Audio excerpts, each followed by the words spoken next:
Testify. I'm gonna testify. Tuesday.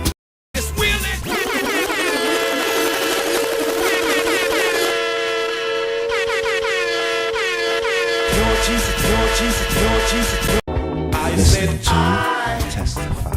I'm gonna testify. Tuesday. What Jah has done for I.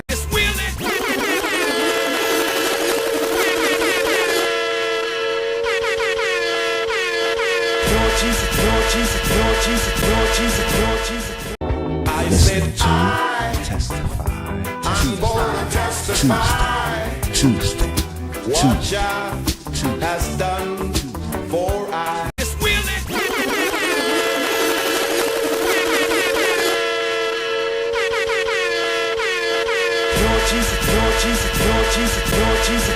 We can rely on. Pick up the conquering lion. Most tighter, you're the only one we can rely on. Pick up the conquering lion. I Listening said to Testify. I'm gonna testify. Tuesday. What Jah has done for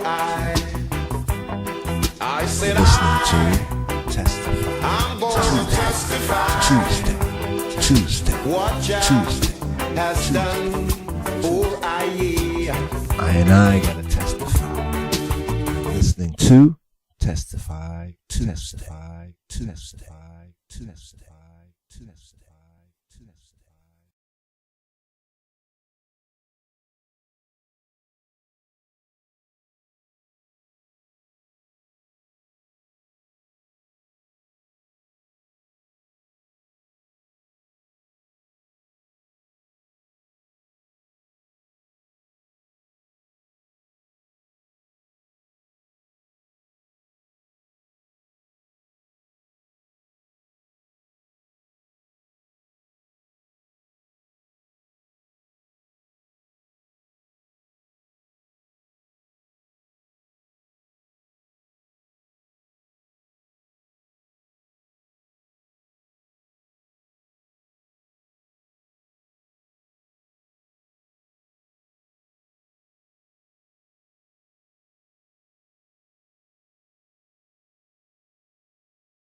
82.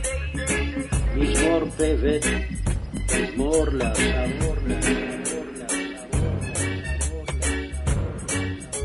God standeth in the congregation of the mighty. אלוהים ניצב בעדת אל. He judgeth among the gods. בקרב אלוהים ישפוט.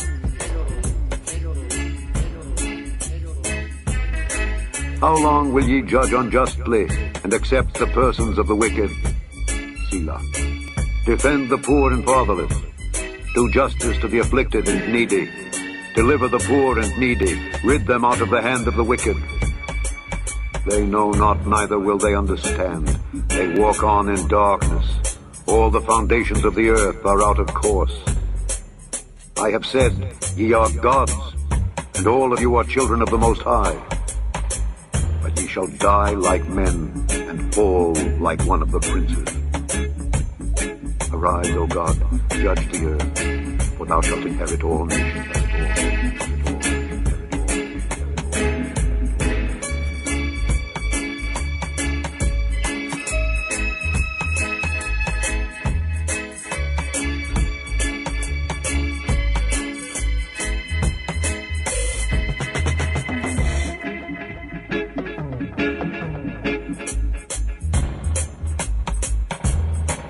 መዝሙር 81 በቅንፍ 82 የአሳፍ መዝሙር። እግዚአብሔር በአማልክት ማህበር ቆመ፣ በአማልክትም መካከል ይፈርዳል። እስከ መቼ ሐሰትን ትፈርዳላችሁ? እስከ መቼ ስለ ኃጢአተኞች ፊት ታደላላችሁ? ለድሆችና ለድሃ አደጎች ፍረዱ፣ ለችግረኛውና ለምስኪኑ ጽድቅ አድርጉ።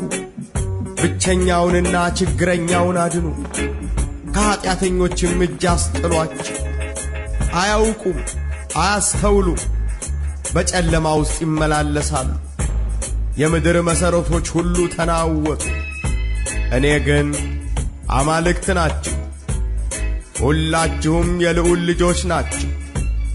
ነገር ግን እንደ ሰው ትሞታላችሁ፣ ካለቆችም እንደ አንዱ ትወድቃላችኋል። አቤቱ ተነስ፣ በምድር ላይ ፍረድ፣ አንተ አሕዛብን ሁሉ ትወርሳለህና።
Quiet in my thoughts.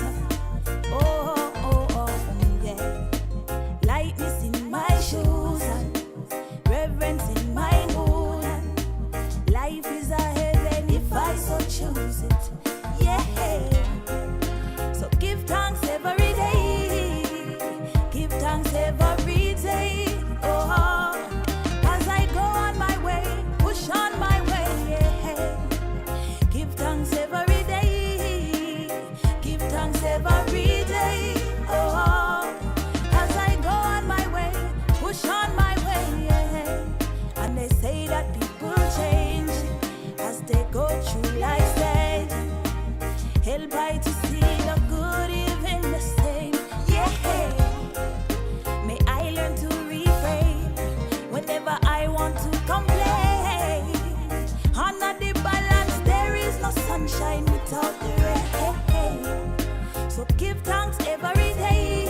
for wars and troubles weigh me down hard. I choose to forget that life is perfect. Whoa. How could there be mistakes if I grow from the pain? Life is only that which I create. Yeah, I give thanks every day. I give thanks every day. Oh, as I go on my way, push on my way. Yeah, I give thanks every day. Give thanks every day. Oh,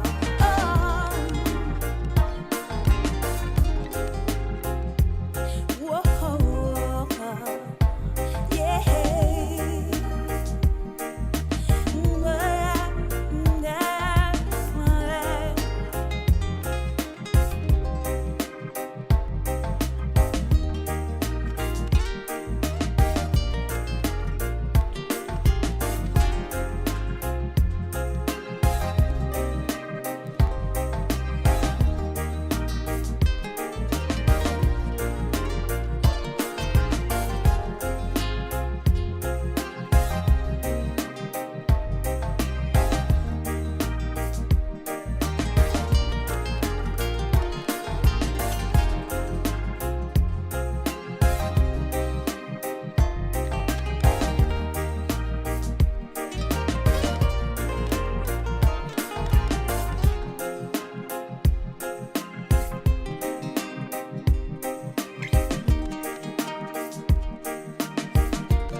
Yes, I'm going to Zion, to Zion.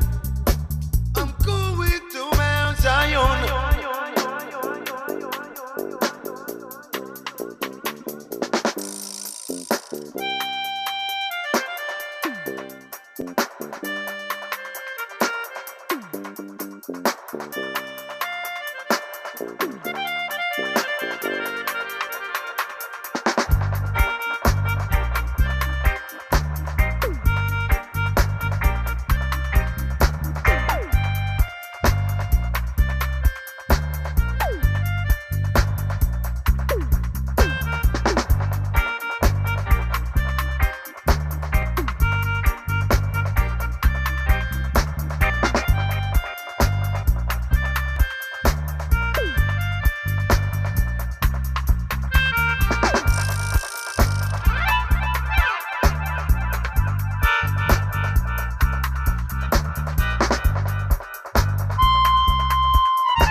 Heavens declare the glory of Jah, and the firmament show it his handiwork. Oh yeah. So give Jah praise, no matter where you are, or no matter where you going. Ooh yeah. They give Jah praise, no matter who you are, how many things you might know. Oh. Some don't understand how some people want one like a flashlight and roll thunder.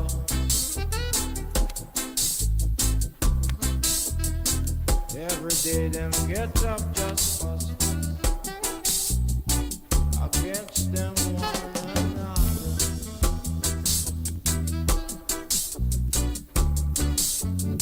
When they should get up and give the Almighty God thanks and praise for all His mercies and goodness.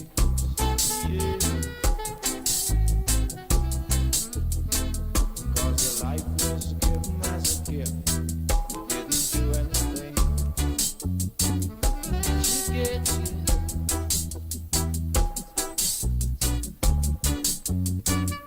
But look how many things that we do. Yeah, so many sin every day just to lose it. Oh yeah, Why don't you give Jah praise? No matter who you are, or no matter where you go. Come on and do. So give Jah praise, no matter where you are, or how many things you might know. Yeah, you have to give Him praise. No matter if you could have great like King David.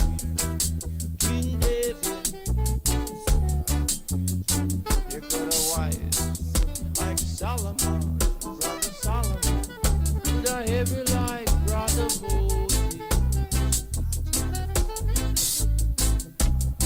Listen, we give Jah praise, no matter where you are. No matter if you go UC, could I go up to Oxford? John, I go check for that. So you give Him praise. So you gotta humble yourself, and give Him praise. Give Him praise, Almighty, Almighty. By the fuss, where they are, John, not check me out, check me. That's it. Taking over the city. So give Jah praise, Jah man, give Jah praise.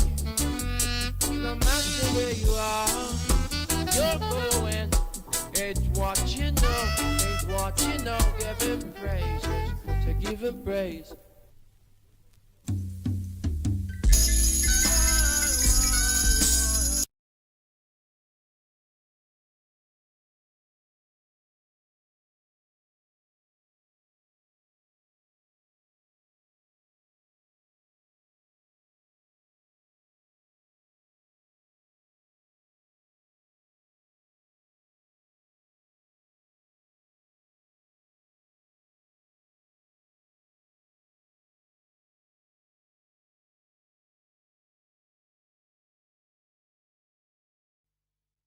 Yeah, I would have said give thanks. You don't know reggae.fr.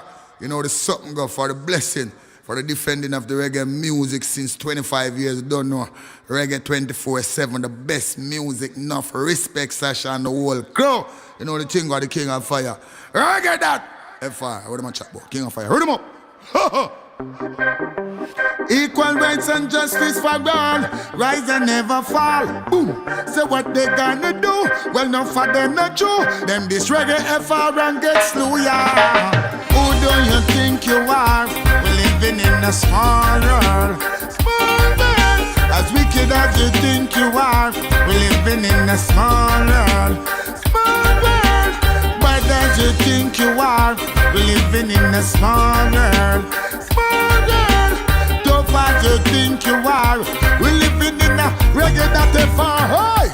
That day will come when I shall stand and see all those wicked men in the fire getting burned. That day will come when they will try to escape and they will be nowhere to run. That day will come when I shall see them handing over bombs and bayonets and bullets and guns.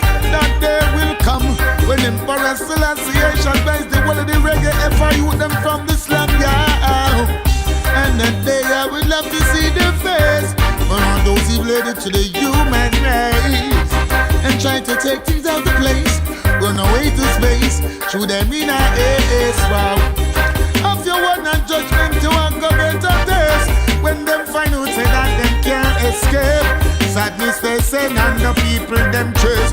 Smile on my face, that day will come when I shall stand and see all those wicked men in the fire getting burned.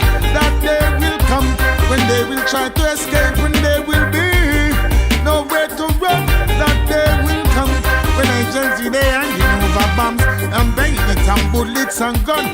That day will come when Emperor Selassie shall rise the whole of the reggae FIU them from the slum.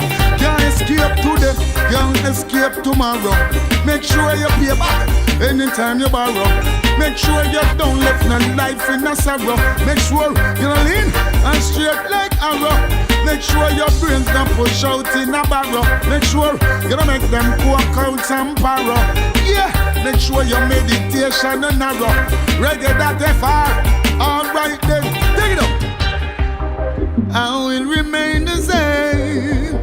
In Rastafari name. I watch them going up in flames. For all those innocent going down the drain, you have to pay for these shackles and chains, and pay for these washing of the brain, and pay for these guns and cocaine, the sick and the lame. Oh, that day will come when I stand and see all those wicked men in the fire getting burned. That day will come when they will try to escape and they will be nowhere to run. That day will come when I shall see they handing over bombs and bayonets and bullets and guns. That day will come when Emperor Selassie shall rise the whole of the reggae. They fight them from the slum. Keep it burning, be on fire, young cool. Reggae that they far, coming from so far. Oh, over 25 years. Reggae music, defending the music. We never yet refuse it. I know we're not gonna lose it. We're not gonna confuse it. Reggae that is why when we conclude it. Bless up.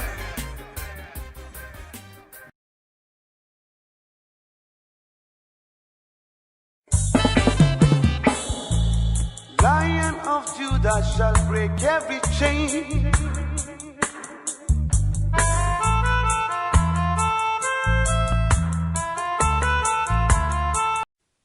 Shalom, Chaverim, Shalom. Hebrew first words here for this 13th Rastafari sabbatical study here for this Shabbat strong here as we begin the second book of Moshe, the Hebrew book that is called Exodus.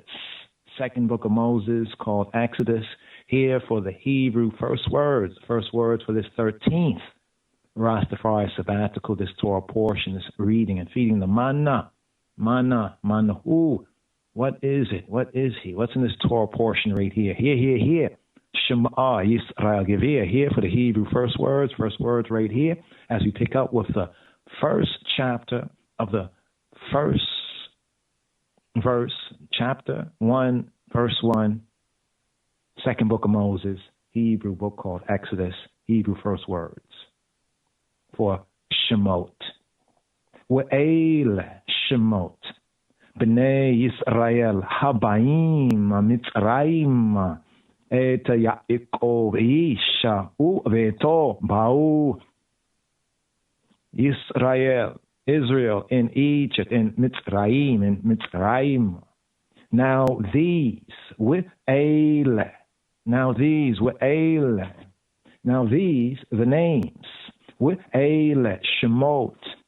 Now these, the names of the children of Israel, with Ele, Shemot, B'nai Yisrael, who came into Egypt, Habayim, Mitzrayim. Every man and his household came with Jacob, with Yaakov.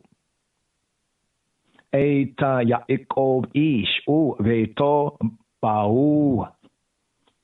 Hebrew first words here for the second book of Moses, of Moshe, the Hebrew book that is called Genesis.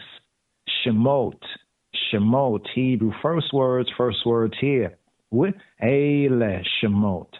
B'nai Yisrael habayim mitzrayim et Yaakov ishau veto ba'u. Now these, the names, with Ele Shemot. Now these, the Shemot, with Ele Shemot, of the children, the sons of Yisrael, B'nai Yisrael, who came habayim into Egypt. Habayim Mitzrayim. Every man and his household came with Yaakov. Eit Yaakov ishau veto ba'u. Hebrew first words here for the second book of Moshe, the Hebrew book that's called Exodus. Hebrew first words, Shemot, the names.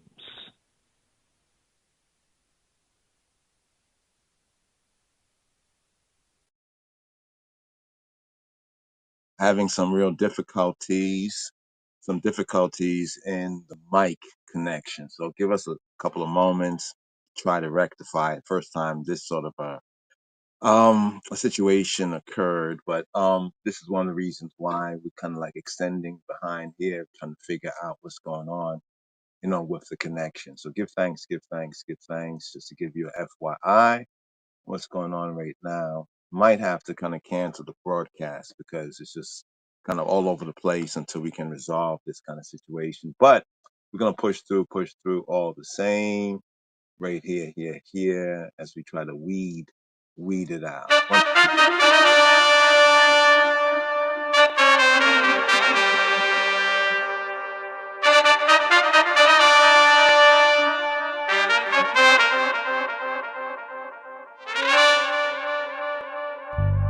Weed out the vampire them. Weed out the hypocrites them. Weed out the bad seed them. Run.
Jah know the time is so rough, Dre.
all ye people.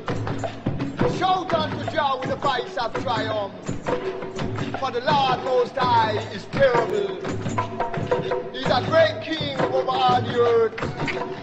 He shall subdue the people under us, and the nations under our feet. He shall choose our inheritance for us. The excellency of Jacob whom he loved. Rastafari. Jah has gone up with a shout. The Lord with the sound of a trumpet. Sing praises to Jah, sing praises. Sing praises to Rastafari, sing praises. Cause he's a great king over all the earth. Sing ye praises with understanding.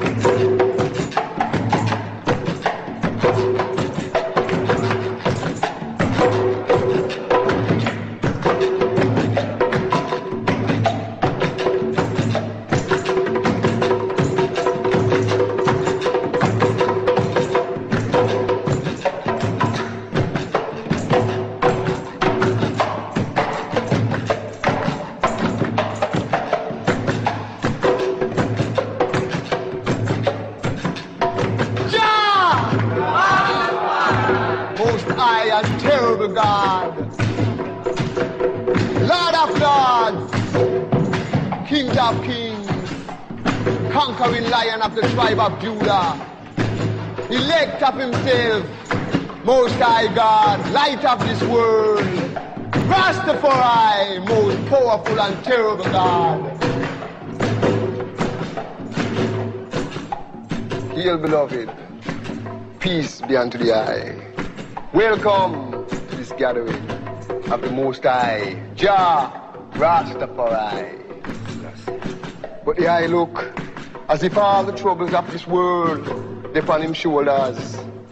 Come higher, draw this chalice, and let these herbs, for the healing of the nation, heal your troubled mind.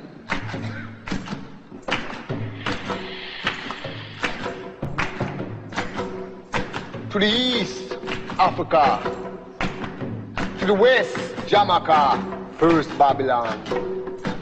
To the north, England, second Babylon. Babylonian triangle of captivity. Man traveled down many roads, in many directions. All of them roads that man take, all of them journeys that man make, is but deceptions and vanities. Vanities and vanities that make man can't step forward out of Babylon. First leaving behind him the dirty filthiness of this dirty, corrupted and wicked Babylonian society. And step forward to Zion, forward to Africa, the first point of this triangle. Forward to I and I, Jah Rastafari, Most High and Mighty God.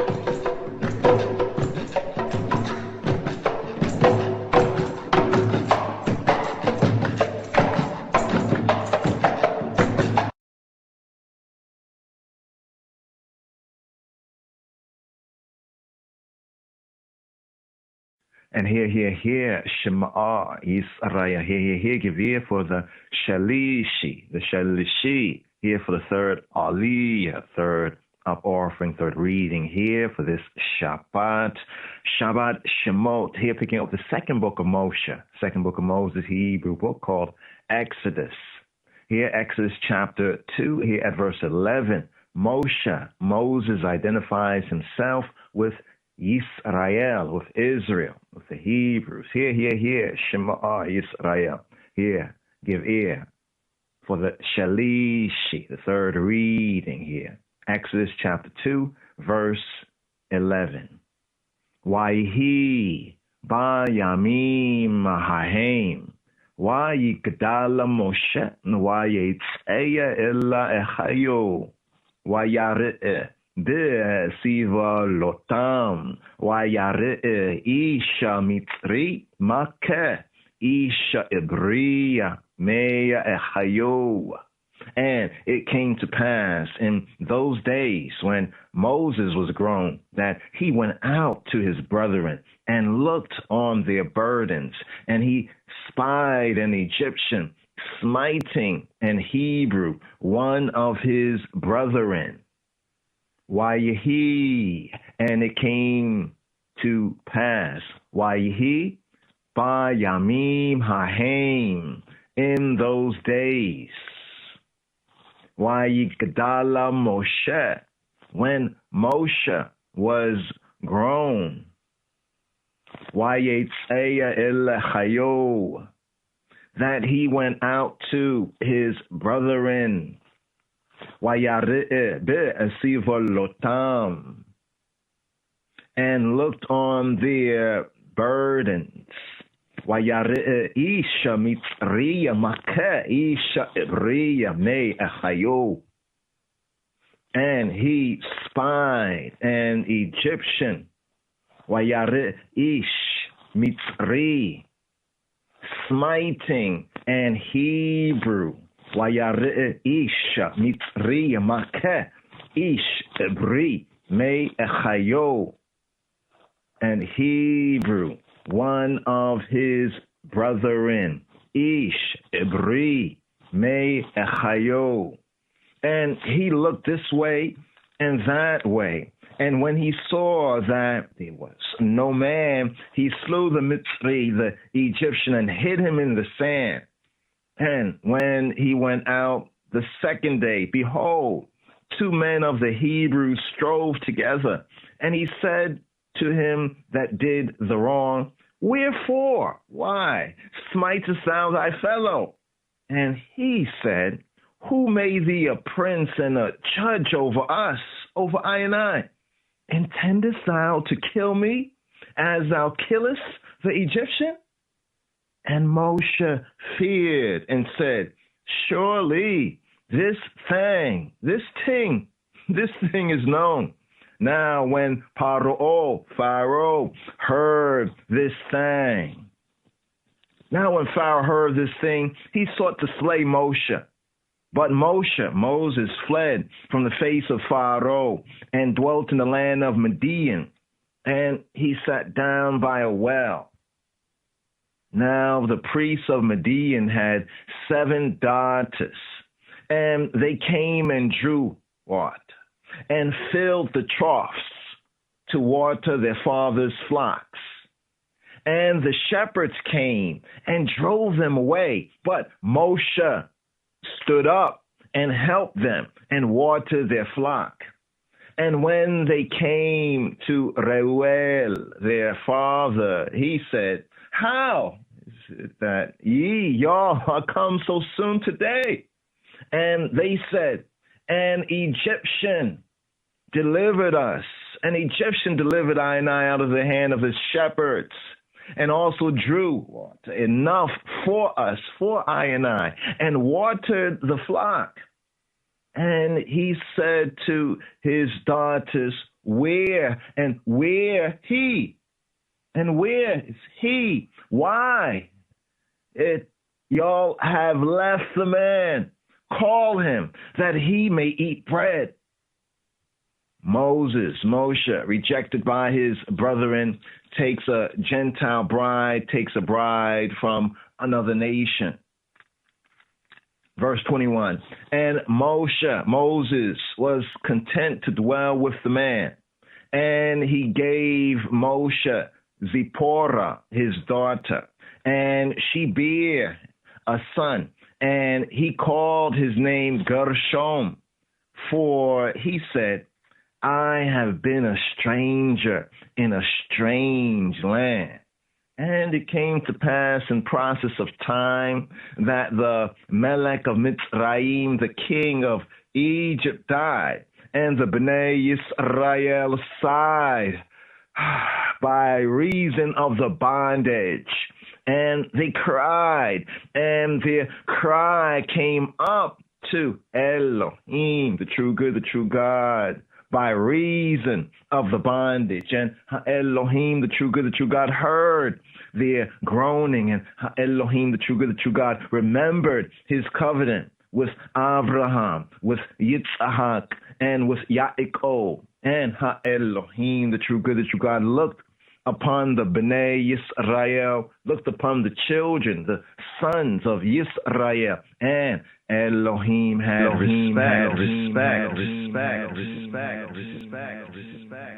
And here, Shema Yisrael, here for the Rabbi, here for the fourth Aliyah, the fourth reading, the fourth Aliyah, the fourth up offering here for this Shabbat Shemot. Here picking up with the second book of Moshe, the Hebrew book that is called and known in English as Exodus. Exodus chapter 3, the call of Moshe, the call of Moses, the burning bush. Moshe haya ro'eh et tzona yitaroa chotano kohen Midian wayayina haga et hatzon achara ha midbar waya yaboa el hara ha Elohim horeva.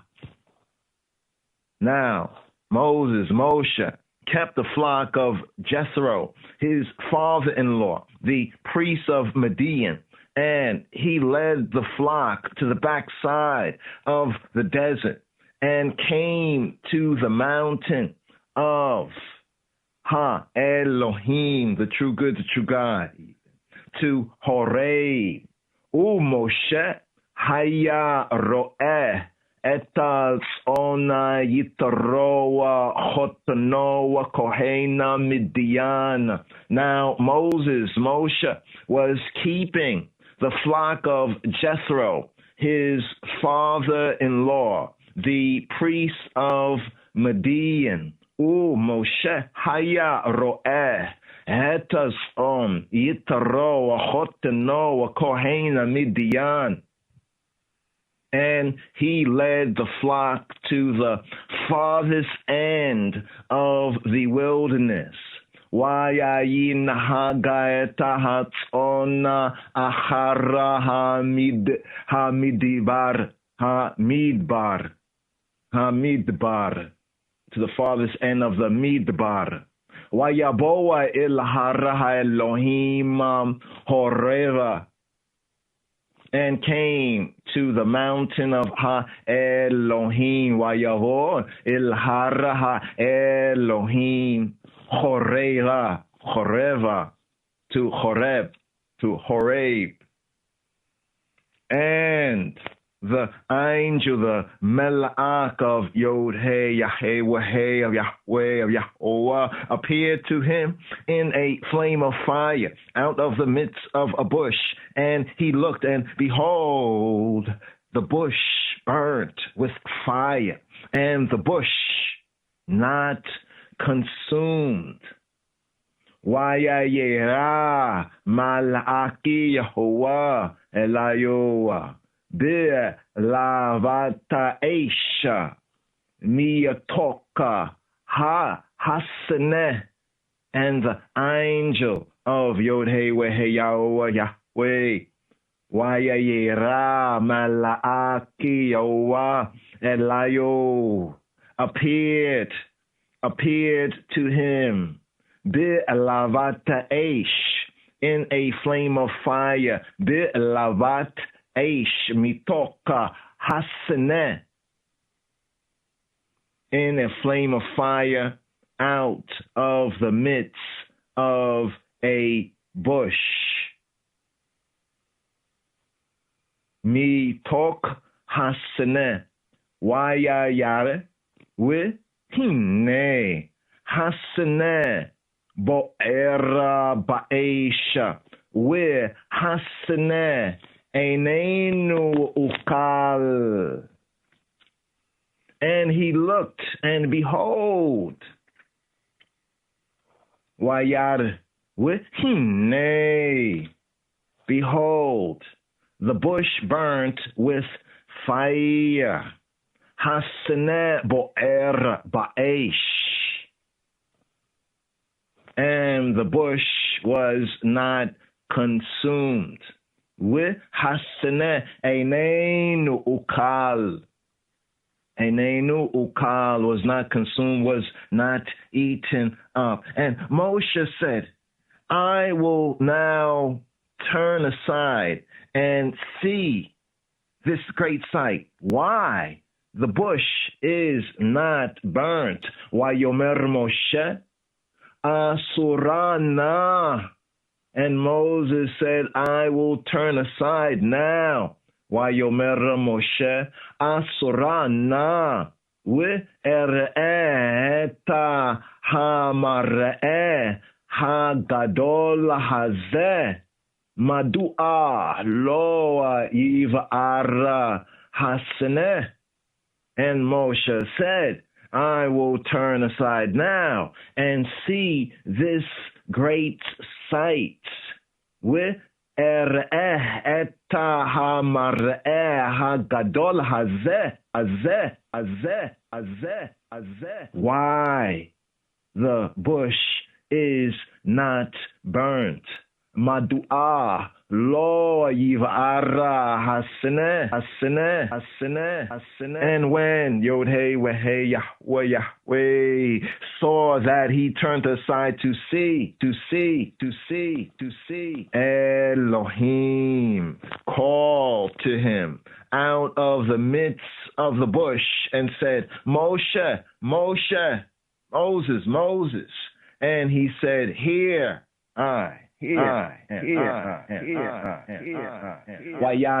Yahweh ki sara lirota vayikra layo Elohim mitoka hasene vayomer Moshe vayomer hineni.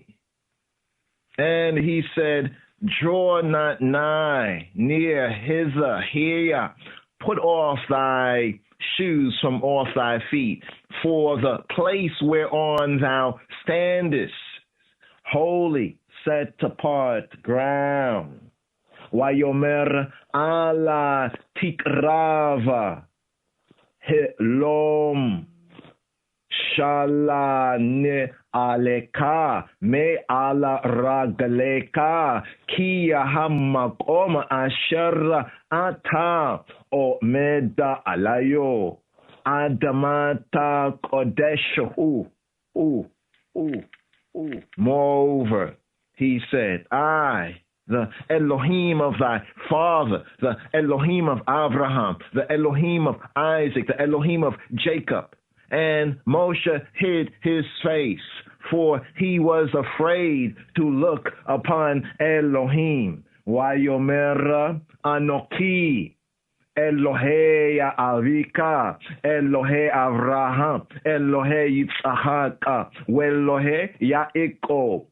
Vayasater Moshe panayo kia yare meyahavita ilha Elohim. Moreover, he said, I, Anoki Elohei Avika, I am the Elohim of Avika, of thy father. Vayomer Anoki Elohei Avika, Elohei Avraham, Elohei Yitzhak, Elohei Yaakov. I am the Elohim of thy father, of thy patriarch, the Elohim of Abraham, the Elohim of Yitzhak, the Elohim of Yaakov. Vayasater Moshe panayo ki yareya meyahavita ilha Elohim. And Moses hid his face, for he was afraid to look upon Ha Elohim, the true good, the true God. The true Trinity is the Hebrew Trinity, Ha Elohim. And Yod-Heh Yahweh said, I have seen surely I have surely seen the affliction of me, my people which are in Mitzrayim, in Egypt, and have heard their cry by reason of their taskmasters.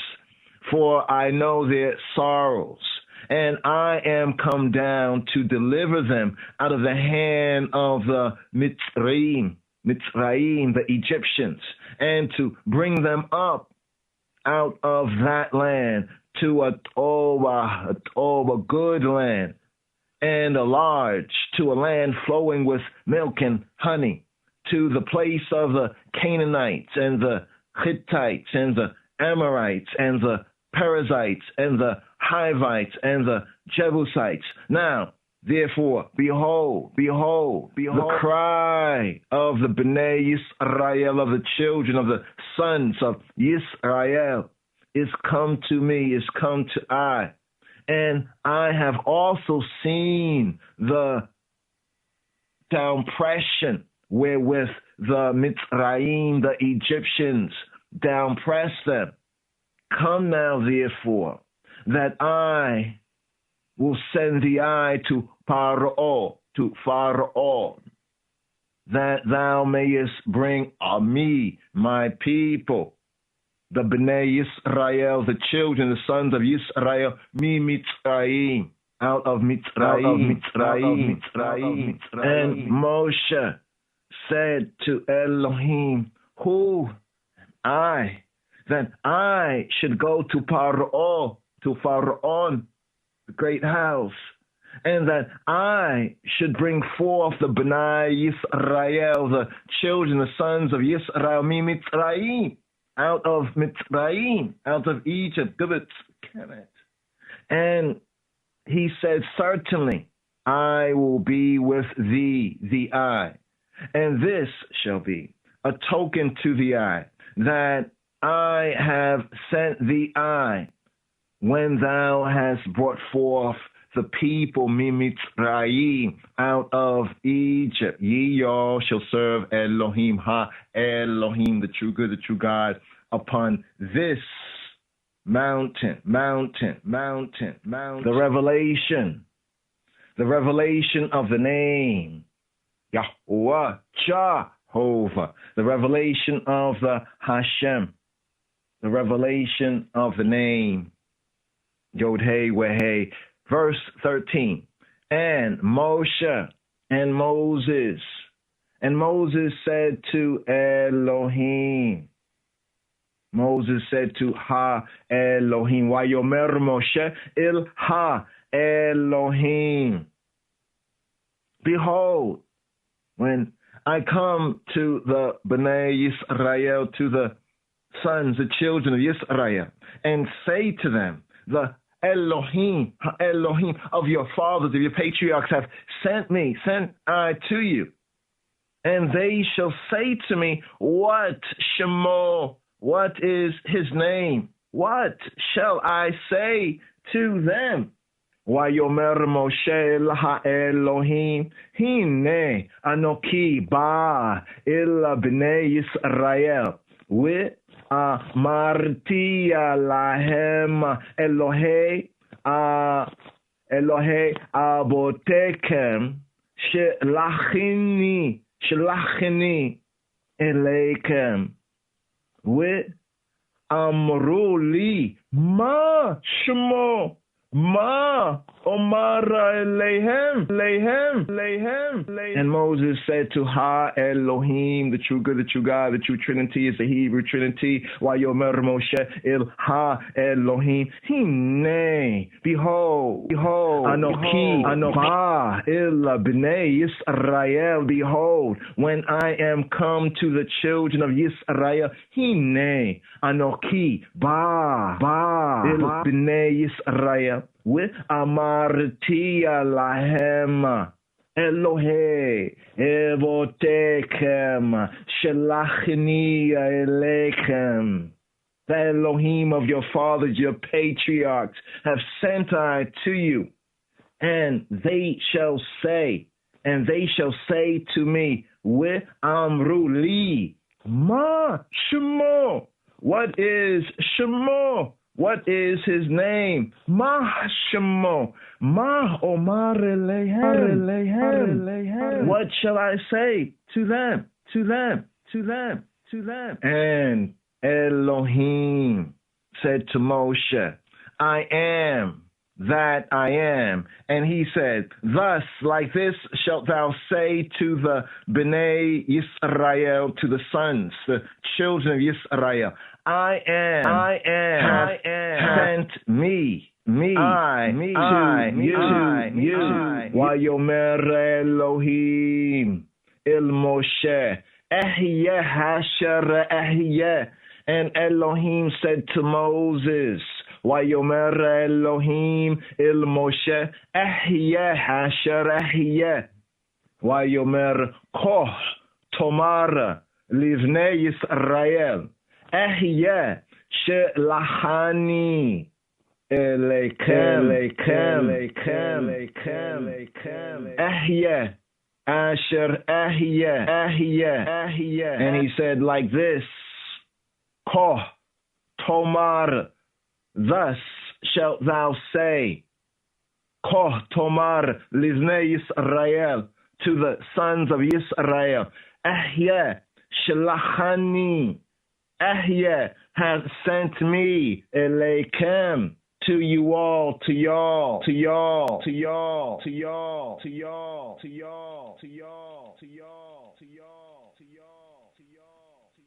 The commission of Moshe. The commission of Moshe, verse 15. And Elohim, true good, the true God, said moreover to Moshe, thus like this shalt thou, the I, say to the Bnei Yisrael, to the children, to the sons of Yisrael.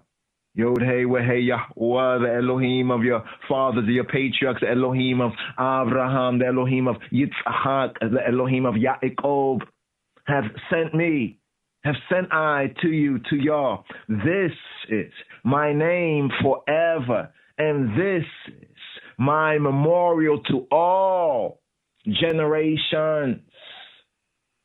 Vayomer Oda Elohim illa Moshe Koh Tomar illa Bnei Yisrael Yahweh Elohei Avotekem Elohei Avraham Elohei Yitzhak Elohei Yaakov Shelachani Elekem Ze Shmi Le'olam Ze Zikaria Le'dor. And Elohim said moreover to Moshe, why Yomer Od Elohim ela Moshe, thus thus shalt thou say, Koh Tomar, thus shalt thou say to the children, the sons of Yisrael, Koh Tomar ela Bnei Yisrael.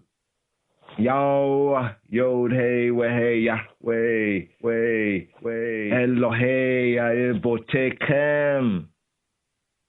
Yahweh, the Elohim of your fathers, of your patriarchs, Yahweh, Elohei Avotekem. Elohei Avraham, the Elohim of Abraham, Elohei Yitzhak, the Elohim of Isaac, Elohei Yaakov, the Elohim of Jacob. Shelachani Elekem, have sent me, have sent I to y'all, to you all. Shelachani Elekem, Zeh Shemi Le'olam. This, my name, Shemi, Le'olam, forever, forever. Zeh Shemi Le'olam, with Zeh Zikriya Le'dor. And this with Zeh, and this with Zeh Zikri Le'dor. And this is my memorial, Zikri Le'dor. To all generation. Generation.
Yes, I. Shalom, Habarim, Shalom, Shavuot Ob, Malcolm Sament, Isla for a good 7 here.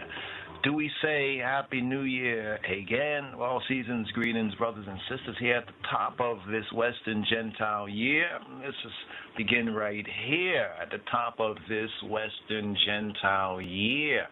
So we are here in the second book, right? The second book of Moshe. The second book of Moses, the Hebrew book of Exodus, the movement of Jah people, as I Rastafari, the Rhema word on that. So we have completed the first book in this sabbatical Shana, right? And here at the top of this Western Gentile year, we begin the second book, or Shemot. First words, Hebrew first words, We'ele, and these, literally, and these. The translator says that the KJV, the Targum there, the interpretation says, now these are the name. We'ele, and We'ele, and these, Shemot.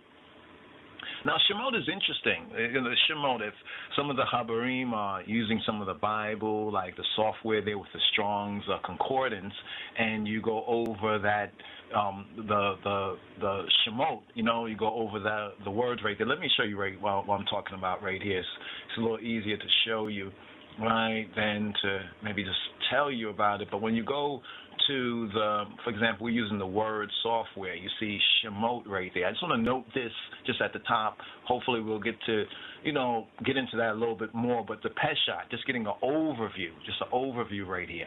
All right, an overview. Because still from the first book, there are many themes and points and even pressure points that continue to resonate here in the biblical historical narrative. We're about 400 years roughly later on, right? Because the total time in Egypt, 430 years, right? So we're roughly like 300 going into, remember, Moses is not born just yet. Remember, Moses really picks up on the Exodus theme when he's about 80 years old, right? So Moses is not even born yet. So if you think about it, 430 years, Moses, 80 years old. That means we take off 80 years. If we take off 80 years from the 430 years, then we'll have something roughly around 370 years. 370 years, roughly. All right, so as we begin off the second book of Moses, all right, the Hebrew book of Exodus, the Sefer, the Cipher, all right, the Cipher, the Sefer Shemot, the book of the names, we are about between 370 to 400 years. Right, 400 years of the sojourn. This is one of the dwelling places of Yaakov, as even Jacob is mentioned in the very first verse, even though we know from the previous Torah portion, the 12th, which fulfilled chazak, where nit chazik, in other words, be strong, may I be strengthened. This is what we say when we complete a book of Torah within the sabbatical studies. And completing that book, chazak, be strong, chazak, where nit chazik, and may I be strengthened, yasha koach, may the I strength be firm, right? May be upright, may be firm. Now, as we begin here, the second book, we have to take into context what has already been told to us, what we have learned, what we have heard from the Word in the sabbatical study from the previous Torah portion. So here we are at the 13th sabbatical study, weekly Torah portion, and here we begin off with the 13th Torah portion. We begin off the second book. Now, the Hebrew key word is Shemot. Shemot. And Shemot is just not only the key word. Let me just say this right here. Download the volume 2, brothers and sisters. The TPV2. Shemot, Hebrew Book of Exodus. You find the PDF on Rastafari Groundation.org and on all Isla for Rastafari sites and links as well. Like, share, subscribe, don't hate, donate, support the mission of the LOJ Society, the mission of the King of Kings, Christ. Yes, I. So here, just going through this right here. We're in the PDF, just showing the PDF right here. Boom, there it goes right there. Shemot. Now the spacing, because the particular font type, that's why the sheen is separated from the meme or the meme and the wow and the tav or the toe. So we have Shemot right there. Shemot, names, the names. Bamarinyan, the Metzav Kedus, the book of the seven seals, the conquering line of the tribe of Judah, the root of David. We have in the Royal Order Bible, the Amharic, the authorized Amharic, Semoch. And this second book is known as the Orit, the Torah, the Ethiopic Torah, the Orit Ze'at. The Orit, the Torah of the coming out, or of the Exodus. So here we have the Hebrew book of the Exodus, Torah portion, volume 2, TPV, Torah portion, volume 2. So get a copy, get a read, and we use it as a companion study. And the reason being is that there's so much content in each of the Torah portions, and it's very important, especially for, the newcomers, the brothers and sisters and disciples, to just get a peshat, a kind of an overview. First is the history, and then comes the mystery, right, or the myth story, right? So here we're looking at I spiritual ancestors. Also, I is the once lost, now found, the black sheeple of the Beta Israel. I historical ancestors, but also the mythological ancestors. Yes, I said it, the mythological ancestors, because, see, Moses was learned in all the wisdom of the Egypts, right? And he was mighty in word and in deed. So there we find the keys even of so-called Egyptology, quote, unquote. Now, the Torah portions, right, in the second book of the Torah, what's known as Exodus, is known in the Hebrew as Shemot, or the names. There are 11 portions, right? So we have 11 bite-sized Torah portions, or 11 loaves of bread, right, that we read, and the sabbatical read, right? So we have Shemot, this first self-named parsha right here, Shemot, the names, Vayera, or Vayera, Bo, Beshalach, Yitro, Mishpatim, Teruma, Tetzaweh, or Tetzaveh, but really Tetzaweh, Ki Tisa, Wayachel, and we have Pekudei. Right, these are the 11 portions we have. So now from the first book, we had 12. So here we have 11, and we begin off with the 13th, Shemot. Right, so as a basic overview, we have Shemot, Shemos, as some Jews or the Khazarians or some speakers would speak it, Shemos, but it's really a te and not a samek or a sin. It's Shemot.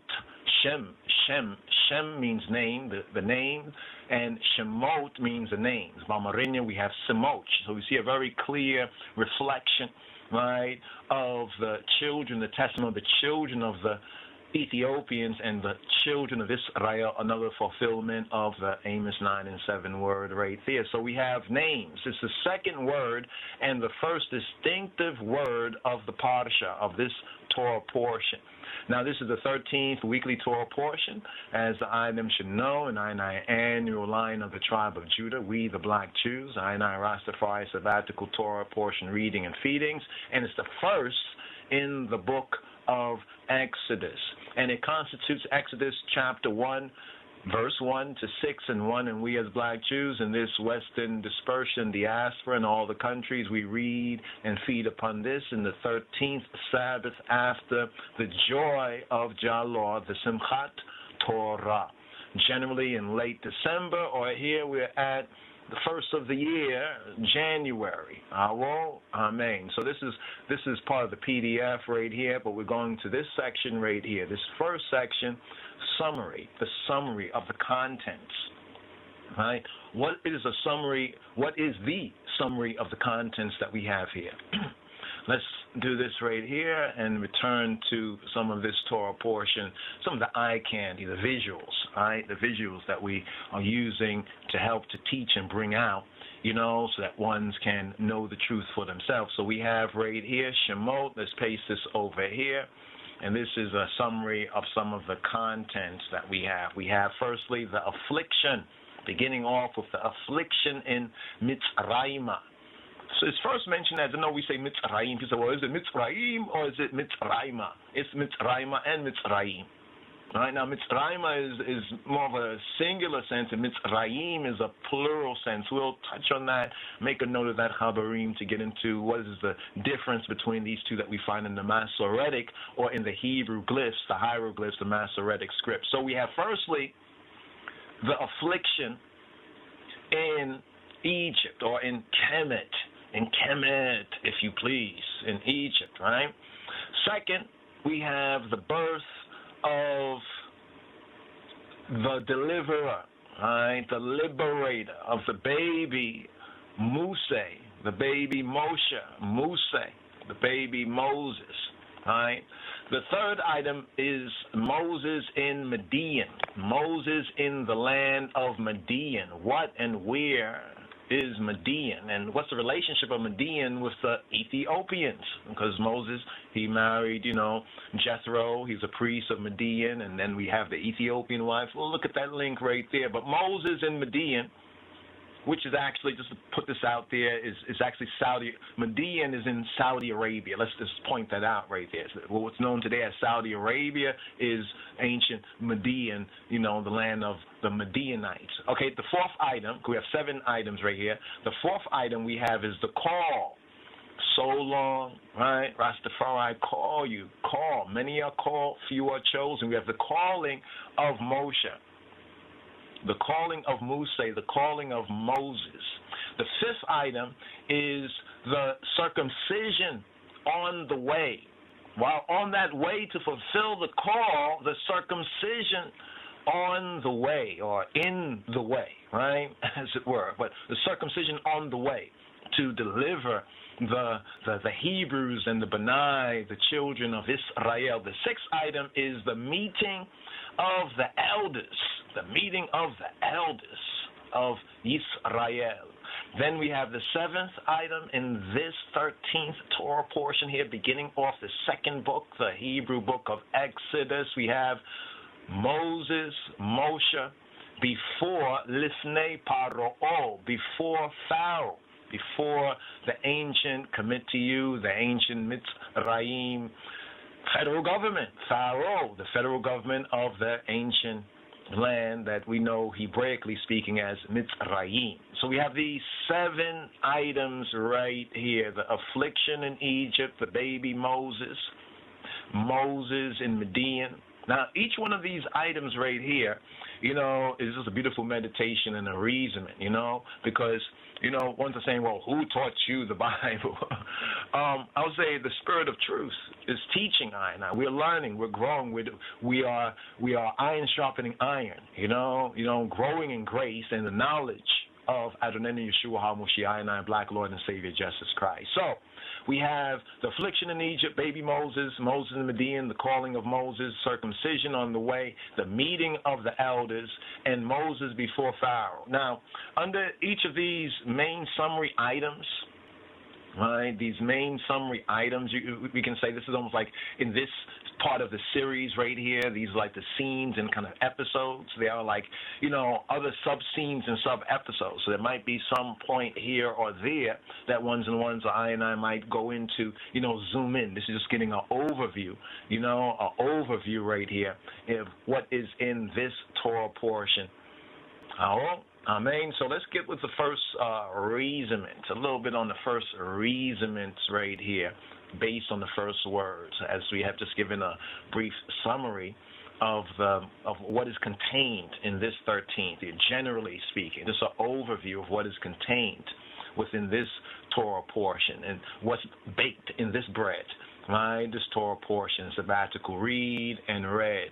So we begin off right here with chapter 1. Chapter 1 of Exodus. It introduces the theme of the bond age. So we have the theme, right, of the bond age, right? The theme of the bondage right? The bondage or the servitude, as it's an interesting word. Let's make a note of that. What is the Hebrew word for bondage? Just make a note, Kabarim. What's the Hebrew word for bondage, and what does it mean? Because some people would say, oh, they were enslaved in slavery, and there is a foreshadowing of what has befallen the Israelites and the once lost, now found, the black sheep of the Beit Israel in these latter days and times, as per Deuteronomy chapter 28, verse 68.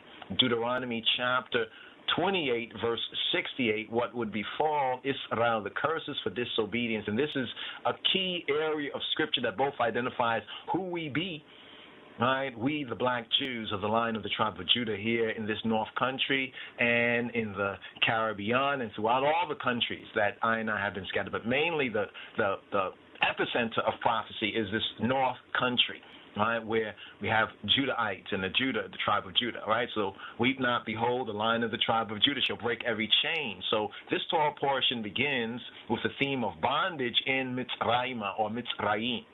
And it shows the intensifying opposition to the fulfillment of the promises given earlier.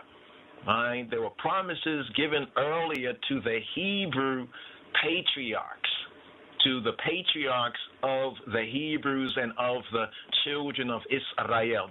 Let's make a note of this right here, that the children of Israel and the term Hebrews, they are related, but they're not necessarily synonymous. A lot of folks, when we speak about the Hebrews is more of a religio-spiritual, like a religious spiritual identification. See, a lot of people look at the Hebrews as a ethnological, like the ethnic group in a sense, and it's not really. But when we're looking at the children of Israel, right, we can see more that seed people. So we say the black sheep on that level. But Hebrew is similar to say, as many one will say, if you're spiritually conscious, let me put it like that. If you're spiritually conscious of the King of Kings Christ, or the Black Messiah, right? If you're spiritually conscious of being a child of the King, the King of Kings, on that level,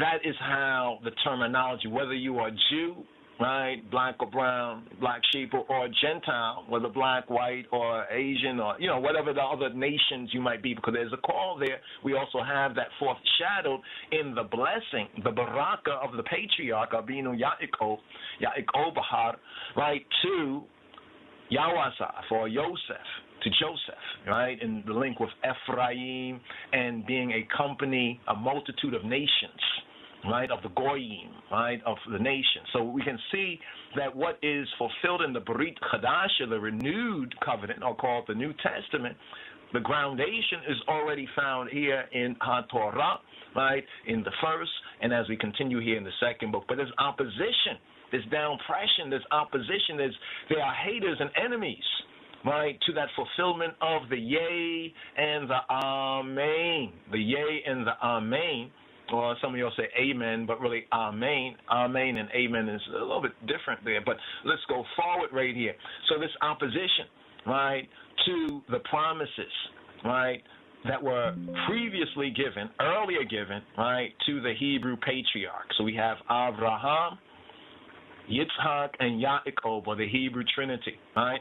So the first 7 verses, as we pick up right here with this second book of Moses, the Hebrew book of Exodus, we have the first 7 verses. They announce the theme. The theme is the B'nai Yisrael's prosperity, their increase and their abundance and their prosperity in Mitzrayim, in Egypt. That's the first part, right? First 7 verses. Then we have the second section, verses like 8 to 14, right? These verses here, just in the first chapter, right, just a peshat, the overview, they report continued prosperity in spite of the deliberate downpression and persecution. Now, we have to note this right here, that this persecution, downpression, and opposition is rising up generations later, Right? Let's overstand that. Generations later, we have a Pharaoh in the time of Yahweh, of Yosef, of Joseph, who we can say was a good Pharaoh, right? At least good in accordance with the purposes and provisions that the Almighty had so set in our brother Joseph, and that Pharaoh, right, was good in that view, right? But now here we have the evil, right? We have a whole change of government. Now, I don't want to rush ahead so much, but just to keep it with the context both of the narrative then and the Rhema word right now, because ain't there a new president, right? Could be the first Trump. It might as well be the last. Many more will have to. You know, you don't know the tune, don't you? By and I, Rastafari Joseph, Barhana Selassie, a.k.a. Robert Nesta Marley, better known as Bob Marley. But let's move it forward. So in the second section of chapter 1, verses 8 to 14, as we said, it reports that in spite of the down pressure, in spite of the persecution, in spite of the mix-up moves and attitudes, Jah people are still prospering, right? Still pushing forward, right? In spite of that. Now we have a third section, all in chapter 1 of Moses' second book, Exodus, right? The third section of chapter 1, verses 15 to 21, explains the prosperity as a divine favor to Jah people. In spite of this Pharaoh, the Pharaoh of the Exodus, right? And we refer to the Pharaoh of the Exodus, the evil Pharaoh of the Exodus, right? In spite of Pharaoh of the Exodus's covert and this new king, right? The Sutin Net, Sutin Bat, right? His covert attempts, right? Sounds like a COINTELPRO type of attempts at controlling mind control, controlling the population, controlling Jah people, controlling the sons of Hashalush, the sons of Selassie, the sons of Abraham, Yitzhak, and Yaakov. Now, there's the final verse, right? The final verse records the culmination of all this action that's going on right here. And remember, what we're getting in these chapters is not just 1 year, so to speak, right? But it's like a time period. It's like us looking at the past 400 years in this wilderness of North America, right? Looking at the past, like 40 years. Look at the last 40 years. How much has changed from 40 years ago to the present time, right? Let's look a little bit more, like 100 years. Remember, from 1865, and then, you know, what happened in 1965. So we need to look at these times, right, and really recognize what the historical and the narrative is telling us, right, and rightly, right, study to shew ourselves approved, to rightly divide or explain the word of truth, right? So, in the final verse, it records the culmination in the developing of this ancient Egyptian COINTELPRO, this tyranny, and provides a transition to the next section. And the next section is where this new king, where the federal government of ancient Egypt, the Pharaoh commands, Pharaoh, the great house, the Aperti, right, commands the open murder, right, to destroy the black boys, the Hebrew boys, right, to destroy the Hebrew boys, right. Now remember, the Hebrews, we have these terminologies, the B'nai Yisrael, literally the sons of Israel, often translated as sons or the children of Israel, right? Then we have the Ha-Ibrim, or the Aperu in ancient Egypt. Aperu, you find them on the monuments. You have the Ibrim, the Ha-Ibrim, right, the Hebrews. And then during the time of the Exodus, there's this mixed multitude. Right, so there's a mixed multitude Hebrews, but these are how they identified as those who were a part of that, we could say, royal family, the sons of Israel, the children of Israel. So they were royalty, right, even while they were in Egypt. But now, covertly is coming a captivity. Covertly is coming a time of oppression. Right, you know, and it's so similar, ain't it? You know, when we just look around, it could be the first trumpet, huh? It could be the first trumpet, might as well be the last, you know, because remember, there's a call, all right? Many are called, but few choose really to answer that call. But there is this open, right, there's this open murder of the males of the children of Israel. Now, how interesting we can look at Margaret Sanger's and planned abortions, planned murderhood, you know, what a planned, yeah. Yeah, okay. Man, you stop for a moment. People say, "Oh, well, this is all just symbolic." Yeah, it's symbolism. It's symbolic of real of the real. Because sometimes when you really look at all of the real and to try to describe it all, to regurgitate it all in detail is a little bit too much. So here we have a summary, but we can also see this reflection, because whatever happened to the patriarchs, right, and the matriarchs will also happen to their descendants even in the latter days. In the latter days of this Western Gentile, white Anglo-Saxon Protestant world system, this Babylonian times of the Gentile world system. That's what we're speaking about, because some people say, the end of the world, like everything is, and then what happened? You see, because they're not studying to show themselves approved. But Habarim, let's keep pushing it forward. So we have the power of Ha-Elohim, right, the true Netaru, right, the power of Ha-Elohim is revealed in the chapter as the people flourish even under and in spite of the forces of evil. It's almost like I people, right, so-called black sheep, right? It's like even in spite of it, it's like they be trying to have a good time and they still pushing it forward, moving forward, right? I'm not saying that it's always, without incidences. You see what I'm saying? But overall, this confuses the devil. You know what I mean? The demonic, minded men and people, the evil-minded men and people, whether they are black or white. Remember, we're talking about black folks, right, amongst black folks here. Let's just get it straight, don't get it twisted. Black folks among black folks.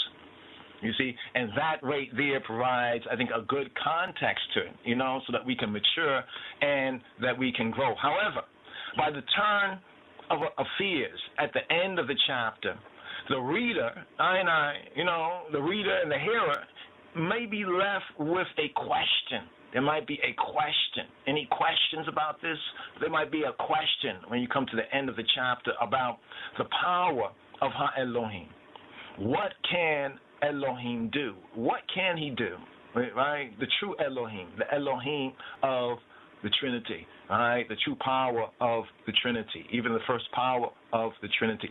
This is good Hebrew narrative. We have a very, this is why this area of scripture, even though we have, gone over it in the previous Shana, and sometimes, we will test or vet out certain theories. You come across a theory, one say, well, actually, this area of scripture is way talking about that, or they say, oh, Moses and the Israelites did this or didn't do that, or they stole this, all this crap, all this garbage. But sometimes it's best to really put these to the serious test scientifically according to the gnosis and the knowledge.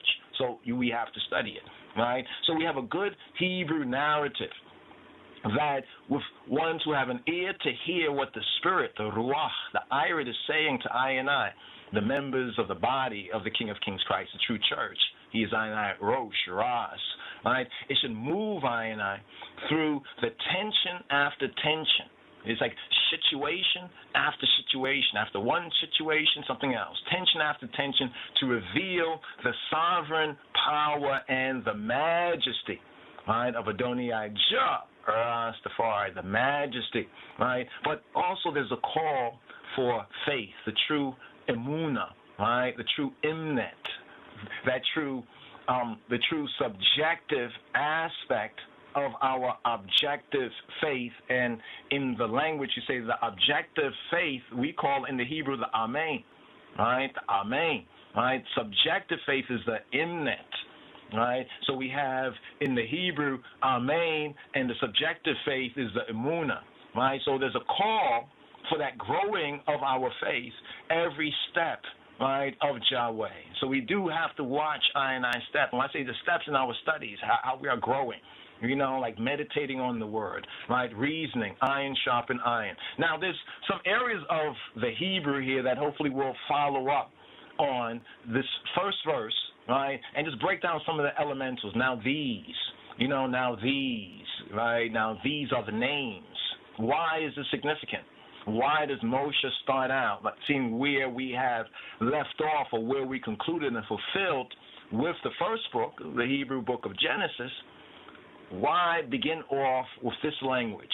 Right? Let's break that down, some of the first reasonings on the first word. So stay tuned for that. Chabarim. Yes, Chabarim. Yes, Chabarim. Yes, Chabarim. Yes, Chabarim. Yes, Chabarim. Yes, yes, yes, yes. All right, so we got the mic again. Give thanks, give thanks, give thanks to the web mistress. Give thanks, Sister Titana. Yes, I for the help and assistance right there. Give thanks to the woman. Yes, especially here, even in this narrative within the Exodus narrative, there is the midwives, calling for the midwives, calling for the midwives. Now, here we were showing in the, once we got back connected, we started to, try to resume with the what we was going to present, and just picking up right here about an hour and a half or so went through with this mic connection problems. But here we're being heard again. Here we're at Shemot means the names. Shemot means the names. These are the names. So here, let's just be able to show some of this as we go through it right here. Let's bring this up right here. You see Shemot right there. And then we open up the scriptures. Let's open up the scriptures right here to the first words. Okay, these are some of the TPVs. We call TPVs, Torah portion, like volume 1, volume 2. That picture right there is like an Isis, Osset, when she gave, allegedly, according to a legend, that is actually recorded way after Moses in Egypt. So there's a legend in ancient Egypt that's recorded way after Moses, I think in the time of either the Greeks or sometime around then, concerning when Orset, aka the one the world calls ISIS, Orset, even though ISIS now stands for the Islamic states, stands for the Islamic States, a whole different thing. Ain't that interesting that ISIS now stands for the Islamic States? But actually, that was the Greek way of bringing out the Orset. Now, we touched on the fact that Orset, right? We have the Hebrew Aleph, Sin, Sheen, and Tau, right? Often pointed as Eshet, Eshet. Now, Eshet, right? Eshet, let's bring this up right here. Eshet, right, means from Isha. So we have Isha, right? Isha, woman, when it is in a constructive state, in the Hebrew, that's a little technical right there. It is Eshet, right? Like we have the virtuous woman is the Eshet Chayil. In the Hebrew, biblical Hebrew, Eshet Chayil.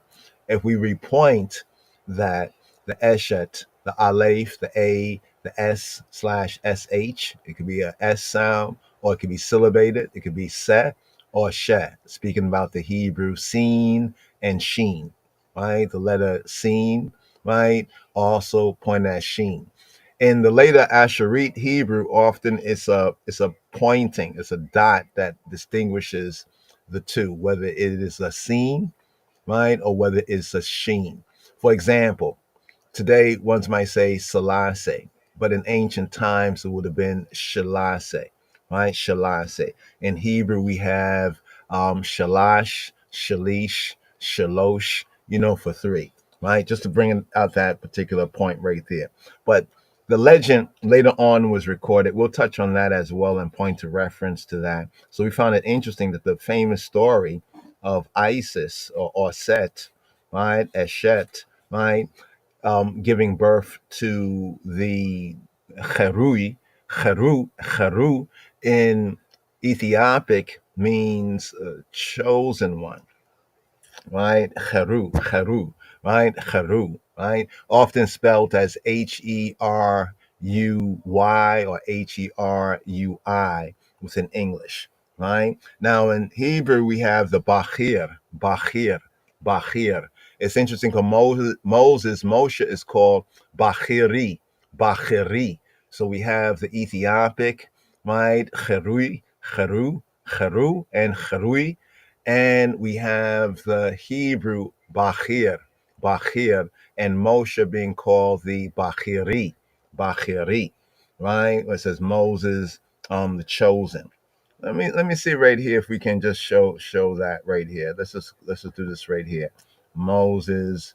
Let's go Moses. Okay, how are we typing that? Okay, Moses. right? And I think it is chosen. Let's just go chosen.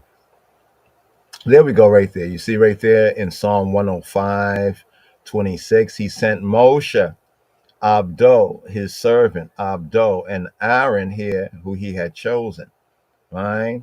And then we have Psalm 106, verse 23. Therefore, he said that he would destroy them, had not Moshe his chosen, right? His chosen. So, looking at the word chosen, you can see the term, the Hebrew term is Bachir, Bachir, not Bachir, not Bachir, but Bachir, Bachir, Bachir, Bachir, Bachir, Bachir. That means chosen, right? Chosen one, right? Elect, now we have the sense of the elect of God, right? The elect of God. And them hark Siyum Exiavia, right? Now, Shiyum, interesting, the Ethiopic term Shiyum, right? Shiyum is related to the Afro Semitic for name, the Shem, the word Shem. Siyum, the ancient, Shiyume, the elect of, the named,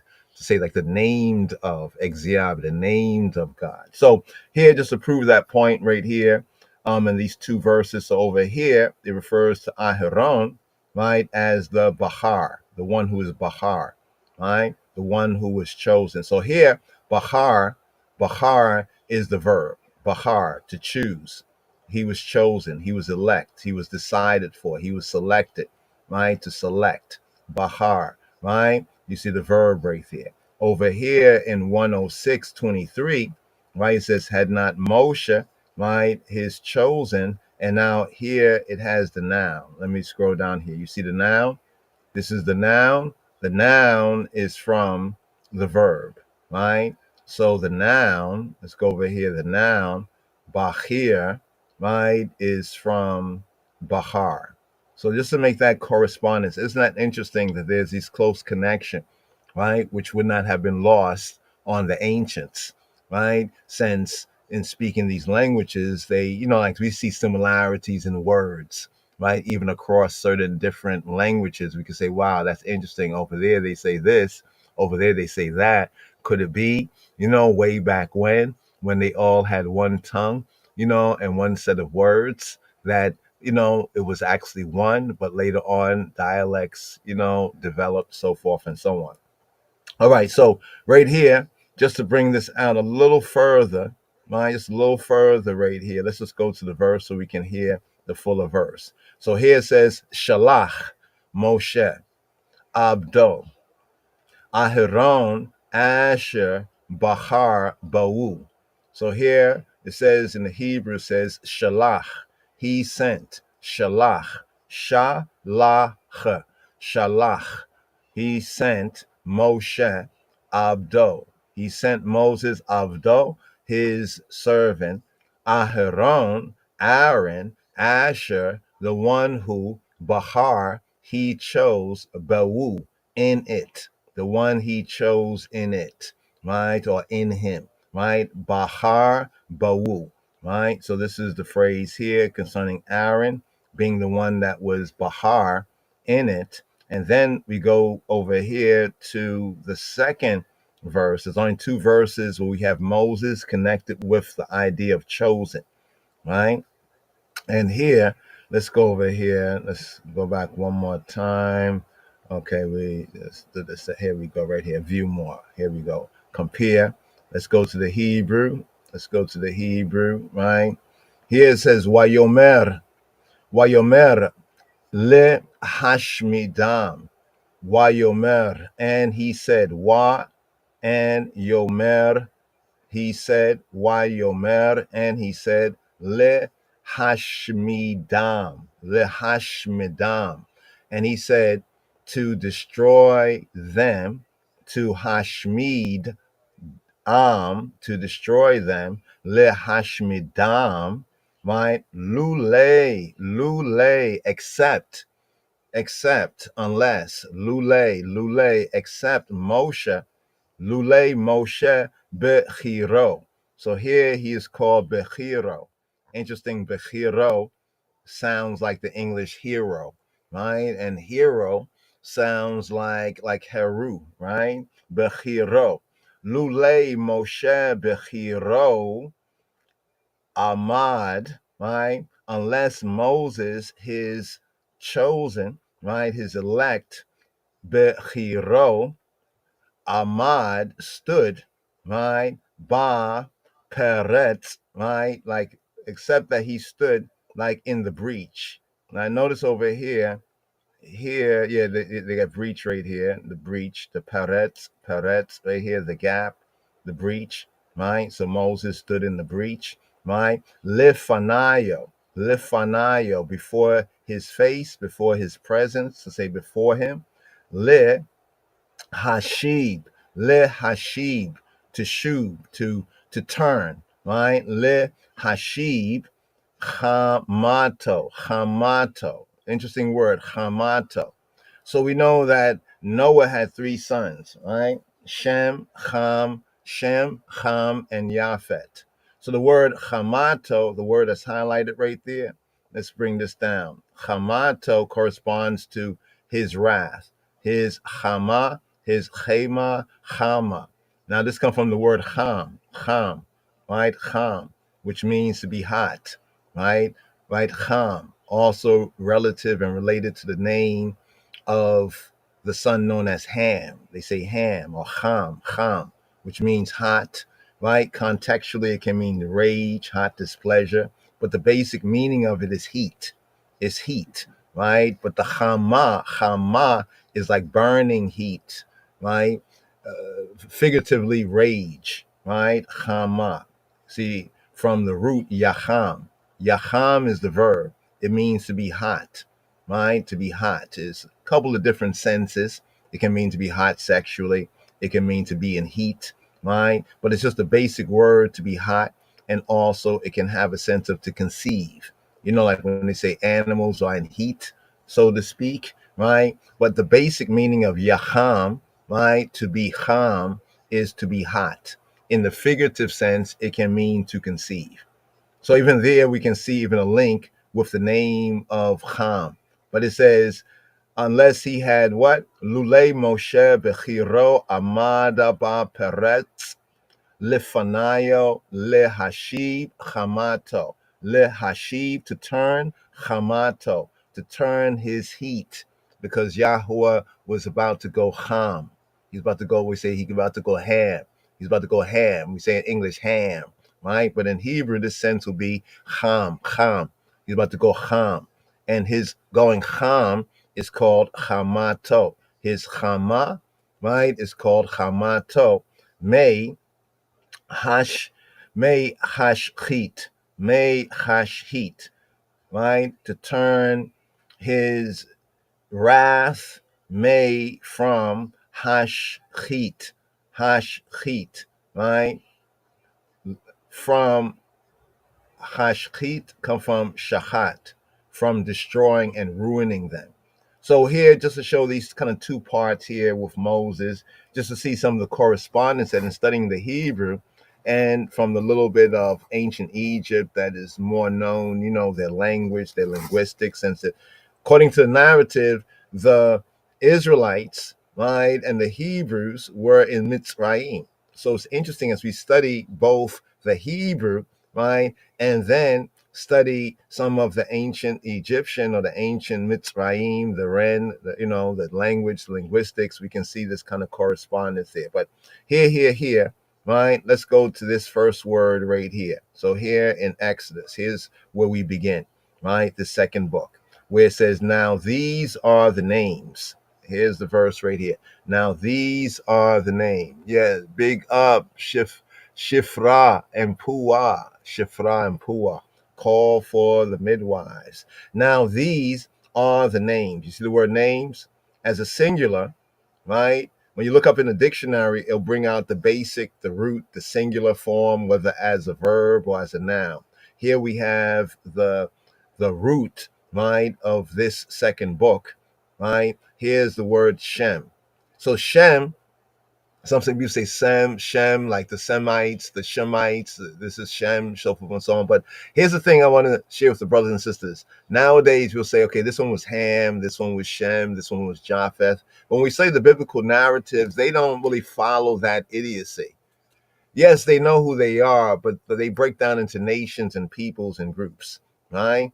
And many times there are cross matings, that occur, but yes, there is a lot of relevance to, who your father is, right? Not the only relevance, but there is a lot of relevance to who your father is. It's not like you are what your father is, but in the descent of genealogy and people, groups, so forth and so on, yes, it does matter who your father is. There's a modern saying, mama's baby, father's maybe.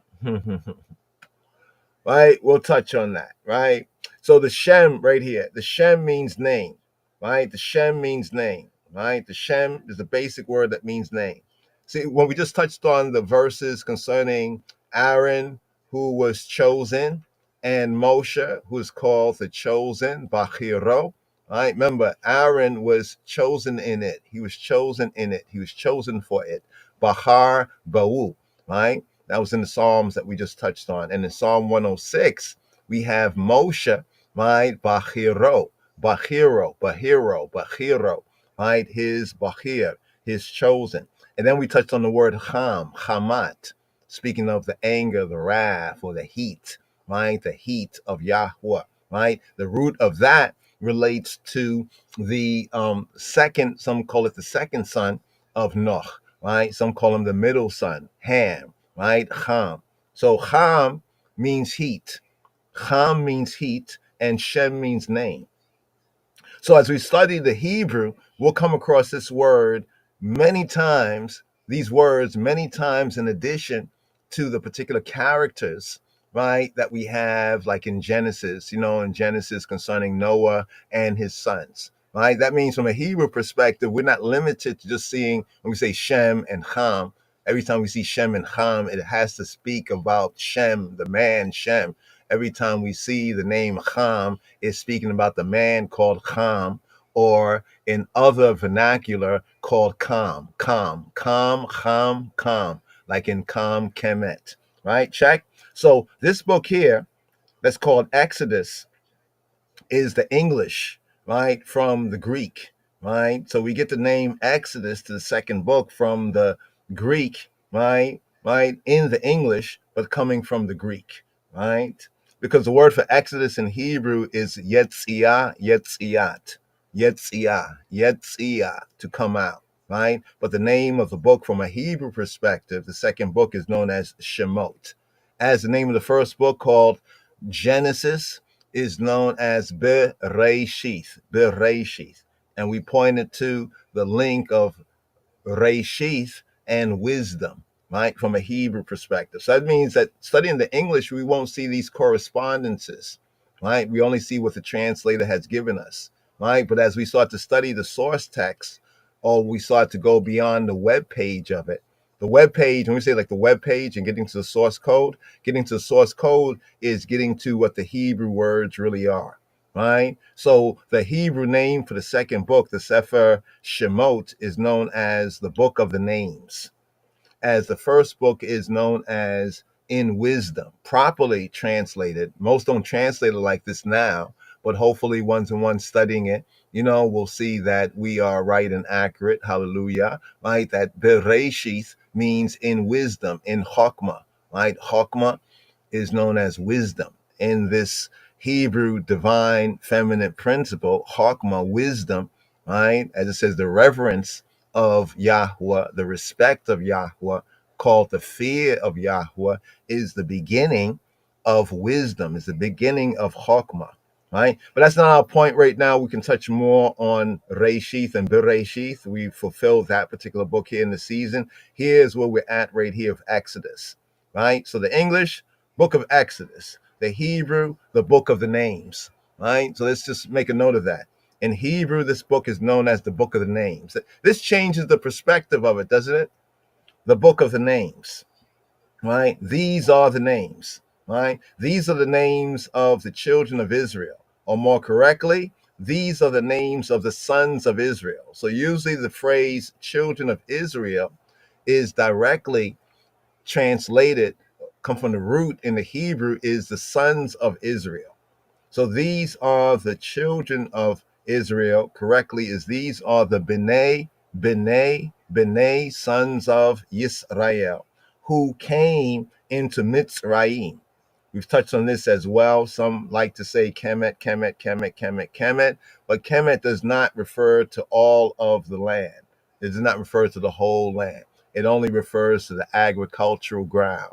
What we find is that at the end, right, at the end of the first book, right, in the Joseph story, when we touch on the first book, Bereshith or Genesis, we find that there's this whole narrative about famine. There was famine in the land, and how the natives, the people, the Mitzrayim, right, the Tawians, we call the ancient Egyptians from Egyptology studies and Kemetic studies, we call them the Tawians because they referred to the two lands as Tawi. So the ancient Mitzrayim, ancient Egyptians referred to ancient Egypt as Tawi in the earliest times. The kings even said that they were rulers of the Tawi. Tawi, Tawi, would be a basic way to transliterate it into English, the Tawi. In the Hebrew, the Hebrews refer to ancient Egypt as Mitzrayim. So what does Mitzrayim mean? It means the double straits. So we see a correspondence there. The ancient Egyptians called their land the Tawi. One part was the Kemet, right? And one part was the Dershet. One part was the reddish brown, or the so-called, quote, black land, more correctly, the reddish brown ground. And the other part, the east, was the Kemet, right? And the west was the Dershet, or was the desert, right? Egypt is known as the two lands in two ways. Let me say that again. Ancient Egypt is known as the two lands in two ways. Now, this is testified from ancient Egyptian archaeology, right? And this is also testified from a true reading of the Hebrew scripture. We're just showing you this here, Mitzrayim, with the double straits. So ancient Egypt is known as the two lands in two ways, one upper and lower. This is what most people will say, upper and lower Egypt, upper and lower Egypt, upper and lower. This is true.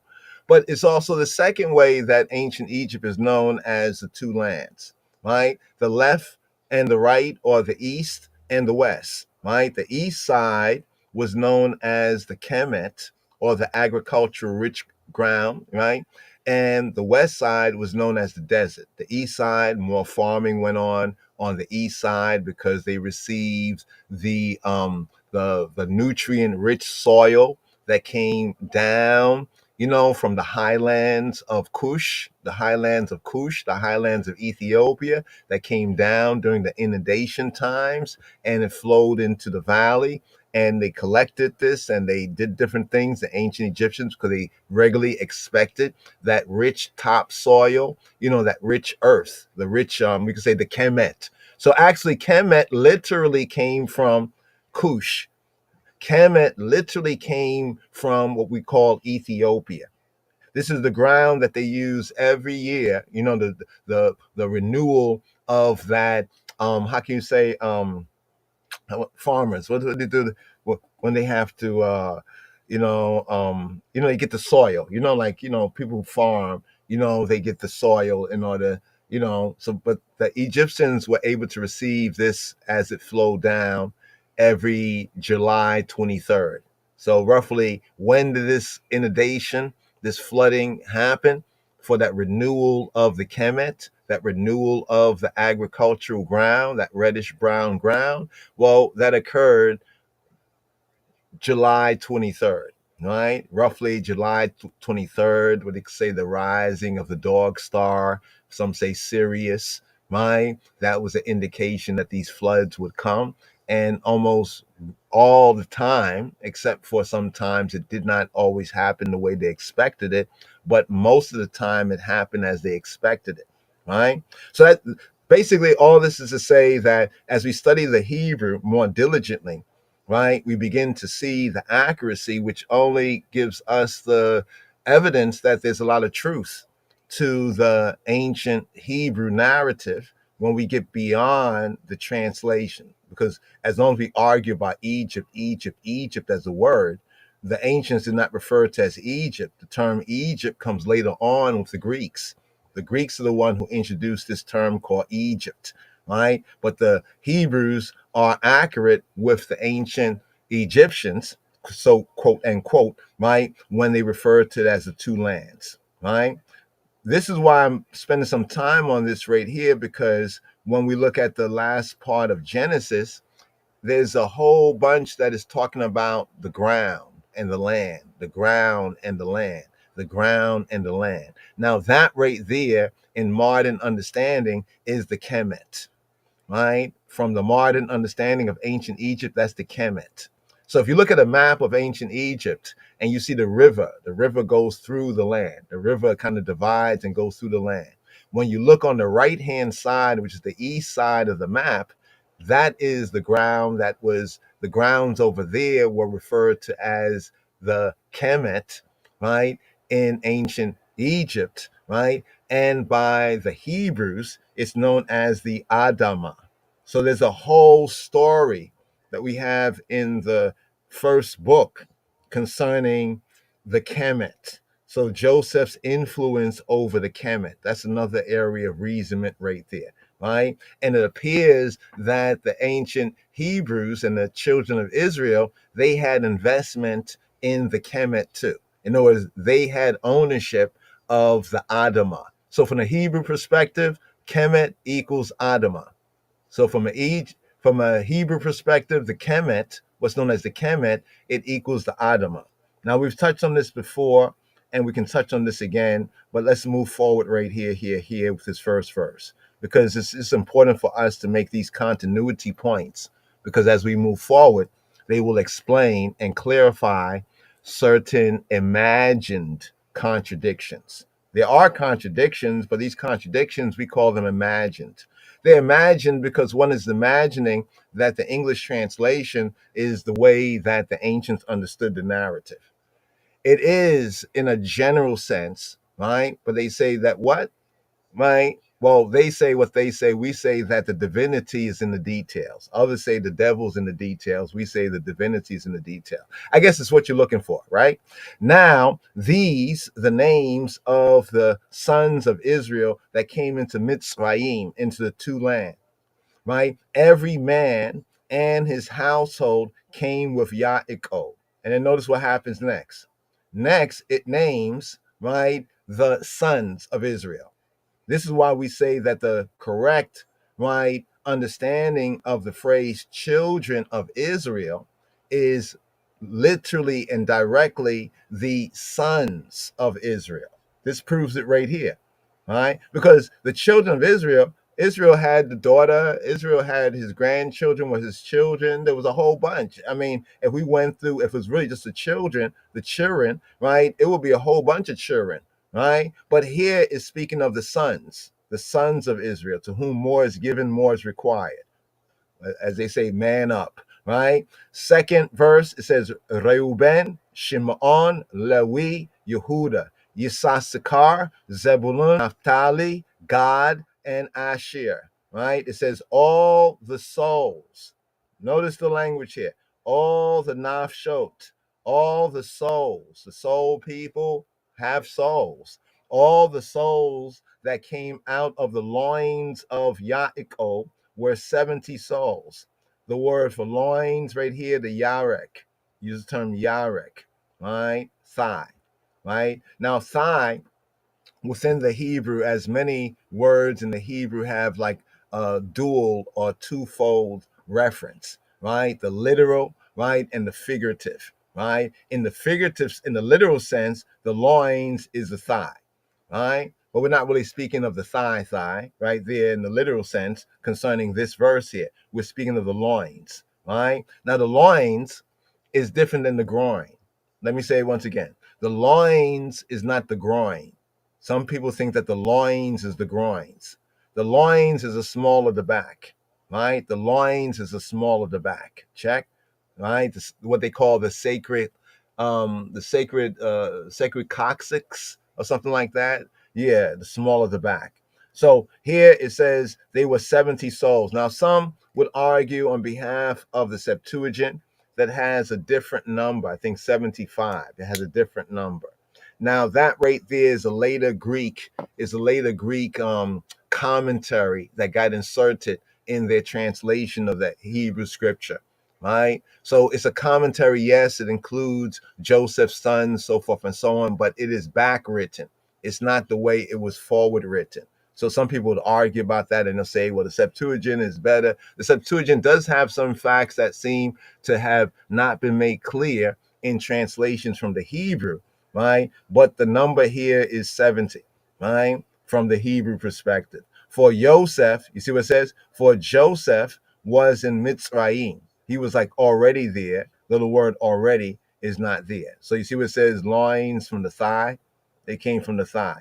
Now, it also tells us here in the opening first 7 or so verses that Joseph died and all his brethren and all that generation, right? Now, notice we was touching on the different words for generation, right? There's like two main words for generation in the Hebrew. We touched on it when we touched on the Song of Moshe previously, Psalm 90, right? Here it's in this term of door. The word door is generation, but it specifically has to do with a period of time. Like we say, well, back in my father's generation, my mother's generation, my uncle, my auntie's generation, back in the 60s, back in the 70s, back in the 80s, the 90s generation. You see what I'm saying? So as there's a difference between, say, the 90s and the 80s, you see what I'm saying? So it's saying that this generation, those who lived in that period of time, the quality, condition, and the class of men then.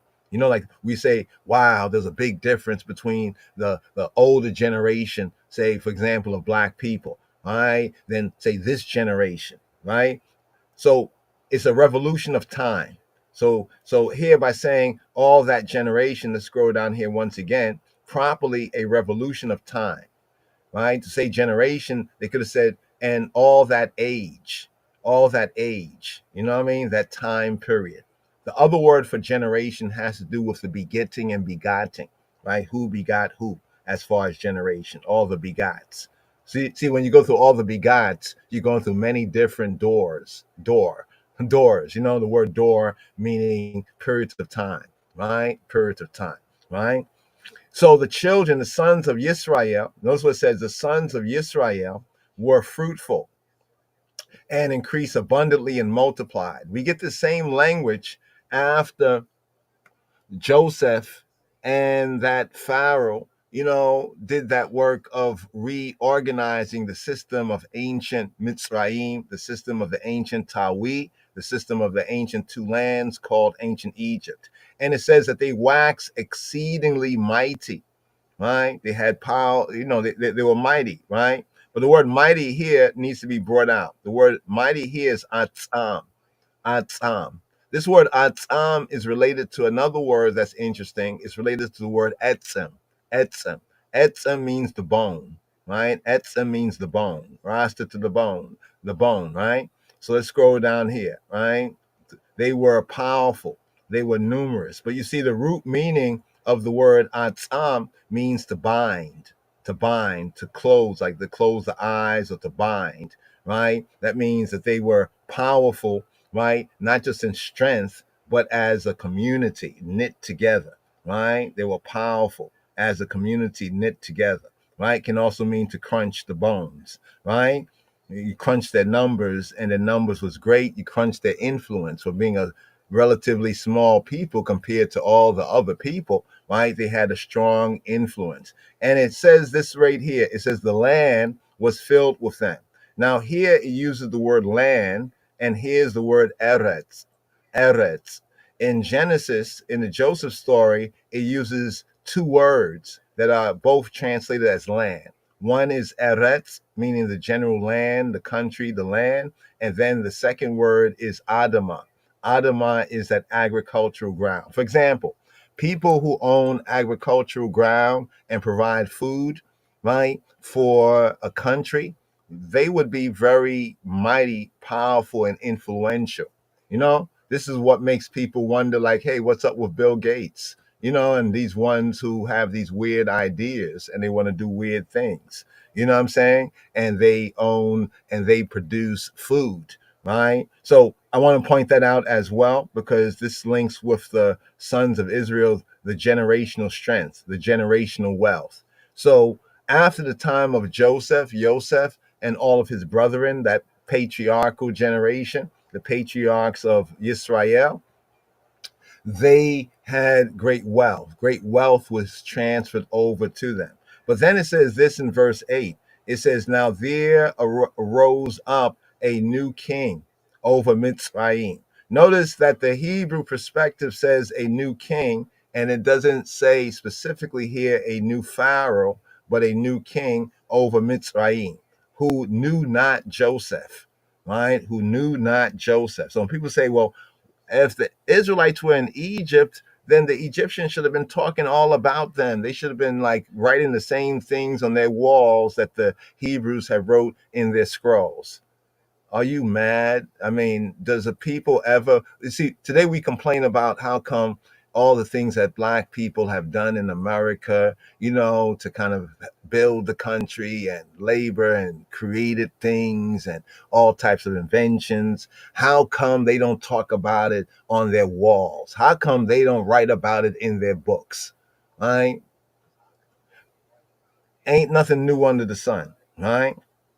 So they did not know, right? They did not know the Negro, right? They did not know Joseph, right? It doesn't mean that Joseph did not have an influence, but it means that this new government, this new system that arose, right? This new ruler, this new Melech that arose over Mitzrayim, right? Didn't want to have anything to do, right, with Joseph. He's here to kind of reverse everything that Joseph had done previously, right? To strip the sons of Israel of their position, right? Their political, their social, and their religious influence at that particular time. That's why it says the sons of Israel were fruitful and increased abundantly and multiplied and waxed exceedingly mighty, and the land was filled with them, right? The land was filled with them, right? Then it's down here, it says, and he said to his people. Now, note this as well,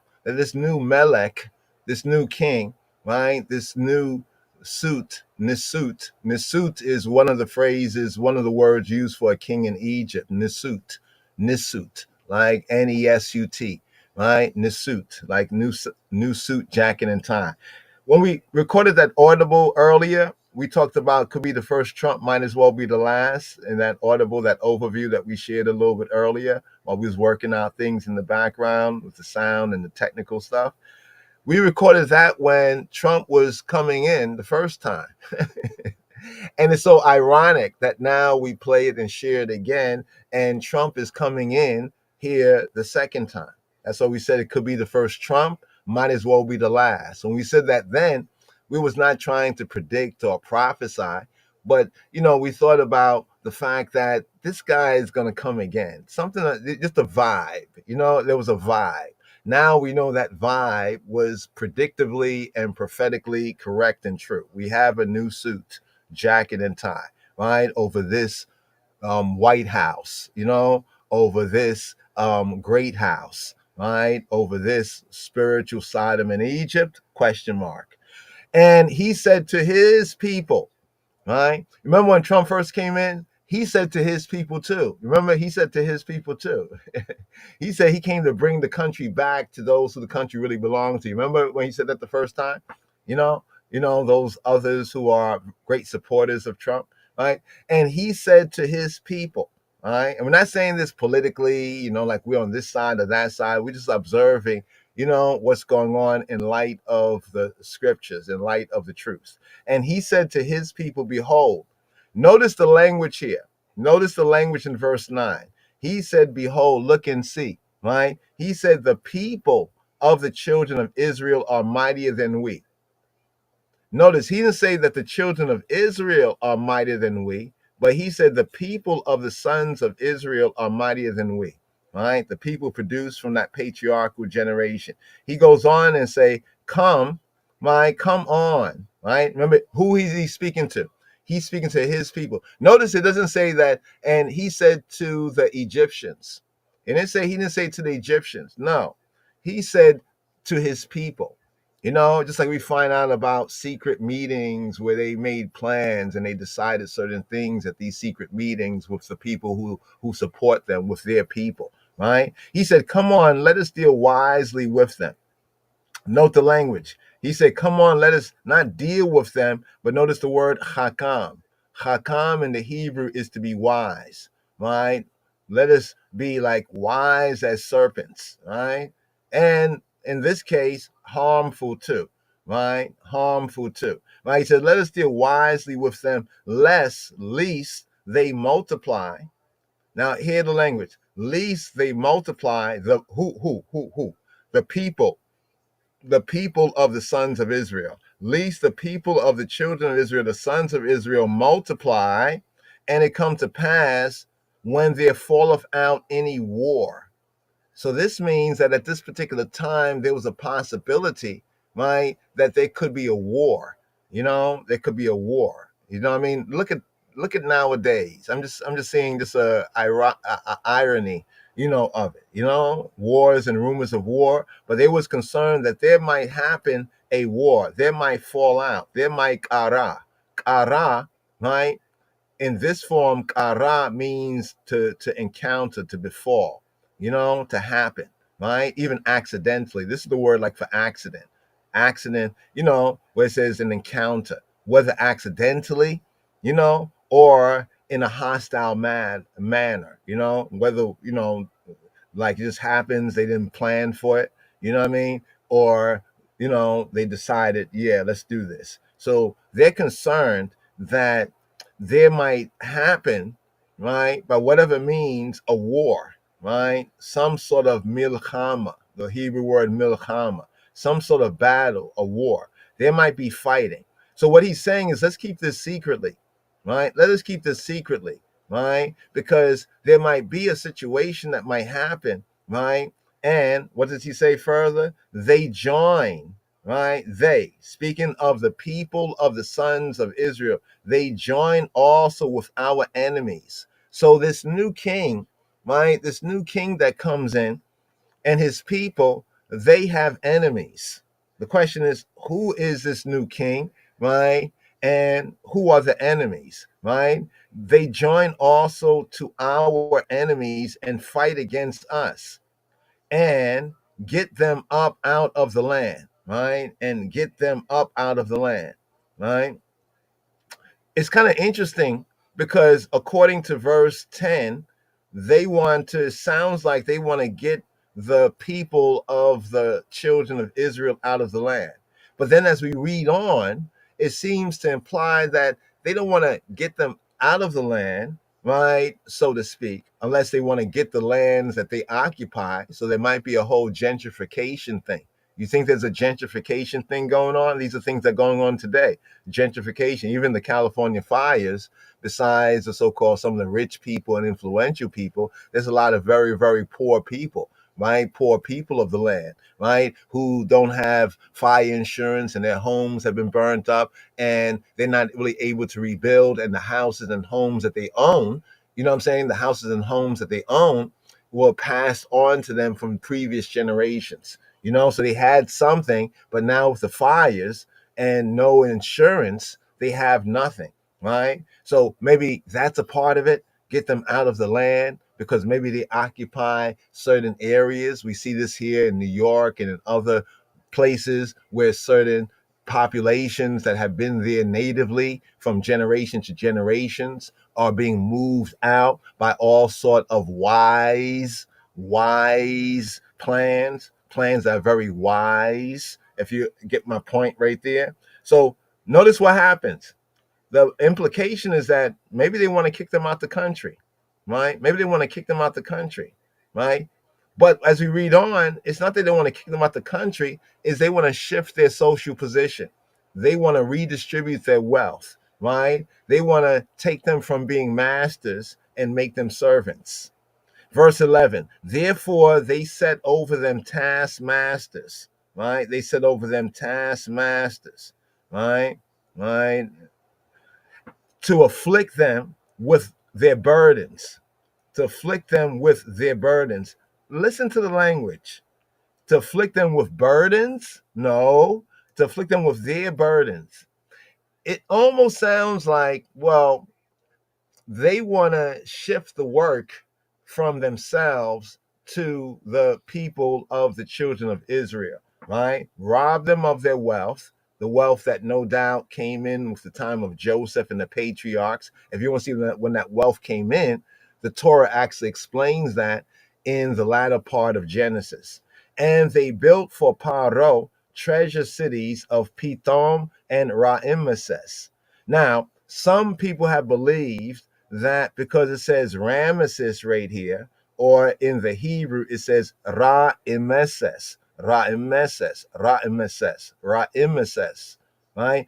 That this right here is speaking of the king, the ruler, right, and the dynasty known as the Ramessides, Ramses and the Ramessides.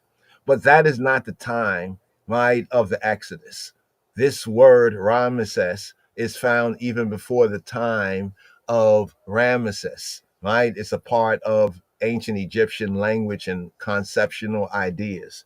But let's just go a little bit further. But the more they afflicted them, the more they multiplied and grew. Isn't this interesting? The more they tried to reduce their population, right, through trials and tribulation, economic, work, labor, other sort of society things going on, they seem to have taken great comfort, the man them with the woman them, and their numbers got bigger and bigger, right? And they grieved, right? And they did what? And they grieved, right? This was a deep something. They grieved. What's the word? Kut.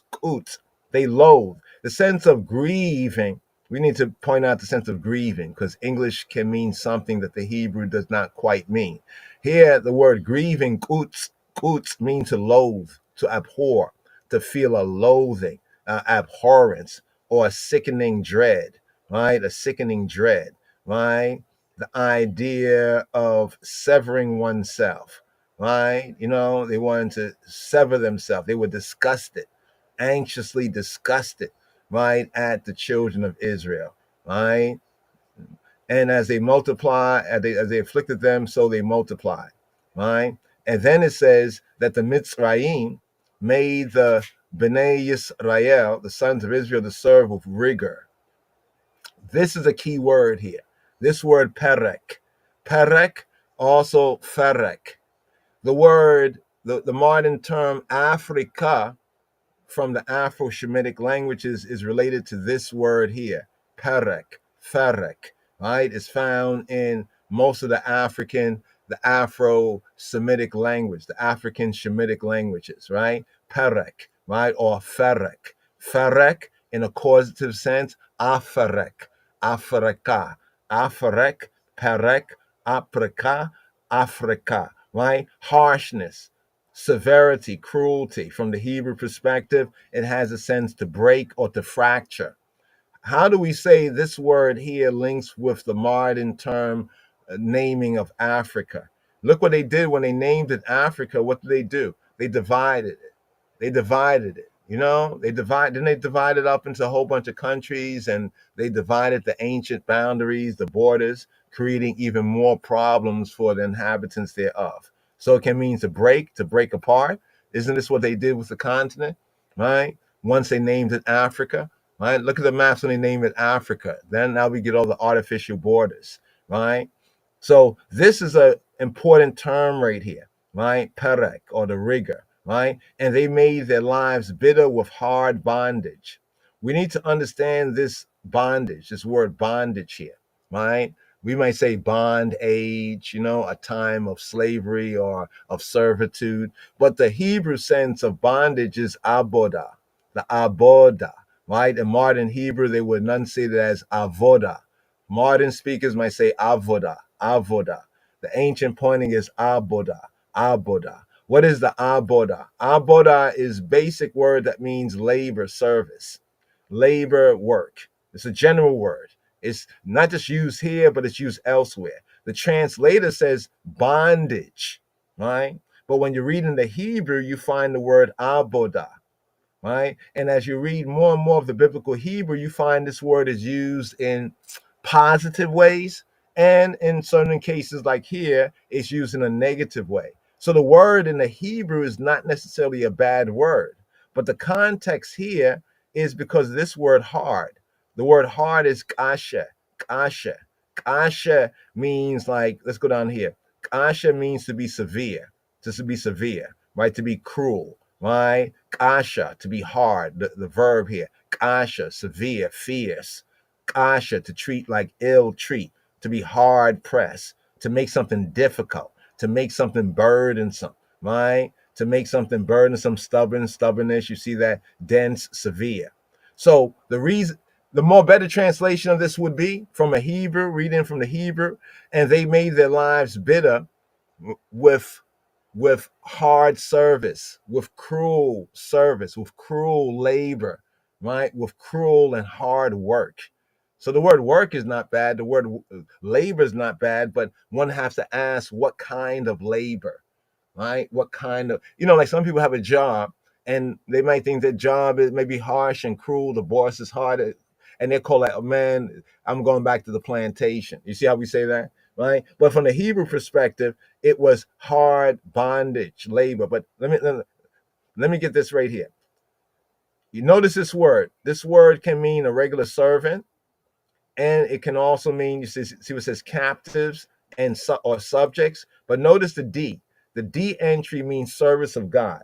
The same word abodah is applied to the Levites, right? The Levites had that abodah of Yahweh Elohim. They had the service, the priestly functions and the function of the holy place. That was their abodah. That was their service. And generally speaking, the Israelites also had their abodah, service, right? So there's service in the sense of regular work, and there's also service in relation to, one might say, their belief system, their faith-based system, right? So this is interesting because often we would see this word as only being like labor and work. But from the Hebrew perspective, it can be labor and work in the sense of what work and labor you do. And it also has, for lack of a better word, a kind of a religious connotation, right? Because the same word for abodah, the same word for service and labor,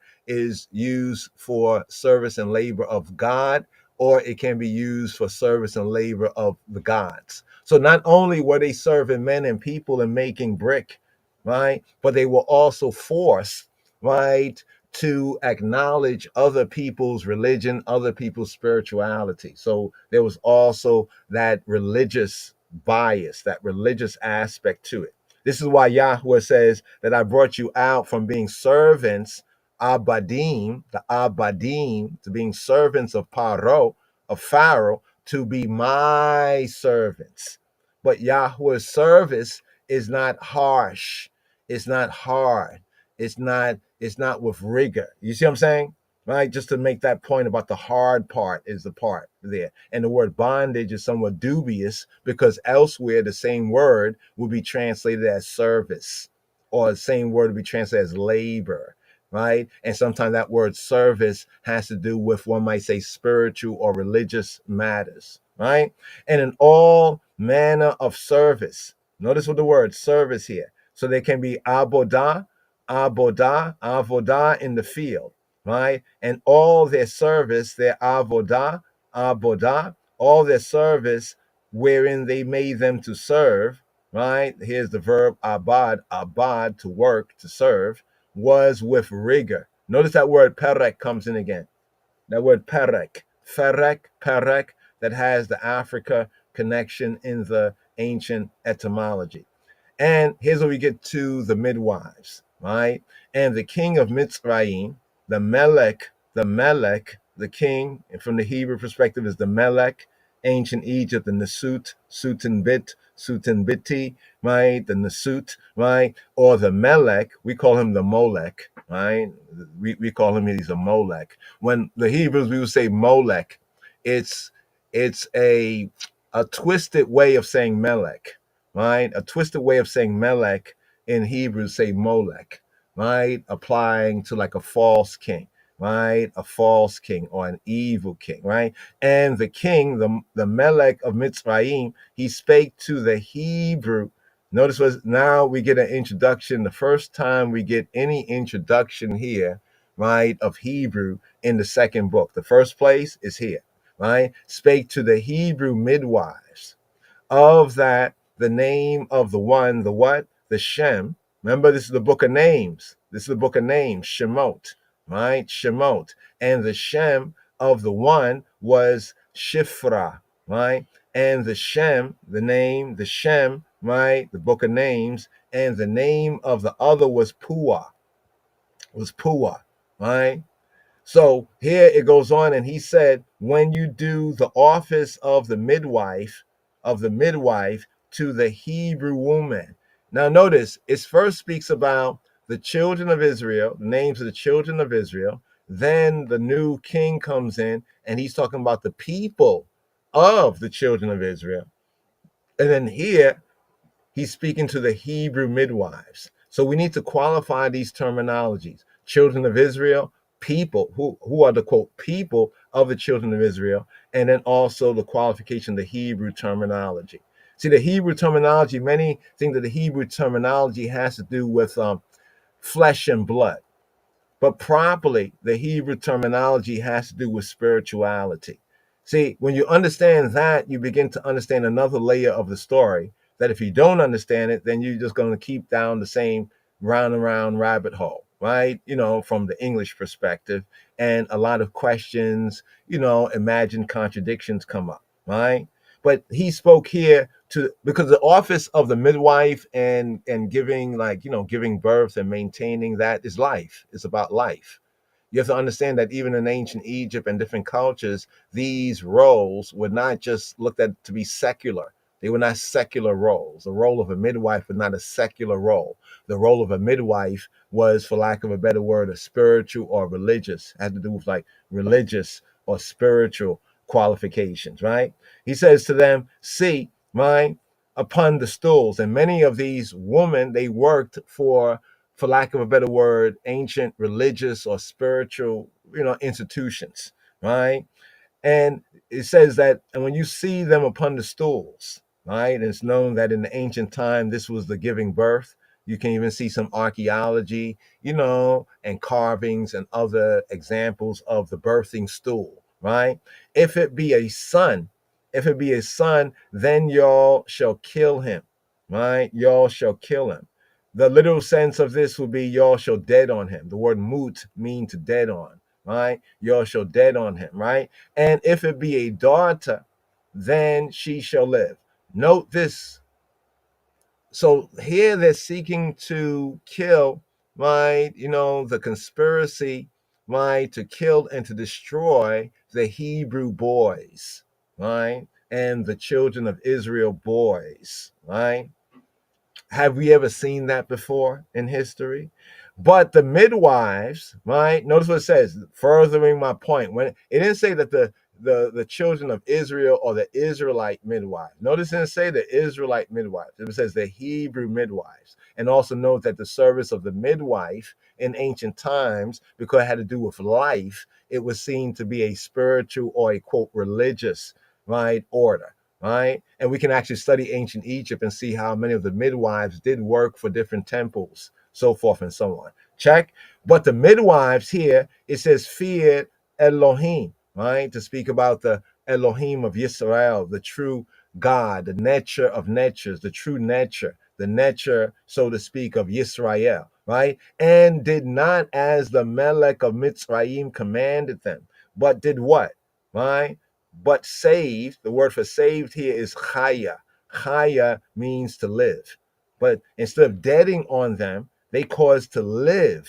They caused to live the men children, right? Or the yeled, like the boys, the little boys, the male children, the yeled, right? The boy children, right? Alive, right? And the Melech of Mitzrayim called the midwives. They have an English show. I don't know if you've seen it.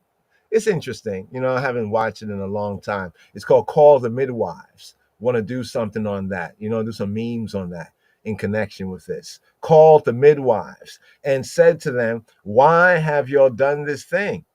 And saved, right? Caused to live chaya instead of your muta, them, your chaya them. Why do you chaya, right? The yeled, the boys alive. And the midwife said, what? Did the midwife say, because we feared the God of Israel? No, no, they had to be wise, right? They had to be wise, right? They knew what was up, right? The midwife said to Paro, now notice here, it says Paro, right? Paro, right? From Pera'ah in ancient Egypt, the Hebrew Paro, right? Means great house. So it's like the ruler is the king, and then you have the great house, like the White House. When we say the White House, the government, right? But said to Paro, which means they answer the king, but they also answer the court. They answer the king and the court, right? And what did they say? Because we don't believe in your God. We're not doing it your way. We believe in the God of Israel. No, they had to be wise. It said because the Hebrew woman, right? So they put it in the third person, so to speak, because the Hebrew woman are not as the Egyptian woman. So here we see a contrast here between the Mitzrayim woman, right? And not just those who were citizens, but those who believed in one of the 42 different denominations of ancient Israel, of ancient Egypt. They had 42 different denominations, right? Because they had 42 sacred precincts, right? And 42 different triads, right? But be that as it may, making a distinction between the Hebrew woman, right? The woman who cross over, who transcend from the lower to the higher way, to the true way, and the Egyptian woman, those who, go along with their system of things, their religious culture, so forth and so on, right? They are not like them, right? Did the midwives say because they believe in the truth and they believe in the God of Abraham, Isaac, and Jacob? No, they had to be wise at this point. What did they say? For they are lively. They say because they are lively. Chaye. So we have chaya and here we have chaye. Chaye means to be lively, but it has a sense in Hebrew to mean vigorous.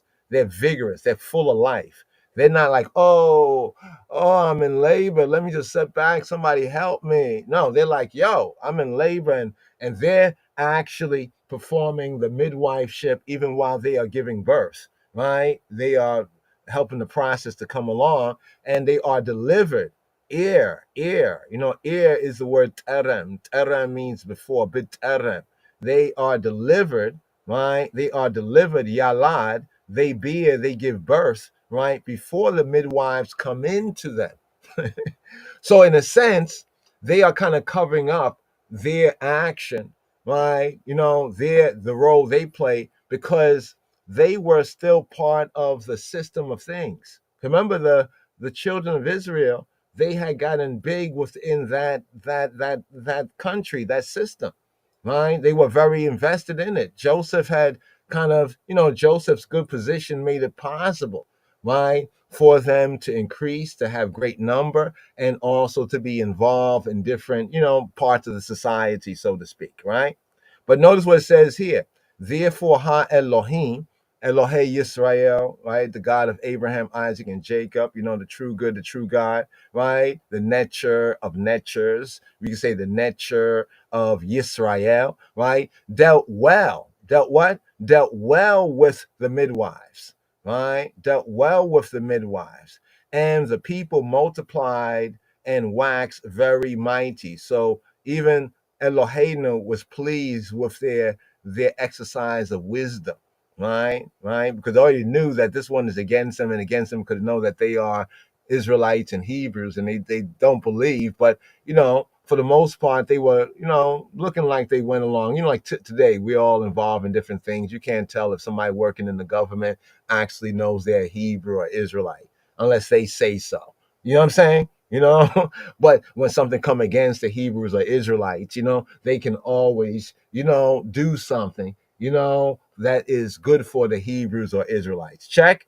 And it came to pass, because the midwives feared, they respected, they reverenced Yahweh. They were reverent, respectful, right, of Elohim, right? We could say the true good, the true God, or the nature of Israel, that he made them houses. This is the important point right here.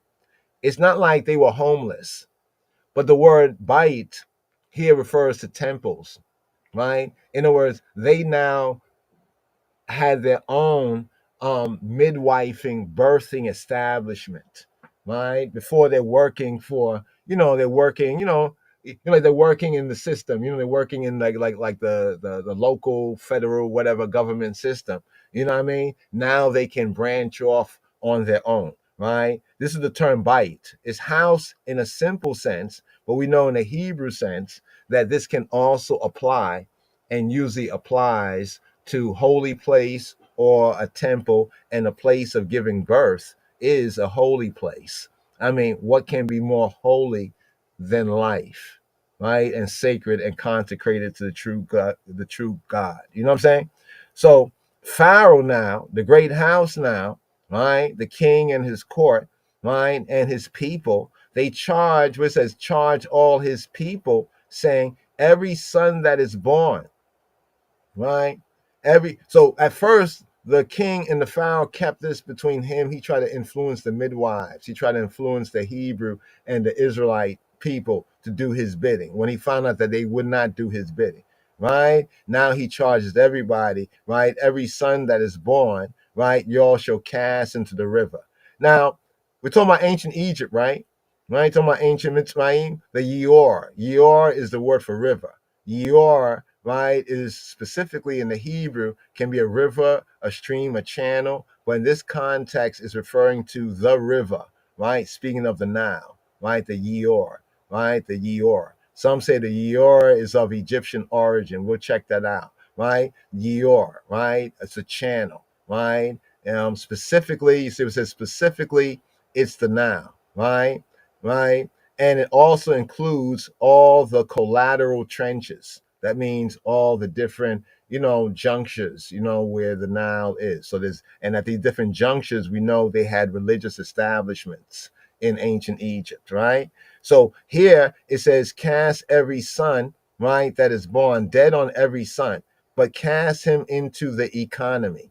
See, the river was the economy, right? We know that the river, they had religious, spiritual significance. And if it had religious, spiritual significance, it also had economic and practical significance. So when we read, y'all shall cast into the river, this means that the death of the Hebrew and the Israelite children would be linked with the economy.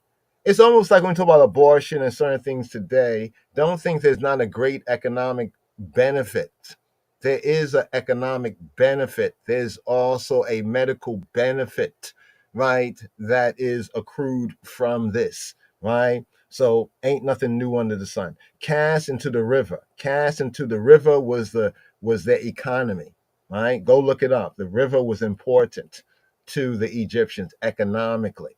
You know what I mean? And every daughter, but the daughters, right, y'all shall save alive. The question we should ask here, and notice this first chapter has 22 verses. In Hebrew, the number 22 is important because it takes on the significance of what people call the Alpha and Omega, right? The beginning and the last. Hebrew Aleph Beit alphabet has 22 letters. So it's kind of interesting that this first book, right, this first chapter of this second book right here, of this new book, is called These Are the Names, right? The Shemot, and also has these 22 verses. And at the 22nd verse, it says, and every daughter y'all shall save alive. The question is, what do we think this was about? Why did they save the daughters alive? You know what I mean? What was this all about? What were the daughters doing? All right. In a sense, we get to see Moses' sister, right? Moshe's sister. She's working, in the great house. She is working for the daughter, right? The daughter, Pharaoh's daughter, right? The daughter of Pharaoh, right? Now, here we want to point this out here. of our personal studies and studies with other brothers, and we come across some of this work that has it confirms many of our studies, and in some cases the author researched and went beyond and actually linked a lot of other facts that, we say for the most part there are areas that we differ, right? But in the general presentment of this, we see this information to be highly right and accurate. And we know that there's people who want to dispute it, but we look forward to that in due time, right? But the 18th dynasty, right? We're looking at the time of the 18th dynasty. There are some who point to the Exodus a very early date, a too early date. Some point to the Exodus in the 12th dynasty. Others point to the Exodus in the Ramesses time because of what it said about how they built these cities of Pithom and Ramesses. They said, oh, there was a king named Ramesses, so he must have been Ramesses. That was one of the old Gentile, Christian, and Jew position on it. But the more accurate time period that matches both the information we have in the scripture as well as archaeological and other evidence is the 18th dynasty, and the Exodus roughly in the 1400. Here they have 1446 BC time, right? With the Ahmose, right? We have Ahmose who expels the Hyksos and he downpresses the Hebrews. There is the prevailing position of many that the Hebrews, right, were the Hyksos. Not to go at length right here, right, into this reasoning, but we do like to say that the Hyksos are not the Hebrews. The Hebrews are distinct from the Hyksos, but could be generally associated with the Hyksos. The Hyksos, the term Hyksos spoke to a specific people group, right, of Afro-Shemitic people, right? The Hyksos terminology. The Hyksos terminology, to put it into better context, it's like today when we talk about immigrants. When we talk about immigration and immigrants, so they say, oh, these people are legal immigrants, or these people are immigrants, those people are immigrants, illegal or legal or whatever, right? But notice something for America, right? Even the people who came over and sought to steal the country from the native people, they were immigrants. But see, the way they write their history, they're not immigrants. You know what I'm saying? They came over here to worship God and all that, But actually, the people who came over here, right, they are part of the synagogue of Satan. Why do we say this? Not every one of them, but that intent. When they call themselves the Israelites, they call the native people over here, therefore the Canaanites. And therefore they weaponize the Bible, right, to exterminate them and make their people believe that they are the new Israel. In other words, the pilgrims came over here believing that they were the new Israel. They were Israelites. Therefore, they looked at the native people to be Canaanites. They've done that in Africa too, right? They went over there like that. We're the Israelites, right? Right? Because their ancestors, their forefathers, gave them lies, made them believe lies, and they looked at the native people to be the Canaanites. So the term Hyksos speaks of a specific people, right? And in a general sense, the Hebrews could be considered to be immigrants when the term Hyksos is related to immigrants. But in fact, the ones historically known as the Hyksos, the Hekshaus, right, that were expelled, right, were not the Hebrews, were not the Hebrews or the Israelites, the children of Israel. Like Esau and Jacob, right? Esau and Jacob are brothers, but aren't they different? Okay, that's my point. Not to go at length in it, why the Hyksos are not the Hebrews, the biblical Israelite Hebrews. So where it says Ahmose, right, he did expel the Hyksos. And people say, oh, that was the Hebrews there. But what they miss is the downpression of the Hebrews that still remain behind.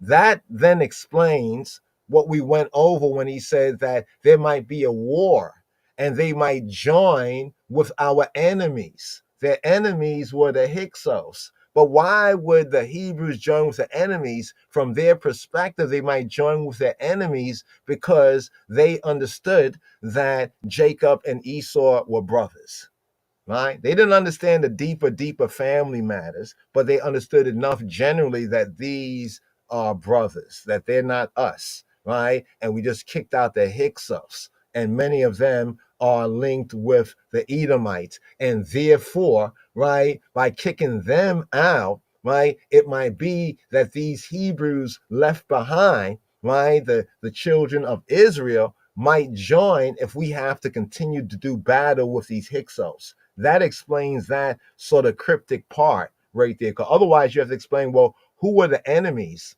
right, of this new king, right? And so here we come to the time of Amenhotep, right? Some say Amenhotep, but Amenhotep, right? The first, right? Here's a link with the killing of the sons, right? Also the birth of Moshe. They say here 1526. Our research led to not 1526, the exact date, but in the 1500 period, right? And here we get the adoption of Moshe as we have with the narrative. And then the Amenhotep period leads to the Tutmosides, right? The Tutmosides now become this new dynasty, the Tutmoside dynasty, right? And then as we go a little bit further right here, right, you see Hatshepsut, right? You see Hatshepsut down here where it says Hatshepsut, right? She is the well-known, right? She is the well-known daughter of Pharaoh. All right. Now, what's interesting too, now some will say, no, it can't be Hatshepsut. Well, okay, let's just say it's not Hatshepsut, right? Let's just go with that right there. But let's ask the question here.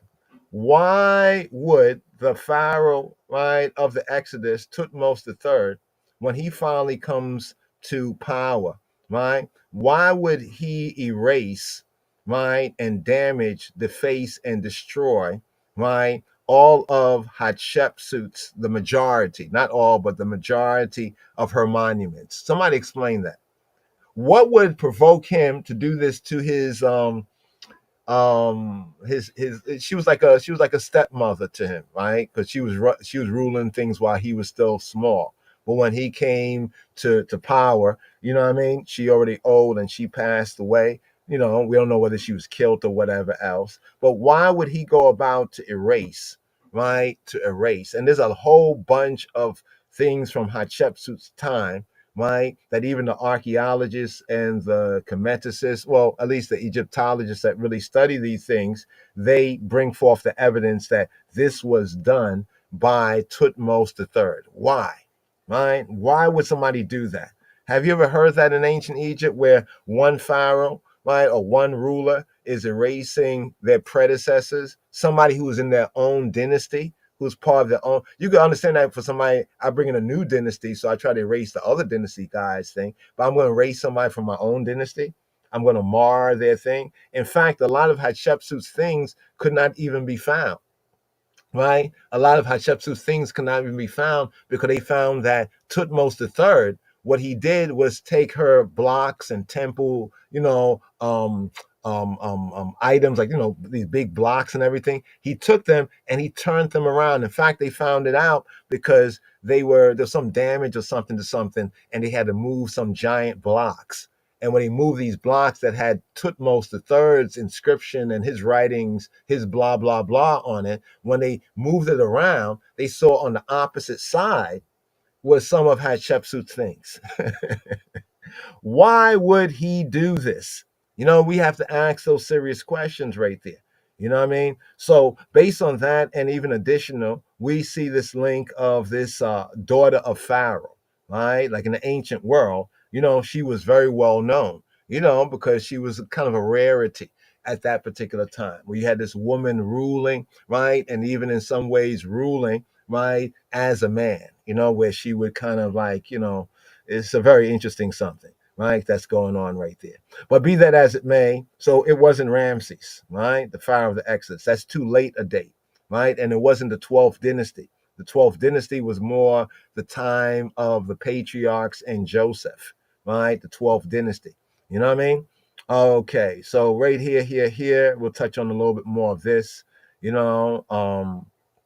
Recomers, yeah. This is we're gonna show like so right here. That also be Hatshepsut. Some say that's will be Hatshepsut there getting anointed, but you can see where she is etched out, scratched out. Right, this is a little better picture, but you really can't see it. She's scratched out. They leave their gods there. They don't dare scratch out the gods, but they scratched out Hatshepsut, right? Right? And so there's a lot of that basically goes on right there. So here's just an overview. We want to give ones, you know, what the overview, our perspective on this, you know, and then we can kind of reason on it a little bit more. All right.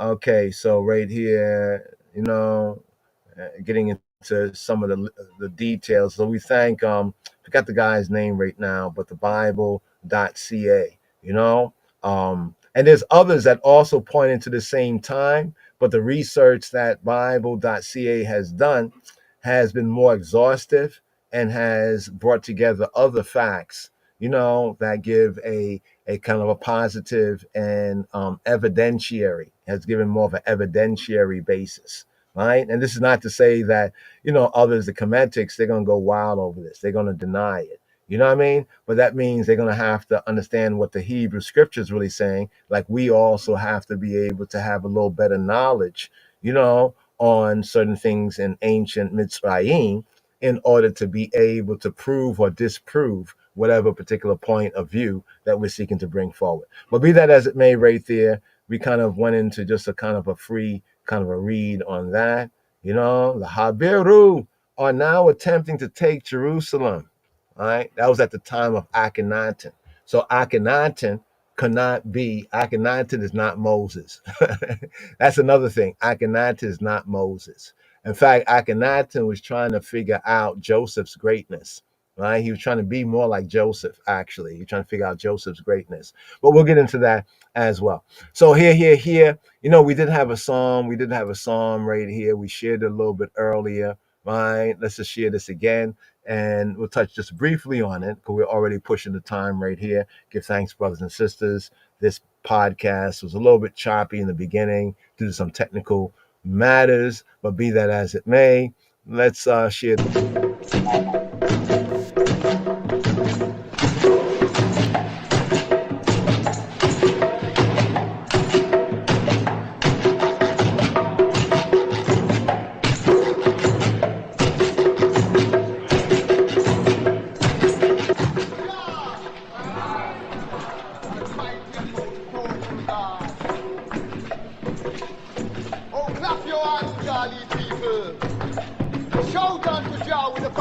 Triumph, for the Lord Most High is terrible.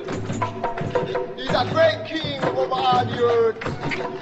He shall subdue the people under us, and the nations under our feet. He shall choose our inheritance for us. The excellency of Jacob who we love. Rastafari. Jah has gone up with a shout. The Lord with the sound of a trumpet. Sing praises to Jah, sing praises. Sing praises to Rastafari, sing praises. Because he's a great king over all the earth. Sing ye praises with understanding.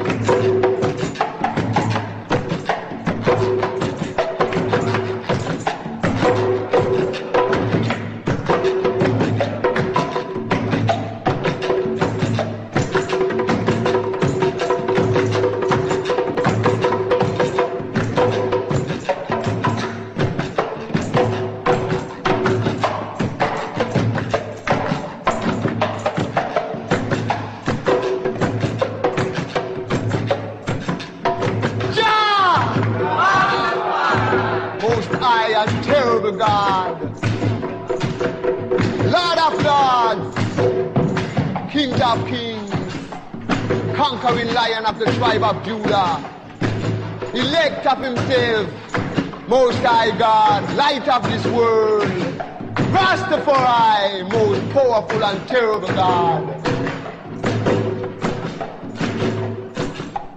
Hail, beloved, peace be unto the eye. Welcome to this gathering of the Most High, Jah Rastafari. But the eye look as if all the troubles of this world are upon his shoulders. Come here, draw this chalice, and let these herbs, for the healing of the nation, heal your troubled mind.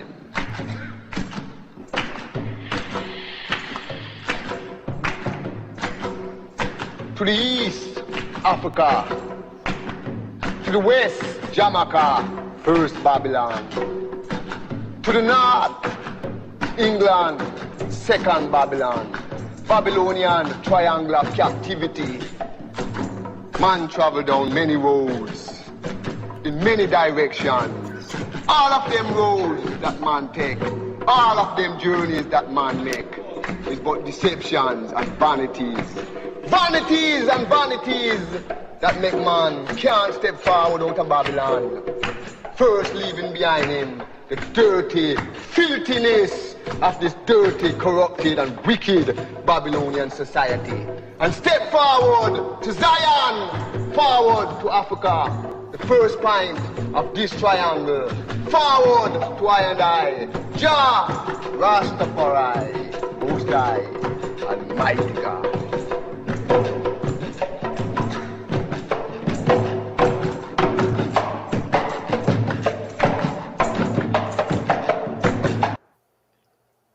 Hallelujah. Joyful shout right there. Yeah. Here. So today's daily Psalm, Psalm 47. Give thanks. Psalm 47. That's from the movie. I don't know if you've seen that movie, the movie known as Babylon. Right? There's a movie, Babylon, a UK Rastafari kind of dub, roots reggae dub movie known as Babylon. So that right there, they had a session right there. And there, as was the trod, of the called, chosen, and faithful to reference the scripts, Psalms 47, even today's daily psalm. Here we have Mizmor, Meme, Zain, Meme Zain, Meme Zain, Meme Zain. So here we have Psalm 47. Psalm 47, according to the royal order. Psalm 47 is themed. Today's daily psalm is themed God the King. The theme of the psalm, Elohim HaMelech. Elohim HaMelech.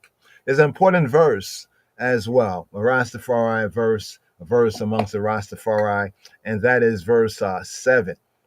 For God, for Elohim, right, is the king of all the earth. This is where the idea and the word sound of earth's rightful ruler.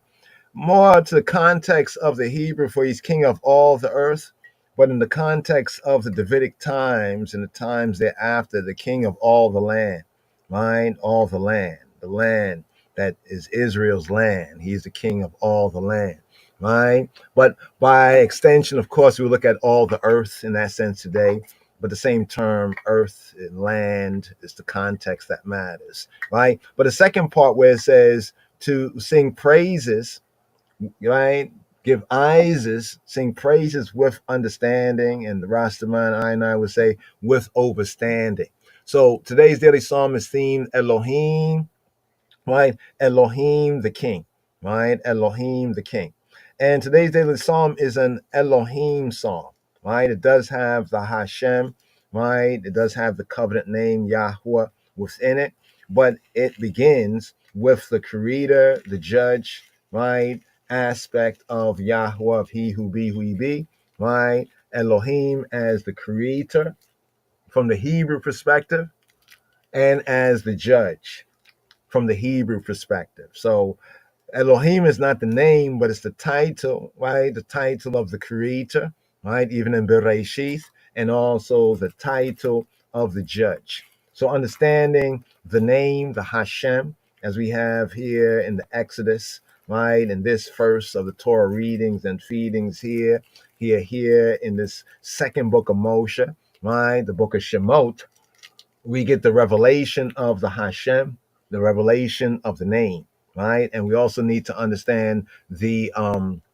titles, right? The titles and the attributes that are revealed. But here we have, simply put, we have Elohim, right? Elohim the King, or God the King, right? God the King, right? God the King. Thereupon the fear, the reverence of Elohim.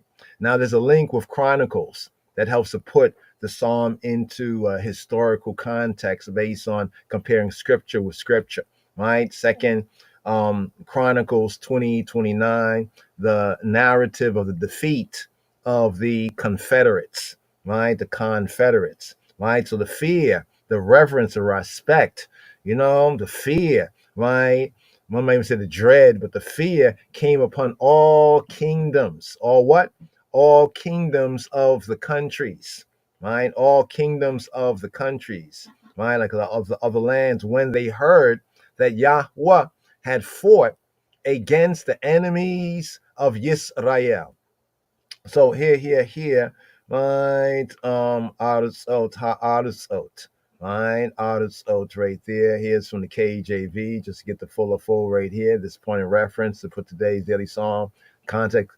And the fear, right, of Elohim was on all the kingdoms of countries, right? When they had heard, when they shamu, when they heard that Yahweh had fought against the enemies of Yisrael. So here this puts this into the context here. Wayehia pachad. I was correct right there. I didn't.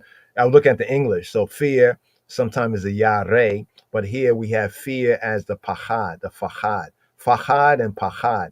Pachad is terror, the dread, and the dread, right? And the dread of Elohim, of the Creator, of the Judge of judges. Wayehia pachad Elohim al kol mamlekot, on all the kingdoms, on all the mamlekot, right? Mamlaka. Remember that Yisrael, right, in Exodus chapter 19 and 20, right, is called to be a nation, a kingdom of the priesthood, a priestly kingdom, right? A kingdom of the priesthood and a holy nation, right? A mamlaka, right, of the Kohanim. And here the fear, the dread of Elohim came upon called mamlekot, on all the kingdoms, right? Ha-aratzot, aratzot. Some of the Israelites, and looking into, which book is that? That's Esdras, when it talks about the scattered Israelites going into the Arasot, when they look at the English transliteration, Arasa.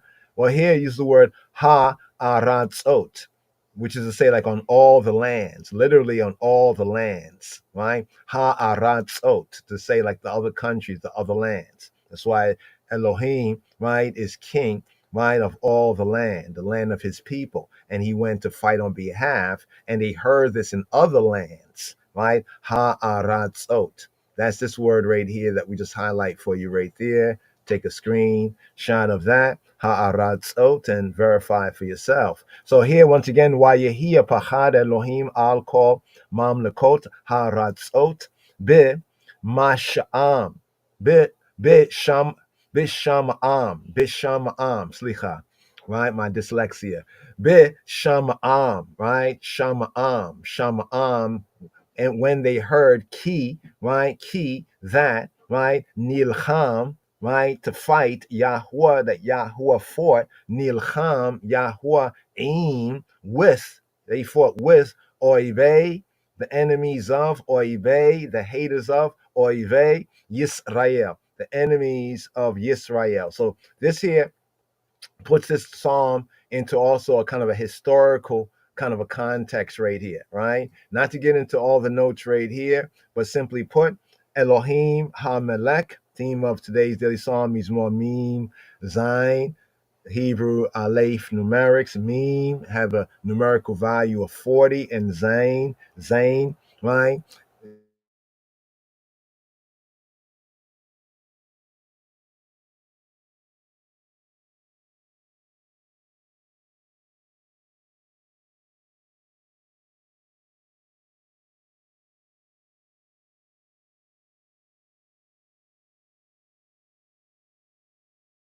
So means more to meme, Zain, means Zain, the king. This is a poem, a composition on the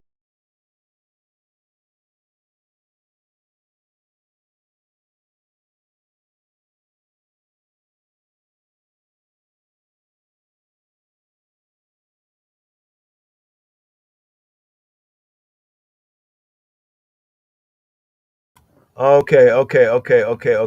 Don't know what just happened right there. Yeah, don't know what just happened. Oh man. Yeah. All right. So just to rewind a little bit right here. This Psalm, Psalm 47 here, also theme. Okay, hold on for a moment. My window came down off the screen too. What just happened there? Yeah. All right.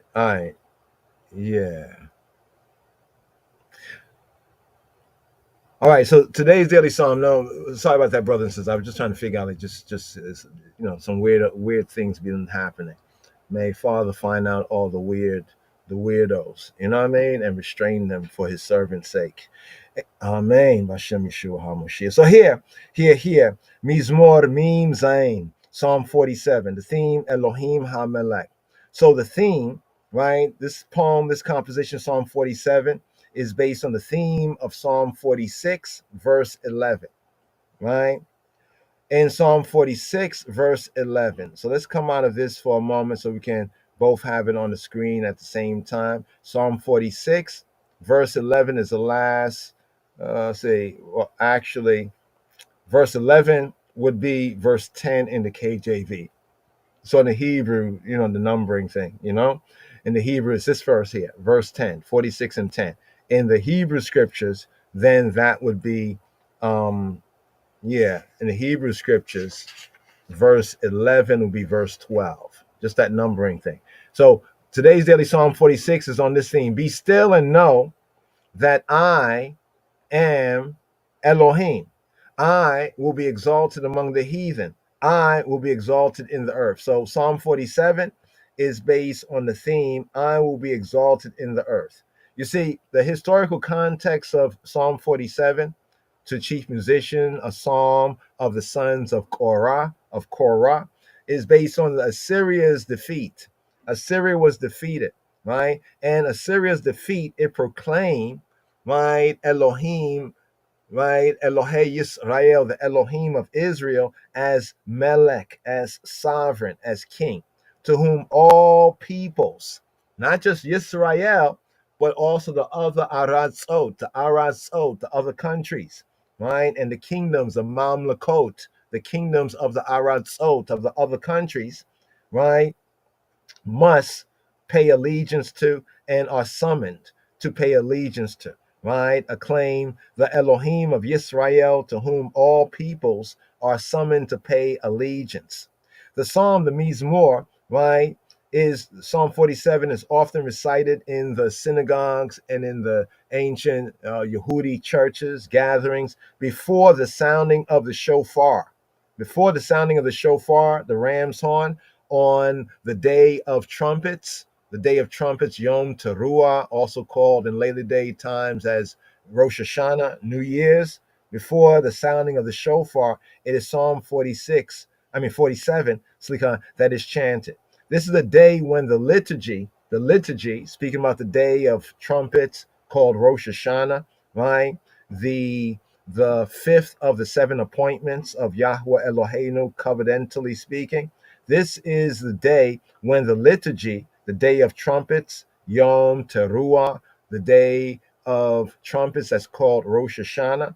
It's a day when the liturgy, the holy service, it dwells upon the thought of Elohim's universal sovereignty. Not just that he is the Elohim and the king of Yisrael, right? But he's the king of the Goyim. He's the king of the nations. He's the king of the Gentiles, right? He's the king of all the kings. He's a sovereign. You know what I'm saying? So here in this verse here, just to bring out the Hebrew of this right here, right? Just from the Hebrew right here, this verse here. It says, Harpu, be still, and know. Harpu, be still and know. Harpu, and Harpu, be still, relax, y'all. Rafa, harpu, relax, right? Relax yourself, right? Slacken, relax, right? When it says be still, it's like relax, relax yourselves, right? Harpu, and and yada yada yada as a command, and know y'all key for I know key, for I know key, right? Key I know key, Elohim. Now what's interesting is when Yahuwah gives the 10 words to Yisrael, he says something similar, very much similar He says ki anoki. So here the anoki I, the more personal, right? The more personal. We say I. Ki anoki Elohim. Our room. I will be lifted up. I will be room. Room in Hebrew means to rise up. He rose up. Our room. Our room. I will rise up. Our room. Ba goyim. I'll rise up upon the nations, the goyim. Arum. I will rise up. Ba'aret. I will rise up in the land. I will rise up in the earth. So this is just to bring out right here, right? Just to bring out right here the theme of today's daily psalm that's based on Psalm 46, right? Hebraically at verse 10, right here, here. So with that right there, just as a quick kind of overview, I know, we spent a little bit of time on other particular matters trying to get that things working correct, but this psalm is an exaltation at Yahweh's triumphant ascension, right? While between Psalm 45, right, and 46, scarcely any other bond of relationship, but the similarity, right, the similar use of the significant al kain. So the Hebrew here where it says al kain, in the Hebrew that means like therefore, right? Therefore can be discovered. And therefore Cain, Psalm 47. So what we have is actually a trinity of Psalms. We have Psalm 45, Psalm 46, and here the third in this trinity, right, of Psalms, we have Psalm 47. Has in common, right, with Psalm 46, not only the thought of the kingly exaltation of Yahweh. So here is not that our king is above their kings. We know that because Yahweh has said that the king, right, of Yisrael is Elyon, is most high, is above the other kings of the earth. But this psalm and these psalms is saying the exaltation, right, of the king of kings, of Yahweh, is over the peoples of the earth, or the peoples of the land, even the peoples of the other land, right? And there's also the historical occasion for those who will seek to study a little deeper of Jehoshaphat. It says we got to come down again into the valley of Jehoshaphat. There's some of the Rastafari, the elders from previous generation, has spoke a lot about Jehoshaphat. Jehoshaphat. Jehoshaphat means Jah's judgment, Yahweh's judgment, Yahushaphat, Yahushaft, right? Jehoshaphat, this king, right, whose name is the judgment, right, or the judging of Yahweh, had a victory over the allied neighboring nations, the other goyim, other nations who were around Israel. This victory without a conflict. Mhm. And consequently, all the more manifestly a victory of Yahweh, because a victory without even a fight, a conflict. And therefore, this is the victory of Yahweh. Who can fight, right? Who, after having fought for his people, he ascended again amidst the music of their celebration of victory. So the idea was that we gained this victory over the neighboring enemies, and we did not have to even fight, but therefore we know that they were defeated, that Yahweh, he fought. It was like for the Israelites here, it's like Yahweh, he descended, he bowed the heavens, he came down, he fought for us, and then he ascended again. And as he's ascending, we are giving him praise, right? Because thanking him for coming down and giving us the victory, right? So he descended, he bowed the heavens and came down, and he aliyah, aliyah, he Allah, he went up, right? Amidst the music of the celebration of victory. This event was outwardly represented. Check this out, y'all. Right? Connected with Psalm 47. Elohim HaMelech, God the King, was represented outwardly, right? In the conducting of the ark back into the temple. Right? So the ark was brought out, right? And whenever the ark truly and properly is brought out, it always is to be covered. Right? It always is to be covered. She is never to be naked, in other words, right? Not in public, right? In the holy place, yes. But in public, when the ark was brought out, it was covered over, according to Torah. But here, the ark was brought out, right, to show that victory. And then it was brought into the temple, the Haykal again. We have this in Second Chronicles chapter 20, verse 28, right? So Psalm 47, right? It grew out of that particular event right there, right? And then, as we mentioned already, the blowing of the shofar, the link with the blowing of the ram's horn on New Year's Day, or the day that is called Yom Teruah in Torah, the day of trumpets. On the day of trumpets, the trumpets were blown, and later on, the day of trumpets became known as Rosh Hashanah, right? The civil New Year's Day, right? So with that right there, let us get into this Likkle Watalawa Psalm right here.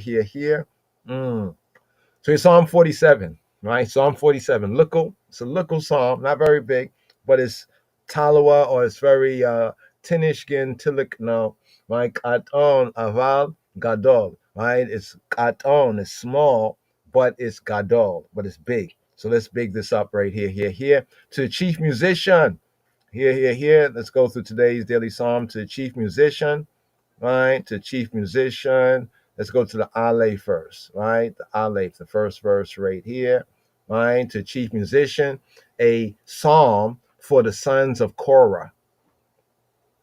Oh, clap your hands, all ye people. Shout, right? Shout to Elohim, to the creator, to the judge, right? With the voice of triumph,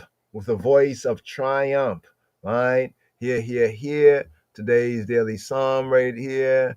Let's bring this out here. Something like, let's see, right? Oh, clap your hands, all ye people. Oh, clap your hands, clap your hands, clap your hands,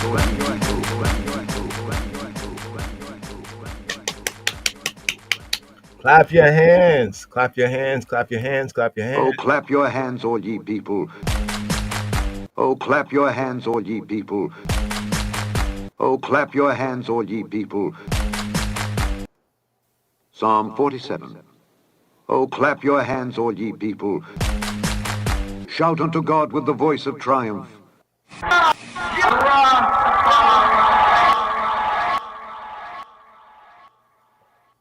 For the Lord Most High is terrible. He is a great king over all the earth. He shall subdue the people under us, and the nations under our feet. He shall choose our inheritance for us, the excellency of Jacob, whom he loved. Selah. God is gone up with a shout. The Lord with the sound of a trumpet. Sing praises to God. Sing praises. Sing praises unto our King. Sing praises. For God is the King of all the earth. Sing ye praises with understanding. God reigneth over the heathen. God sitteth upon the throne of his holiness. The princes of the people are gathered together, even the people of the God of Abraham. For the shields of the earth belong unto God. He is greatly exalted. All right. So here, just that overview of the verses we're going to touch on right here. So verses 1 to 4 is the call. Is a call to the Goyim.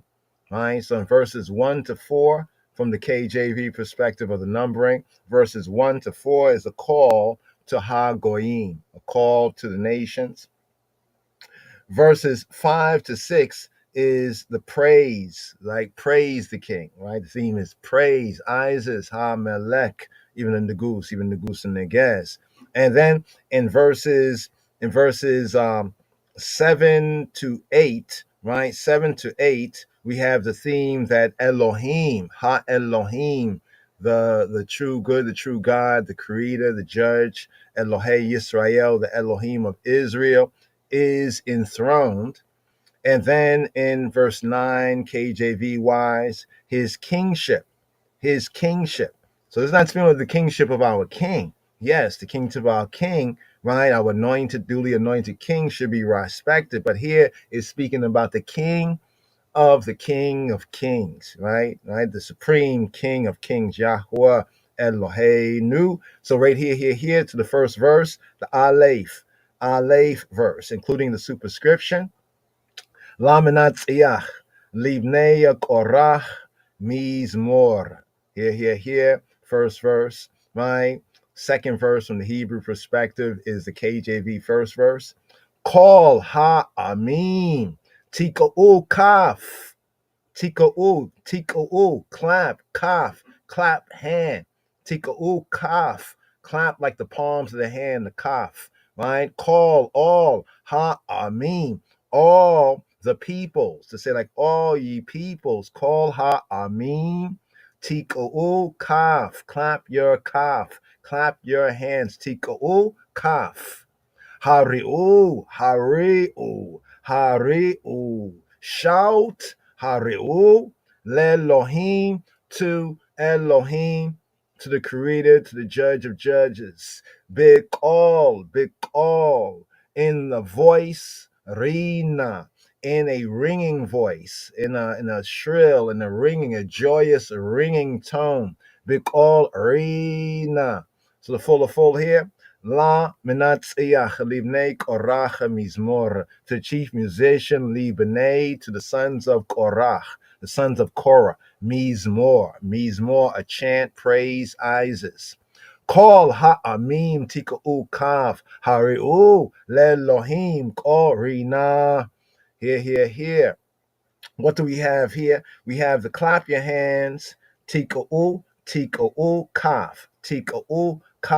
So the clap is taka,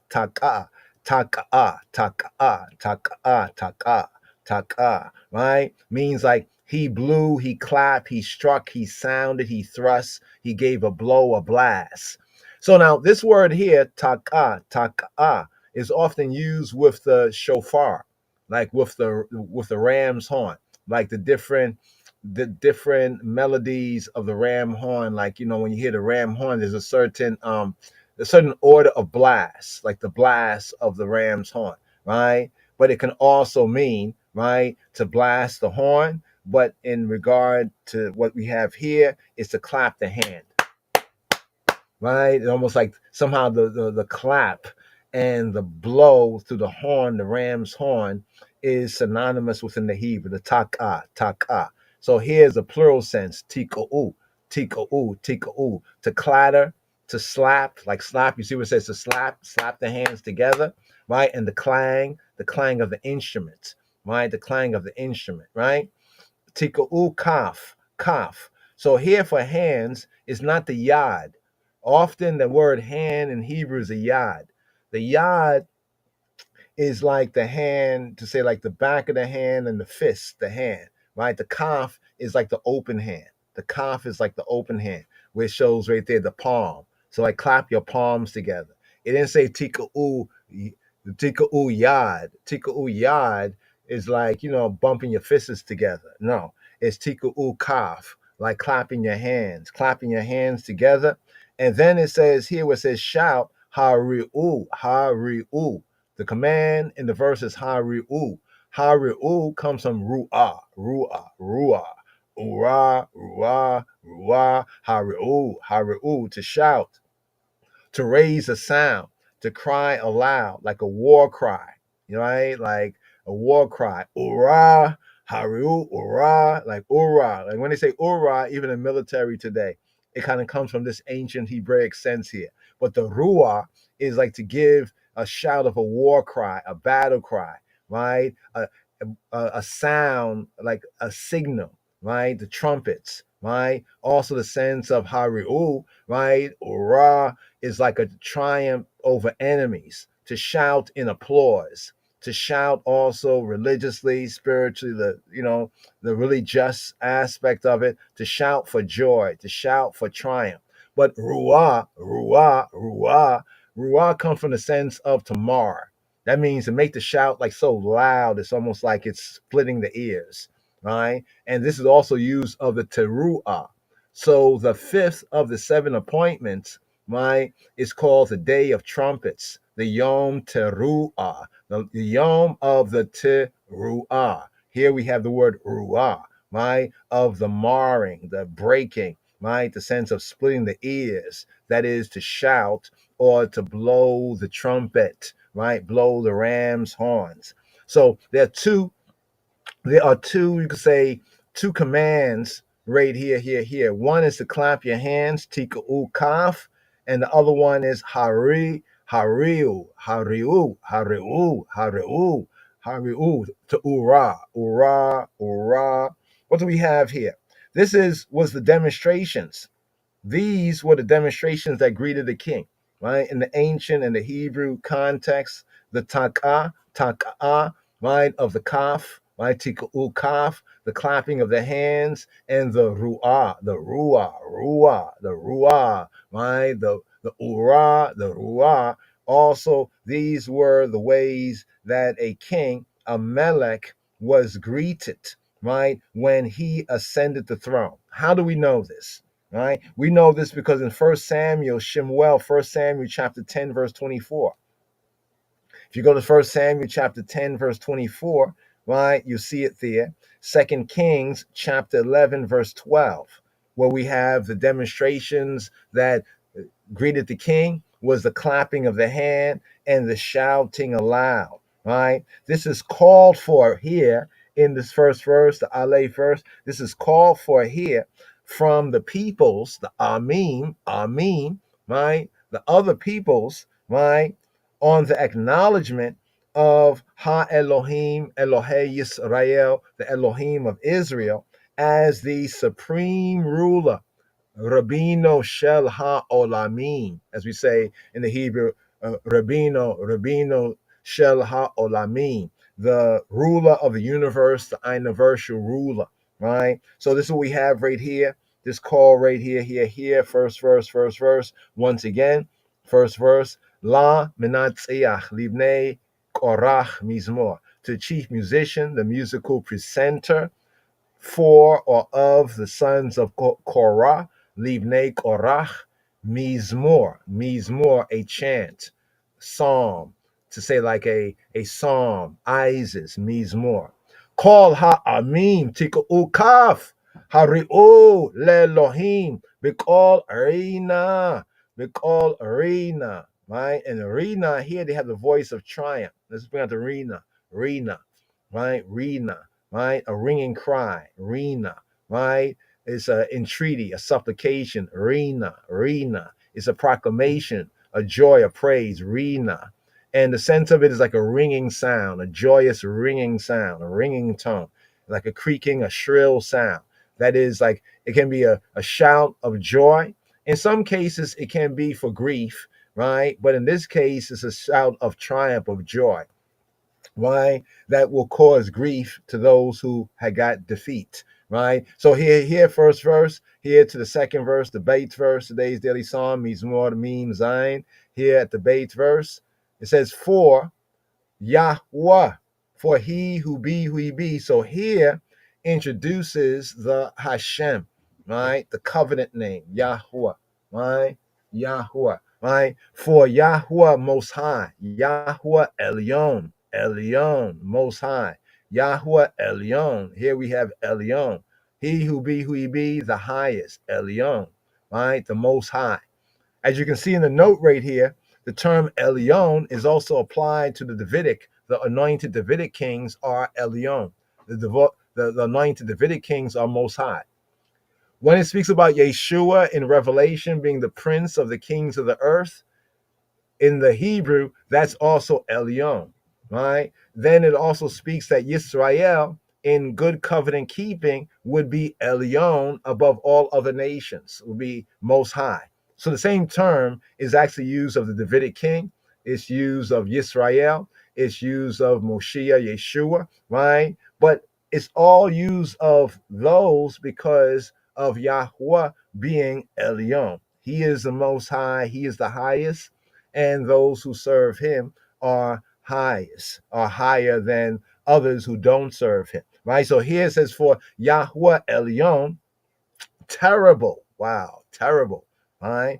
A great king, Melech, over all the earth.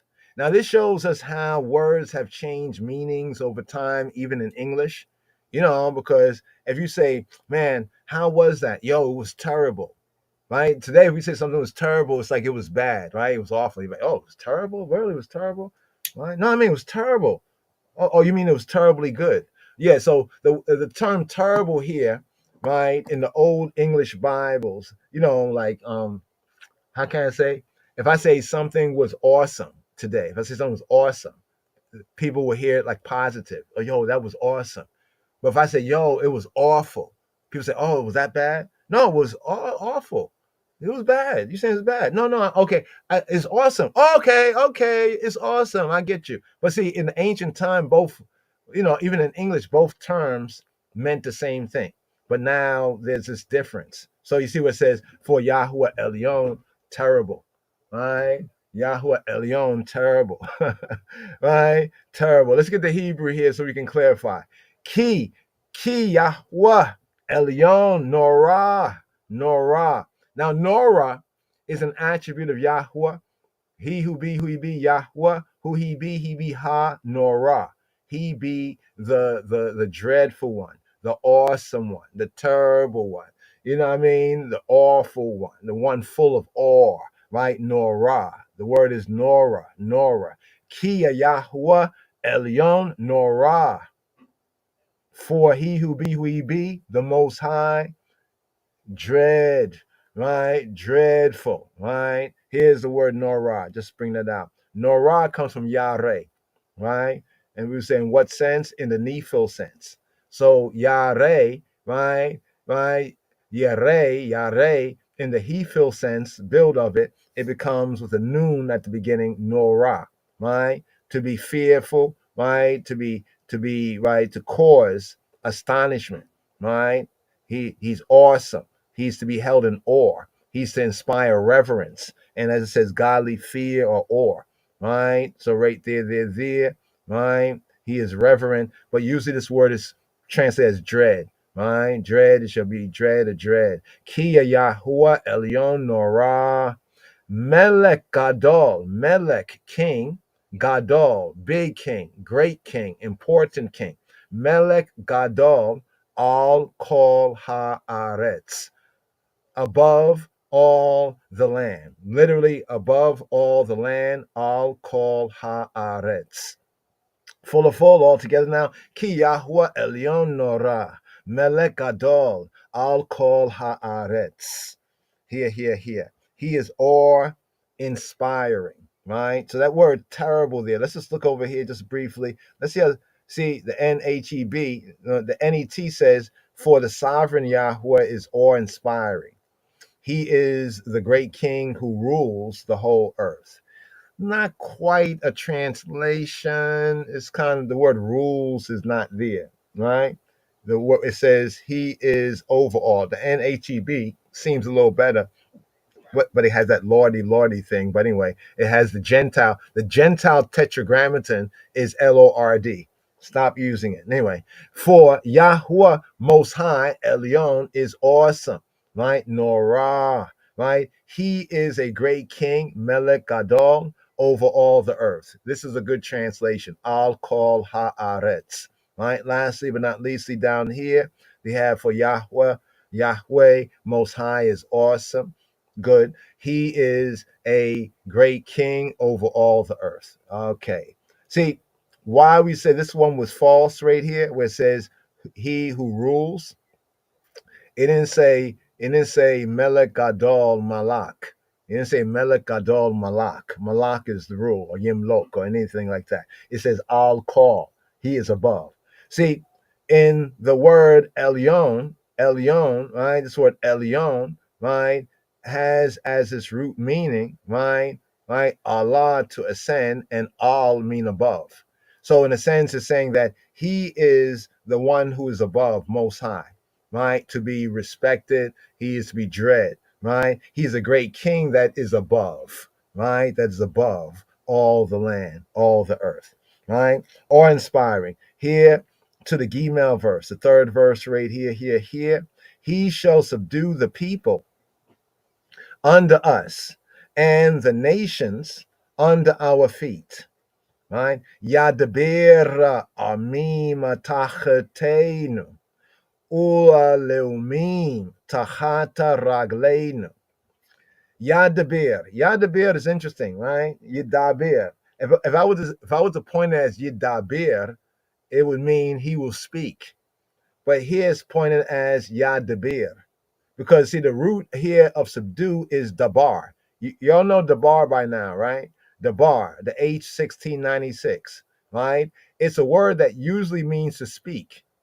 Check that, right? That's why I said if I would have pointed as Yidabir, Yidabir, he will speak, right? Yidabir, he will speak. Yadaber. But Yadaber is different than Yidabir. Yadaber, Yidabir. Yadaber, Yidabir. But notice what it says right here for dabar, the root word. To speak, to declare, to converse, to command, to promise, to warn, to threaten, to say. Right? That's the first sentence right there, right? But this word here, only Strong's bringing out. BDB don't really bring it out right here so much so, right? I'm looking through here now to speak, to lead away, put to flight. Yeah, but here Strong's definition says a primitive root, the word dabar, that means to speak, right? Properly means to arrange, right? To arrange. The sense is to arrange words, to arrange words. So this is used like figuratively of words to arrange, right?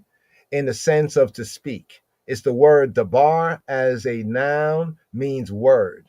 When it says in the beginning was the word had dabar, and the word had dabar was with Elohim, and the word had dabar was Elohim. Check. So here the word dabar as a verb, it means to speak. But notice what it says right here. You see the word really, really, right? Really, right? And this is one of the rare areas where it's not yidabir, but it's yadabar, yadabir, yadabir.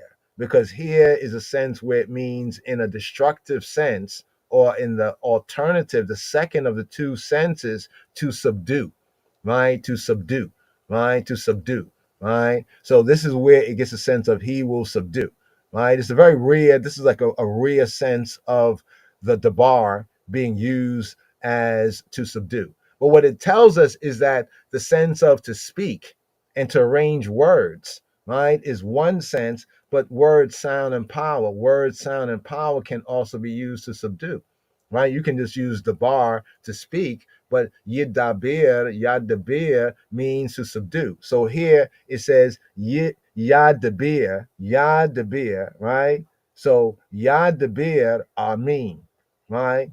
Tachetenu. Now, if one misread this, they might say he will speak the peoples under us, but in a sense, he will speak the people under us. But the understanding of the biblical Hebrew sense, right? The biblical Hebrew sense is that by the word, right? Hold on for a moment. Sorry about that right there. By the word, he will subdue the people. Tahat, right? Anu. Tahat anu. Tachetenu. Under, right? Under anu. Under us, right? Ulomim. And le of umim, and the nations. The word for nations here is not the word goyim. See, that's what the translation sometimes. Y'all, I was watching some stills of different videos, just looking at YouTube's, and I think it was that Wes Huff or someone said like, I don't recommend the KJV Bible, and I'm kind of there with ones and ones on that, except that in study, if you use it correctly, it can be a good study tool. But if you deep end on it and conclude certain things from the English, you might find those conclusions would be wrong, right? So the word here for nations, right, is not the usual goyim, right? Goy and goyim. It's le'om, le'umim. So here we have le'umim, the plural sense of le'om. Le'om, they say, is a people nation, but le'om more correctly is community.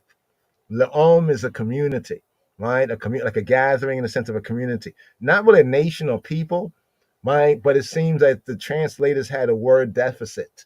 The translators seem to have the word deficit. So they use a lot of words for the same, for a lot of words for different things, right? But anyway, be that as it may, the more correct translation, and the communities under our feet. Ulaumim, tahat under ragleinu. Ragle, right, of Anu. The ragle, the feet of Anu. Ragleinu, under our feet, right? The general truth is enunciated here in this verse that received illustration, right, in the recent victory, right? What's being said here? He subdued, right, Yad Debir, which come from Debar, to speak, to converse, by word, sound, power, right? Arrangement of words, word, sound. It says really in the destructive sense to subdue, right? He subdued, right? Yad Debir, Amim, the people, tachtenu, under us, ulomim, and the communities, the different like ethnicities. This might be better translated as like ethnicities, so to speak, right? Umim, the umim, right? The umim, right? Leom, ulomim, tahata ragleinu, under I and I feet. Here to the Dalet verse right here for this first section. This is the call to the nations and the people groups, right? The ethnicities. He shall choose our inheritance for us. Remember, this is like Yisrael, collective Israel speaking right here. He will choose our inheritance for us, for I and I. The excellency of Yaakov, of Jacob, whom he loved, Selah, Selah. Diasama, interlude, pause. Selah. Selah is like say pause, right? Interlude, Selah, pause. Here. Bring out the Hebrew. Yivchar. Remember earlier we touched on chosen, Bahar, right? Bahar, Bachir, Bachiro, right? Bahar, here's Bahar, to choose, to select, to elect, to be chosen. Here, he would choose, try, that is to select, elect, right? Yibchar, he will choose, he will select, he will elect, Lanu. He will elect for us. Yibchar lanu. He will choose for us, select for us, elect for us. Yibchar lanu. Et object marker. What will he select, elect for us? Et nachalatenu. The nachalatenu. The nachalat of Anu. The nachalat of Anu. Our nachala. Right? What is nachala? Nachala is possession, property, right? Our portion, right? Something that is inherited, nachala, nachalateinu, right? Eta nachalateinu, right? Our inherited something, our occupancy, our heirloom, more to this psalm in the context of our estate, right? Our estate. You see the word estate, patrimony, because of the patriarch, right? Patrimony, and therefore our portion. General sense, inheritance. Yibchar lanu eta nachalateinu. Eta gaon. He will choose for us, not just our inheritance will he choose for us, but also Gaon Ya'iko. He will also choose for us the Gaon. What is the Gaon? The Gaon of Yaakov, the Gaon, right? It's this word excellency, Gaon, right? The Gaon, Eta Gaon Yaakov, the exaltation, the majesty, right here they bring it out as excellency right here, but the sense is like it can be in a bad sense, it can be pride, arrogance, right? In a good sense, it's like exaltation, still pride, right? But rightful pride. Excellency, yeah, let's go with that, but just want to kind of zoom in on the pride sense. It can be in a bad sense, but the context here is in the good sense for I and we. He would choose for us, right? The pride, the excellency of Yaakov. Yibchar lanu et nachalatenu et geon Yaakov. Asher, that which Ahav. Asher Ahav, that which he loved, right? That which he loves. Asher, right? Ahav. Asher Ahav. Selah. Pause. Our inheritance, our nachala, nachalateinu, our nachala. What is this here? The land of Canaan. It's clear that the land of the Canaanu, land of Canaan, was the nachala and is nachalateinu in this context. Therefore, the attempt to drive the Beta Israel out was and is bound to fail because he has chosen this lanu for us, for anu, le'anu, lanu. So the pride of Jacob, we're going to go with the word the pride of Jacob to avoid confusion, right? Because excellency, yes, but it's in the sense of pride. In a bad sense, it can be pride in the sense of arrogancy. But in a good sense, it's pride in the sense of exaltation, right? Remember, it says the Gaon Yaakov Asher Ahab, right? That he loves, right? That he loves. So we say the good pride, the pride of Jacob, the inheritance in that Yisrael, that Israel, right? And then the beta Israel, I takes pride as a gift, may Elohim, right? From Eloheinu, from I creator, from I judge, right? Whom he loveth, Asher Ahab, Asher Ahab. Let's touch on the word love. Ahab Ahab, right? Asher Ahab, that which he loves, Ahab, right? That love, ahava, right? That ahava was demonstrated and manifested how? How was that love demonstrated and manifested in the bestowal, in the giving of the nachala, in the giving of nachalatenu, in the giving of our inheritance. So once again here, bringing it to the Selah, yivchar lanu et nachalatenu, et geon Yaakov asher aheb, Selah. Pause. Now, here, this brings us here to verses 5, right? Verses 5 to 6, right? The hay, right? Here at the hay verse. And now, this next section, right? Verses 5 to 6, KJV wise, and the numbering, is the praise of the king, praising the king. So, the context here is that the king is Yahweh, right? The king is Yahweh, right? Who had descended to fight the fight, right? Right? Get the victory, right? For I without a conflict, right? And then ascend again, right? And we're so grateful. We give thanks and praise. Thus the psalm right here. This section, praise Isis HaMelech, Isis to the Melech, Isis to the Negus, even Negus and the guest. Here. God is going up with a shout. Yahweh with the sound of a trumpet. This is the sound of the shofar, just to bring out the word shofar. Shofar specifically is the ram's, right? The ram's horn, right? Here is the Hebrew. Allah, Allah, Elohim. Now, Allah, so people don't get confused. This is not Allah. This is not Allah, right? Allah means to curse. Allah means to ascend. Allah, two different words. Allah means to go up, like to aliyah, to go up, to ascend, to climb. Allah, right? To go up. So it's a sense of bring it down here to ascend, to be high, right? So Elohim ascended, right? Elohim ascended. He ascends. Elohim goes up, right? Allah, Elohim, be teruah, be teruah, in and by way of and with a shout. So here we get the word teruah.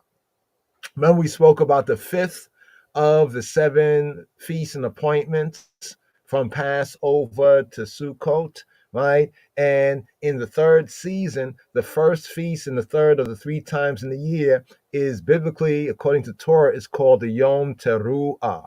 What is the Yom Teruah? Yom Teruah is the day of the trumpets, the day of the blast, right? So here it says, Allah Elohim be Teruah, that ascended Elohim by way of the teruah, by way of the blast, by way of the, with the blowing of the horn, that shout. That it could be a shout of man, but in the sense it connects with the day of the shoutings, right? The day of the blowing of the ram's horn.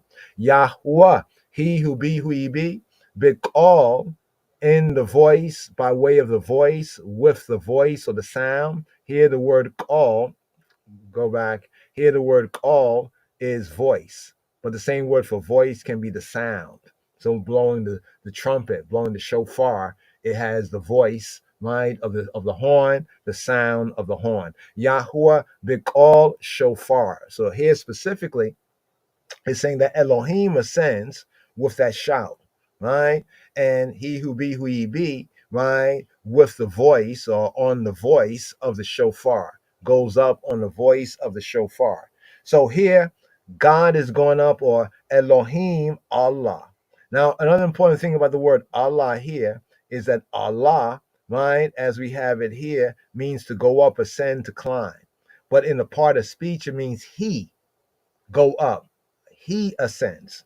So notice that the word Elohim may be understood as plural of might and powers, but the might and the powers is in a singularity. See, if it was, some people say, oh, Elohim means a bunch of gods, of different gods. Not when we're speaking of Eloheinu. Maybe when the others are using the same term to speak of their, Elohim. But here it says Allah, He ascends. So the powers, right? Elohim is the powers. He be the powers. He be the mights, right? He be the creator possessing powers and mights, but power and might in singularity. So to the people who say that the Elohim is a plural, well, when they lie and they don't know Hebrew, then it should read Alu. If it was they, it'll be Alu, but it doesn't read Alu, right? Alu, Olu. No, it reads Allah. Elohim be a teruah. Yahweh be called a shofar. So here, he, right? The powers, he has returned to his heavenly abode, to the higher heights after his descent to overthrow Assyria.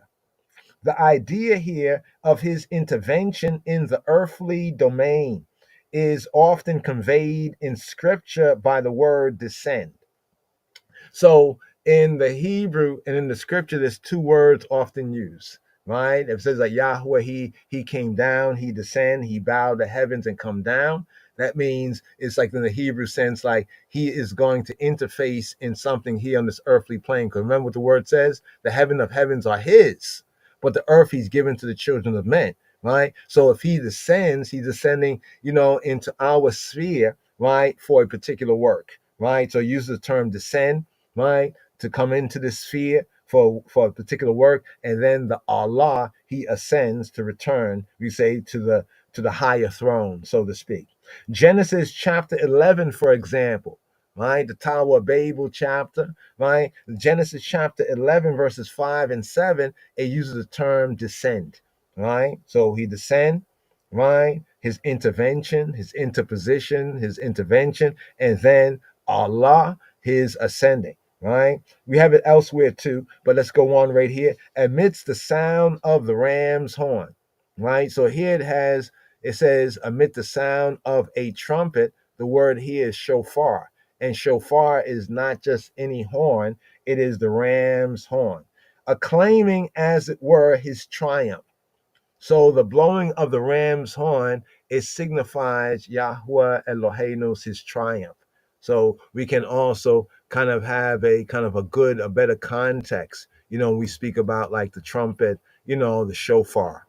This is how the biblical Hebrews understood, right? Understood these things right here.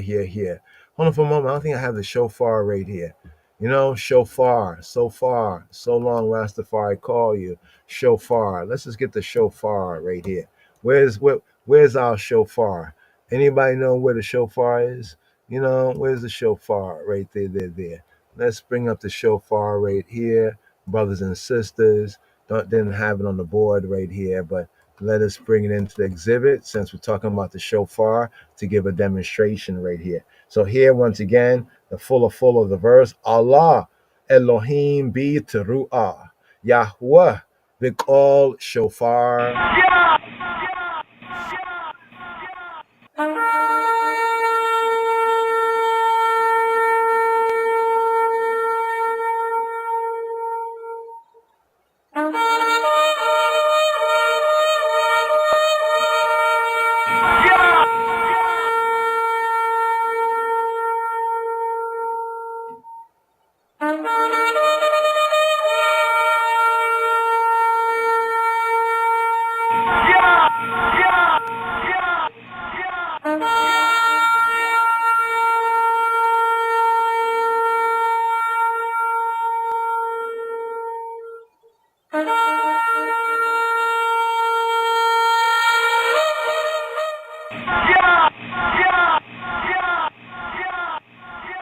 So right there, in that audible, we have both. We have both as one right there, combining both as one. The Allah Elohim be teruah, yeah, right? That shout, right? That shout out. So when we give shout outs, we give the shout outs to Yahweh Elohim, right? Allah Elohim be teruah, right? Elohim is going up, right? Be teruah with a teruah, with a teruah, with that shout, right? That shout, right? That shout for joy, that shouts of joy, that clamor, the battle cry with the trumpets. Yeah, Yahweh, he who he be, big all on the voice, the sound of the shofar.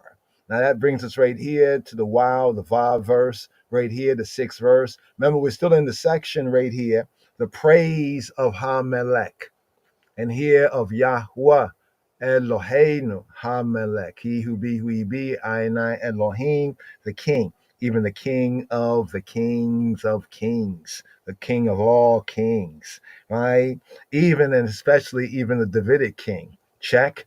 Thus, Siyum Exavia, the elect of God. Check. So here, we are at the wild, the Vav verse, KJVY, sixth verse. Sing praises to Elohim. Sing praises, right?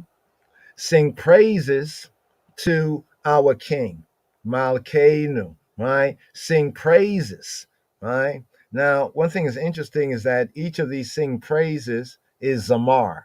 Zamar is the root of Mizmor. So when we say Mizmor, a psalm, Mezmor in Amharic, the Hebrew is Mizmor. So Mezmor, tomato, Mezmor, but here Hebraically Mizmor. It comes from Zamar. Zamar means to chant, right? It means to chant, like we say Isis, but it often means to chant with the accompaniment of a musical instrument, right? So like to chant. So even upon the harps, the drums, right? To beat the drums, right? To play the instrument and then to chant Isis, right? Or another musical instrument, the harps, other harps. You know what I'm saying? So that's the general sense, like it says right here. The idea in the ancient sense is through the striking of the fingers, right? The striking of the fingers, zamar, right? Zamar can also mean to trim, to prune, right? In that sense. But in this sense, it's the striking. Musically, it's the striking of the fingers, right? The striking of the fingers, the touching of the strings. So if it's a string instrument, like a guitar, for example, somebody play a guitar and they're singing or chanting a song, that's a way of zamar, right? Somebody playing the drums, the harps in the Rastafari sense, and chanting, that is the Zamar. But usually the Zamar has to do with a Mizmor, and the Mizmor is a song.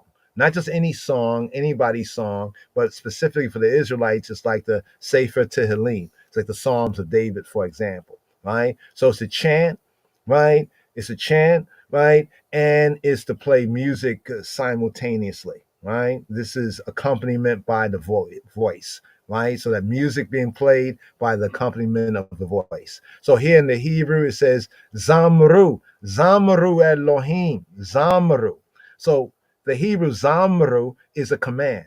So when we say Zamru, it's like a command to you all, right? So to speak to a group of people, say Zamru, like chant, y'all. Zamru Elohim, chant Elohim. Zameru, Zameru, right? Chant, y'all. So chant, like to Elohim, to the power, the creator. Zameru, chant, right? Zamru, chant, y'all. Le Malkeinu, Zameru. Le Malkeinu, Zameru. Chant Isis, y'all, to Malkeinu, to our Melech, right? In the plural sense, our Melech in the we sense is Malkeinu, right? Malkeinu. What do we have? What do we have here? We have here the Hebrew verb, right? That is the root of mizmor. The Hebrew verb that's the root of mizmor is zamar. Zamar. Zamru is a command. Zameru, right? Like chant, y'all, Elohim chanting, right? Chant y'all to Elohim, y'all chanting. Chant y'all to Elohim, y'all chanting. Chant y'all, command, le malkeinu zameru, y'all chanting, right? So the psalm, the word for psalm, and the root word, mizmor, zamar. This is used of vocal praise. This is often used of vocalizes right here, here, here. This brings us right here, fulfilling this section to the next to last section, these two verses here. We have verses 7, the Zain, and the Chet verse, and verse 8. Here to verse 7 right here. Here to verse 7 right here. Verse 7. So it's saying like chant Isis to Elohim, chant Isis to our king, chant Isis. Then it says for or because, the reason why to chant Isis. We're chanting Isis for because Elohim, the creator, right? Is the king, right? The king of all the earth, right? Of all the land, right? Sing your praises, sing your Isis, right? Sing your praises with understanding, Zamar, right? Chant with understanding, right? The sense is like with, like everyone that hath. The Hebrew sense is not just with understanding, overstanding, but everyone that really has an understanding, right? That's what I said. We have to know what the eyes is are for. I know what the eyes is are for. Is understanding what you're chanting. So the sakal sense here is to be prudent, to be wise, right? To have insight, right? Comprehension. So when we go through the Psalms, we often like to put the context together, right? Because then as we go through the verses with the context there, it's with those who understand. We have an understanding of what we're chanting. You know what I'm saying? So here, Ki Melech for king, right? Ki Melech call Haaretz for king, all the earth, for king, all the land, for he is king of all the earth, of all the land, right? Elohim. So Elohim is the king, right? For king, all the land is Elohim. Ki meleka kol haaretz Elohim. Zamru. Chant your maskil. Chant your skillfully. Another way of bringing it out is like chant your with skill. Sakal, maskil. Right? So the king of all the earth. Ki melek kol haaretz. This is the great truth that is proclaimed in the Mizmor. Even Mizmor means Zain, right? Hence, the call to all the peoples. When it says call, ha'amim, to all the peoples, to unite, to come together, to gather and acknowledge, act on the knowledge, acknowledge his kingship, the kingship of Yahweh Eloheinu. And it says a skillful song. Some bring out the maskil, right? My skill as a skillful song. Let's see if here NHETNET says a well written song. My skill, my skill appears elsewhere, right? We have my skill, but it's from Sakal. My skill there. Let's go over here. Understanding. Here we say overstanding. So once again, the verse here again. Ki melech kol haaretz Elohim. Zamru, my skill. Here to the Chet, to the eighth verse right here. Elohim, the creator, the judge, right? Elohim reigneth, rules over the heathen, over the heathen, over the goy. Now here they have the goyim, the heathen, the nations, the Gentiles, right? Over the heathen. Elohim sitteth upon the throne of his holiness, right? Of his Kodesh, upon his set apart throne, his set apart throne. Malak, right? Malak. See, here we have Malak, not Melech. Melech is king, right? Melech is king. Malak means to become king or to rule as king, right? To become king, it can be to be coronated, to reign, to ascend the throne, to induct into royalty, right? So here, Malak, he reigns, he rules as king, Elohim, all goyim, above or upon goyim, right? It says over is like above, all goyim, like higher than the nations, right? Elohim yashab, Elohim yashab, Elohim is seated, yashab, to be seated, all upon kisei, the throne of Kadisho. Kisei, all kisei Kadisho, all kisei kodsho. He sitteth, to say like he's enthroned. So the word here sitteth, yashab. Some translators will bring out the sense of he is enthroned, right? But literally it's like he sitteth upon the throne of his kadisho, the kisei kadisho, the throne of his set apartness. The key verbs here is malak, he rules, has become king, rules as king, and yashab, he sitteth, he is enthroneth, right? Translate, hath become king.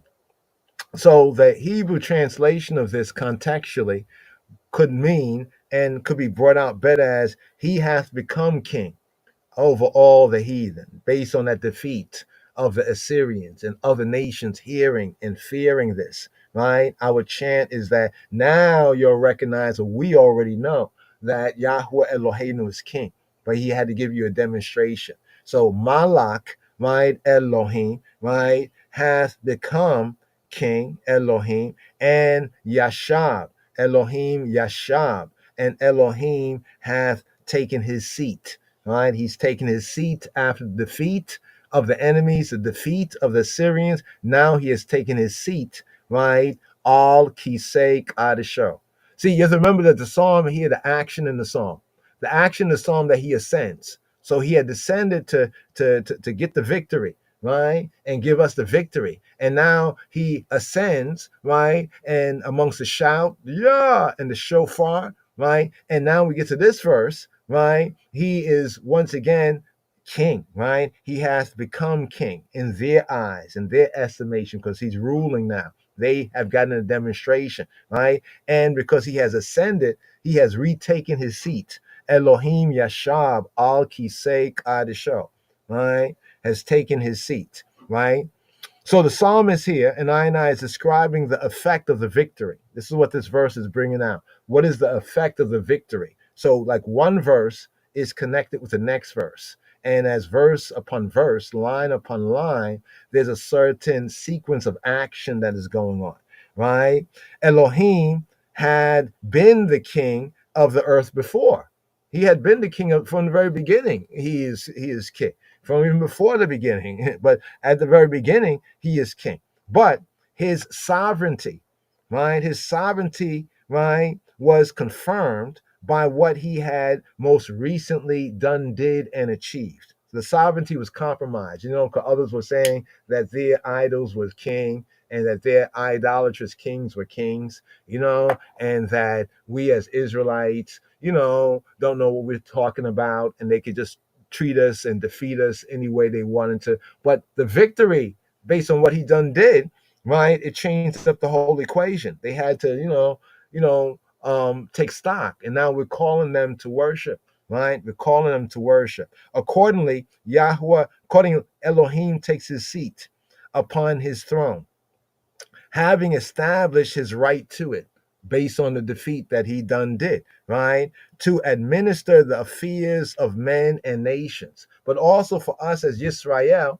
this verse is saying that yes, he who be who he be, right, is king of the kings of kings, right? But he has chosen Israel. So he rules over you, right? And we rule over you too, is what this psalm is saying. But we rule over the other nations. We are Elyon over the other nations because he is Elyon over all. And he had descended to achieve this victory, right, against those who were enemies of Yisrael, right? And that resonated. So in other words, like something happened and a tune, right? A tune was made, to commemorate this great event right here. Now here, this brings us here to the closing, the 8th verse, the closing verse right here. In some manuscripts, it's actually the 10th verse, right? But the KJV, it will be the ninth verse. Here's a closing verse right here. The princes of the people are gathered together. The people of the Elohe Abraham, of the Elohim of Abraham, for the shields of the earth to Elohim. They are two, four of Elohim. He is greatly exalted. He is greatly exalted. Another reading of this right here is the princes, the voluntary of the people. So the word for princes here has a sense in Hebrew of like free will and voluntary. There's a term for princes that comes from the sense of voluntary or free willing. Like free willing something is like voluntary, like to volunteer. So another reading of it, so princes, we can bring out the voluntary of the people are gathered to the people of the Elohe Abraham, are gathered to the people of the Elohim of Abraham. And here's the verse in the Hebrew. Nidibay Amin. The princes of the people, Nidibay Amin, or the voluntary of the people. Let's bring that out right here. The word is Nadib, right? Nidibay, right? The Nidibay of, right? The Nidibay Amin, princes of the people, or the voluntary. So the word Nadib, right? Nadib in Hebrew means to be inclined, to be willing. Sometimes the nobles, it could be translated as the nobles of the people, right? Nidibay Amin, right? Those who are generous, because generally speaking, generally speaking, in a good condition, the nobles and the princes are generous, ought to be generous. I mean, if they have a recognition that their wealth, what they have gotten, is because of Yahweh Eloheinu, that should incline them to be generous, right? Willing, inclined, in mind and character. You know what I'm saying? So the word here for princes, KJV chose the word princes, but from a Hebrew perspective, it's like the nobles. So in our system, those who are noble, right, correctly should have a willing, voluntary, and a generous character, just to the root of the word. They should be magnanimous, right? So the voluntary of the people, or another form of the translation, the nobles of the people. Nidibe Amin, Ne Safu, Ne Esafu are gathered. Asaf, to gather. Ne Esafu are gathered, right? To say like gathered to the people, Elohe Abraham, to the Elohe Abraham, are gathered to the people of the God. See the language? The people of the God of Abraham. Elohe Abraham. It didn't say to the people of Abraham, but to the people of the God of the Elohim of, right? Abraham, the creator, the judge of Abraham. Elohe Abraham. Ki, for or because, Lelohim, to Elohim, the creator, Magine Eretz, the Magine, the Magen. Magen, as you should know, right? Chabarim, Magen is a shield, right? Magine is the shields of. The shields of. It's plural. The shields of. Magine, the shields of. Eretz, the shields of the land, right? The shields of the earth, the shields of the land. Magine, Eretz, Me'od, Me'od, nuf, very. Me'od, to say very. Tov, Me'od, very good. Tov, good. Me'od, very much. Here we have Me'od, Na'aleh. Me'od, Na'aleh. Me'od, Na'aleh. Na'aleh. For greatly, right? Very much, Na'aleh. Na'aleh. Na'aleh. Right? Na'allah. Right? He is very much extended. Not Allah, not illah. Not illah, some can point it, or not Allah. Not Allah. What is not Allah? See the word Allah, ascend? The na part here, to bring out the na part, is a nephil. See the nephil sense? Na illah, na Allah. Me'od na Allah. He is very much taken up, right? He's very much taken away. But the sense is to say exalted. He is very exalted. He's very taken high up. He is very high up. He is very ascended, right? Not just he's ascended, but like not just he's high, but he's very high, right? That's why we call him the Most High, right? So right here, the final verse right here. Nidibe amim ne safu Elohei Avraham ki le Elohim Maginea retza meod na Allah. Very much he is ascended. Now, here, this concluding verse. His kingship acknowledged. His kingship acknowledged. So the verse here is in the prophetic mood, right? There's what we call in Hebrew the prophetic mood, right? It's looking forward to a scene that is depicted as actually happening, right? As actually happening. Right? So when we say it's like the prophetic perfect, there's a sense of the Hebrew where an action that has already happened, right, is put in the sense of it's prophetic. So it's calling those things, right, which be not as though they were. You know what I mean? So it's like you pray and you ask for this, for that, and while you're praying, you're thankful. Say, thank you so much. I thank you. I've received it. I've gotten it already. You're speaking about it as it's already happening. That's that principle Hebraically. Calling those things, word sound, as though they be, those things that be not as though they be, and calling them into being. So that's the sense of the prophetic perfect, right? Looking forward to a scene that is depicted as actually happening, right? So the princes of the people, as we touched on in the debate, are the nobles. These are the representatives of all the goyim, the other nations, the other peoples, lil me, right? The other peoples who are assembled, right, to pay homage to the supreme king, to the king of the kings of the kings, right?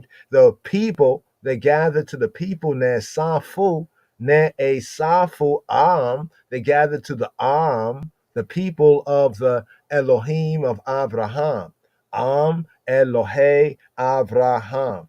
Right? The people of the Elohim of Abraham. Now, the sense required, right, is together with the people of the God of Abraham. Directly, it says, people, God of Abraham. They are gathered people, the God of Abraham, right? One might read it as the people, the God of Abraham are gathered together, but the sense of it, right, would be that they are gathered together with the people, though the word with is not there, right?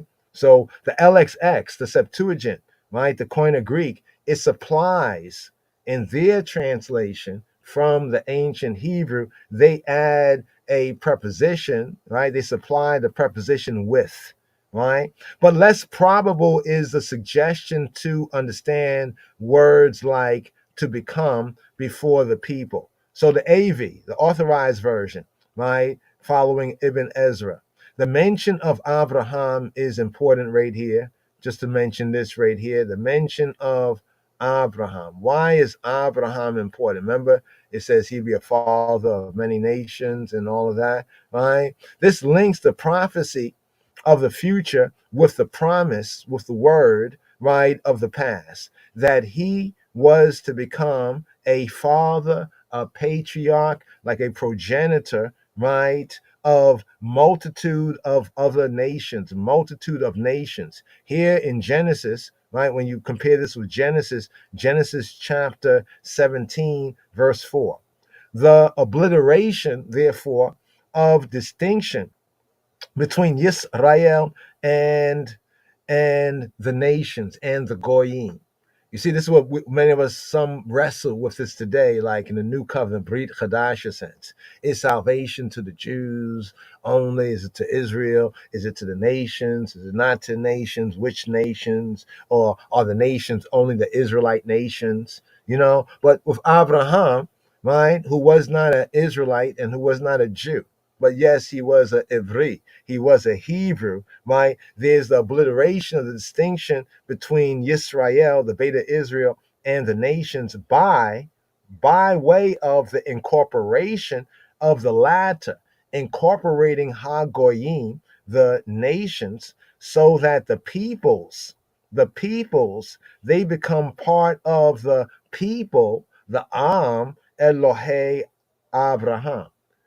You see, there's an important thing. Some people may want to, if they're other nations, they can never become Israel in that sense, right? But they should not seek to join Israel on that level. They should seek to join, right, with the God of Israel. Because if you join with the God of Israel, right, you know, the Elohe Yisrael, who is the Elohe Abraham, then you become truly part of his people. There's a prophecy in Yeshaya where it said, and those who join themselves to Yahweh, those who join themselves to he who be who he be, right?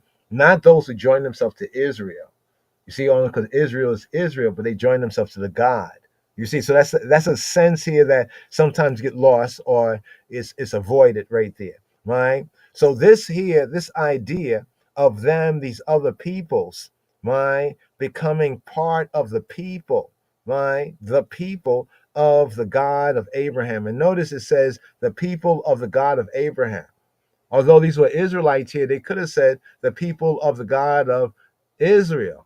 But understanding the word of prophecy and seeing the reality before them, they correctly said the Am Elohe Abraham, right? Becoming part of the people of the God of Abraham. This is what kind of floats and hovers, so to speak, before the singers, the chanters' prophetic eye, right? The composer of this psalm right here, right?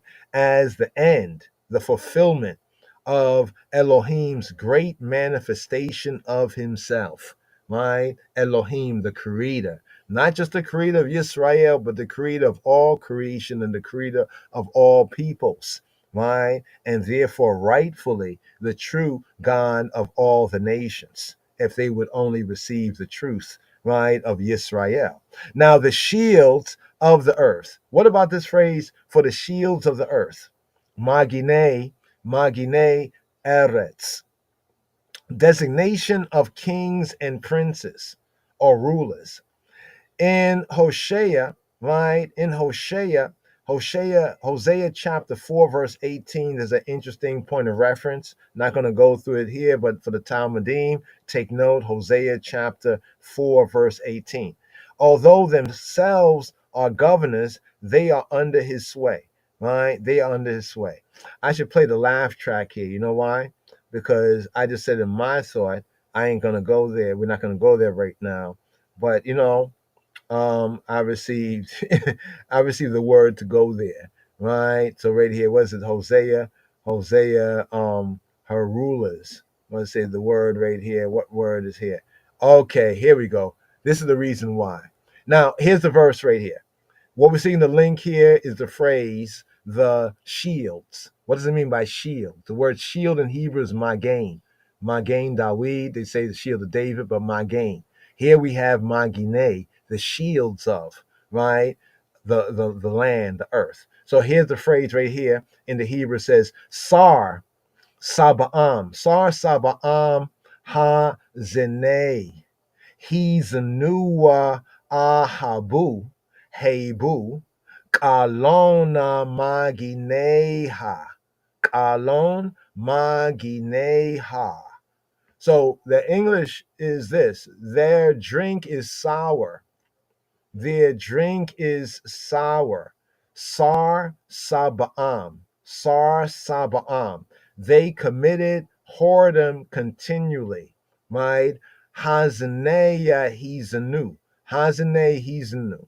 Actually, it's the word zana to commit fornication twice. Right? But it's the sense of hazane, right? Like fornicating, they fornicate. To say like they fornicate, like they fornicating, they fornicate. It's a way of intensity. Like the sense continually is a decent way to bring out the general sense.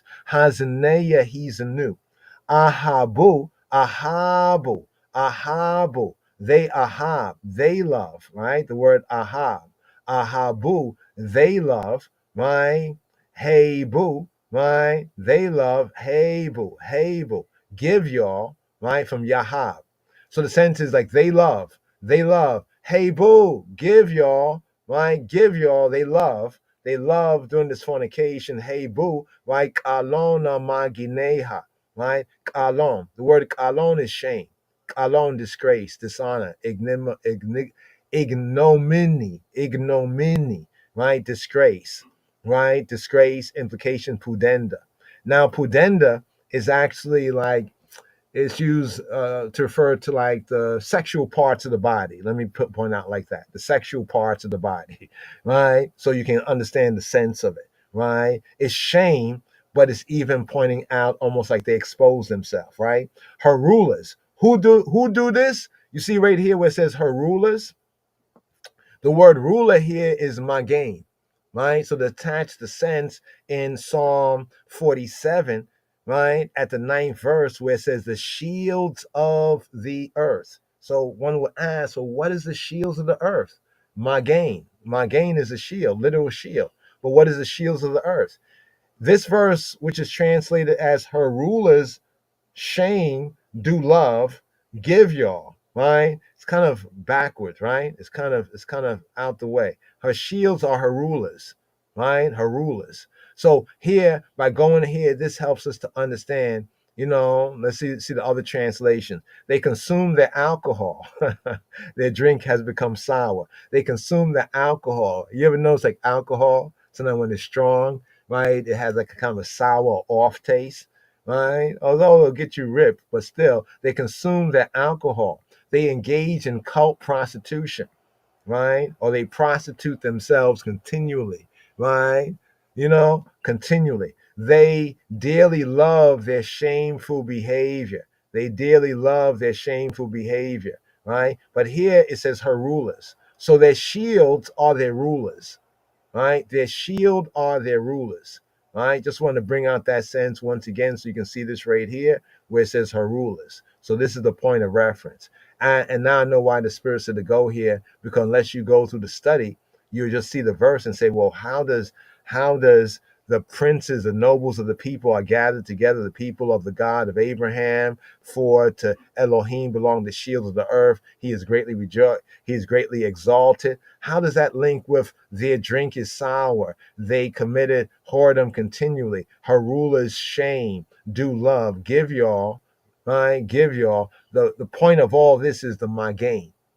In order for us to understand right here that when it says the shields, right? The shields, the magain of the earth, they belong to Elohim. In other words, the rulers, right? The designation of kings and rulers, right? So the word shield actually in the Hebrew context is a figurative way to refer to the rulers, because in Hosea chapter 4 verse 18, where it says rulers, right, is literally the word magain, shield, right? Magineha. Magineha means her shield, to say her king or her ruler, right? So this would define the term Magain, so we can understand that the shields of the earth is Hebraically a designation to the governors,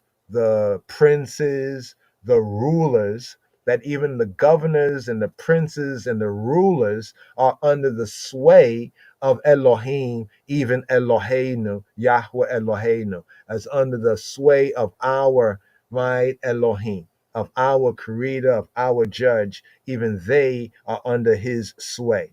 This is why it seals up here with he is greatly exalted, right? Me'od na Allah, me'od na Allah, na Allah. He is greatly lifted up, or he has become greatly exalted.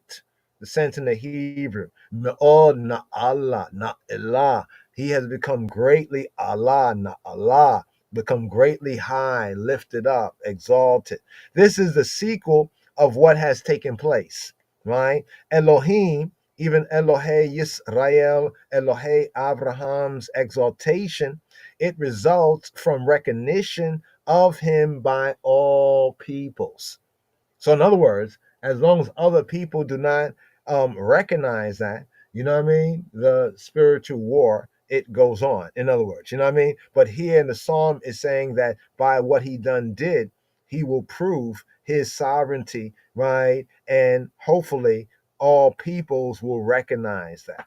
You know what I mean? It is one of the dominant notes that are struck in the Psalms and the book of Psalms over and over again, right? That yes, he is Elohim, he is Yisrael's Elohim, right? He is Israel's God, right? But really that he is the true God, right? He's the creator, and he chose Israel, right? The choice of Yisrael is for Yisrael to be the one who shows that way, that example. You know, and may Father Bashem Yeshua forgive I and I for falling short of that, because when we understand his great purpose, you know, it should have been easy work, right? And hopefully by Shem Yeshua, it will be easy work. So this is one of the main notes struck in the psalm, truly expresses the ultimate aim of Yisrael's way. You know, what ones might call religion, but of the true, you know, the way, the truth, and life as given and shown to Yisrael, right? And through Yisrael. So right here, Nidibei Amim Nesafu Am Elohei Abraham. Kia Elohim Magine Eretz. Me'od Na'alah. Me'od. Hi. Very much. So here, to see. Oh, clap your hands, all ye people. Oh, clap your hands, all ye people.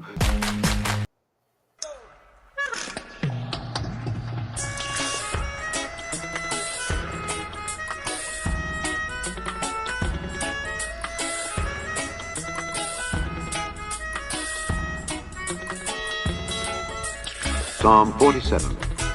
Oh, clap your hands, all ye people. Shout unto God with the voice of triumph. For the Lord Most High is terrible. He is a great king over all the earth. He shall subdue the people under us, and the nations under our feet. He shall choose our inheritance for us, the excellency of Jacob whom he loved. Selah. God is gone up with a shout, the Lord with the sound of a trumpet. Sing praises to God, sing praises unto our King, sing praises. For God is the King of all the earth, sing ye praises with understanding. God reigneth over the heathen, God sitteth upon the throne of his holiness. The princes of the people are gathered together, even the people of the God of Abraham. For the shields of the earth belong unto God. He is greatly exalted.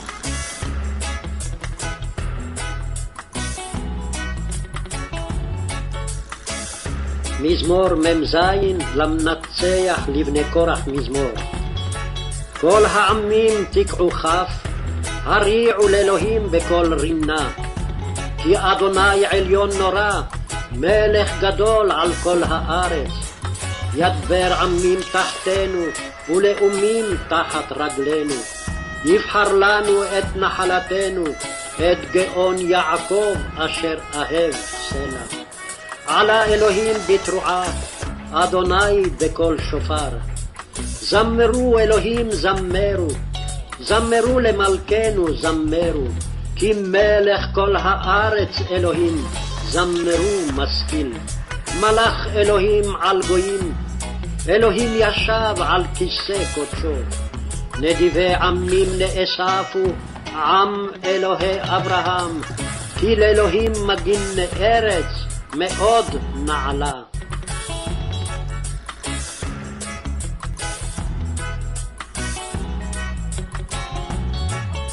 Psalm 47. Oh, clap your hands, all ye people. Shout unto God with the voice of triumph.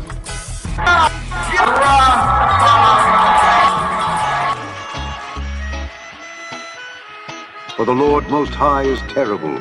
He is a great king over all the earth. He shall subdue the people under us, and the nations under our feet. He shall choose our inheritance for us, the excellency of Jacob whom he loved. Selah. God is gone up with a shout. The Lord with the sound of a trumpet. Sing praises to God. Sing praises. Sing praises unto our King. Sing praises. For God is the King of all the earth. Sing ye praises with understanding. God reigneth over the heathen. God sitteth upon the throne of his holiness. The princes of the people are gathered together, even the people of the God of Abraham. For the shields of the earth belong unto God. He is greatly exalted.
For the Lord Most High is terrible. He is a great king over all the earth.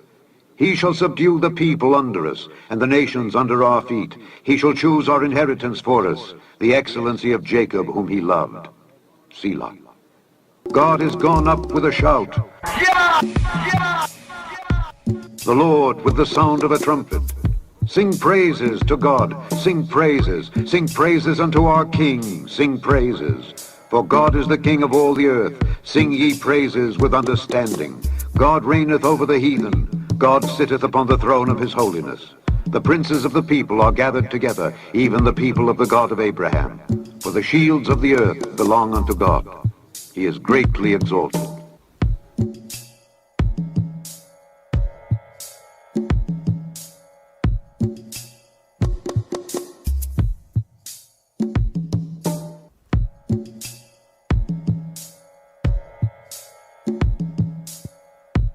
מזמור, מזמור, מים, זין, מזמור, מים, זין.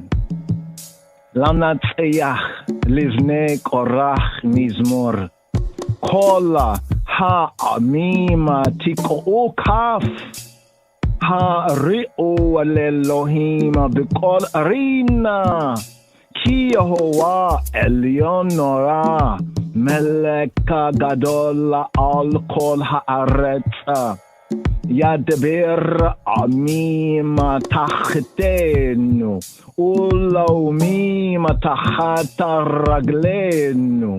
יבחר לנו את נחלתנו, את גאון יעקב, אשר אהב סלה. Allah Elohim בתרועה, יהוה בקול השופר. זמרו אלוהים, זמרו, זמרו למלכנו, זמרו. כי מלך כל הארץ אלוהים, זמרו המשכיל. מלך אלוהים על גויים, אלוהים ישב על כיסא קדשו. Nidire Amimane Esafu. Elohe Avraham. Ki Elohim Magine Aret. Meoda Na'illa.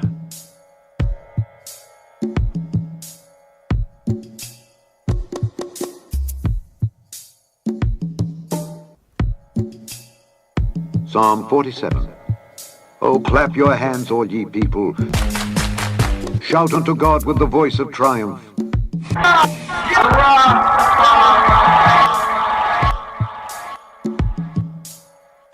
For the Lord Most High is terrible. He is a great king over all the earth. He shall subdue the people under us, and the nations under our feet. He shall choose our inheritance for us, the excellency of Jacob, whom he loved. Selah. God is gone up with a shout. The Lord with the sound of a trumpet. Sing praises to God. Sing praises. Sing praises unto our King. Sing praises. For God is the King of all the earth. Sing ye praises with understanding. God reigneth over the heathen. God sitteth upon the throne of his holiness. The princes of the people are gathered together, even the people of the God of Abraham. For the shields of the earth belong unto God. He is greatly exalted.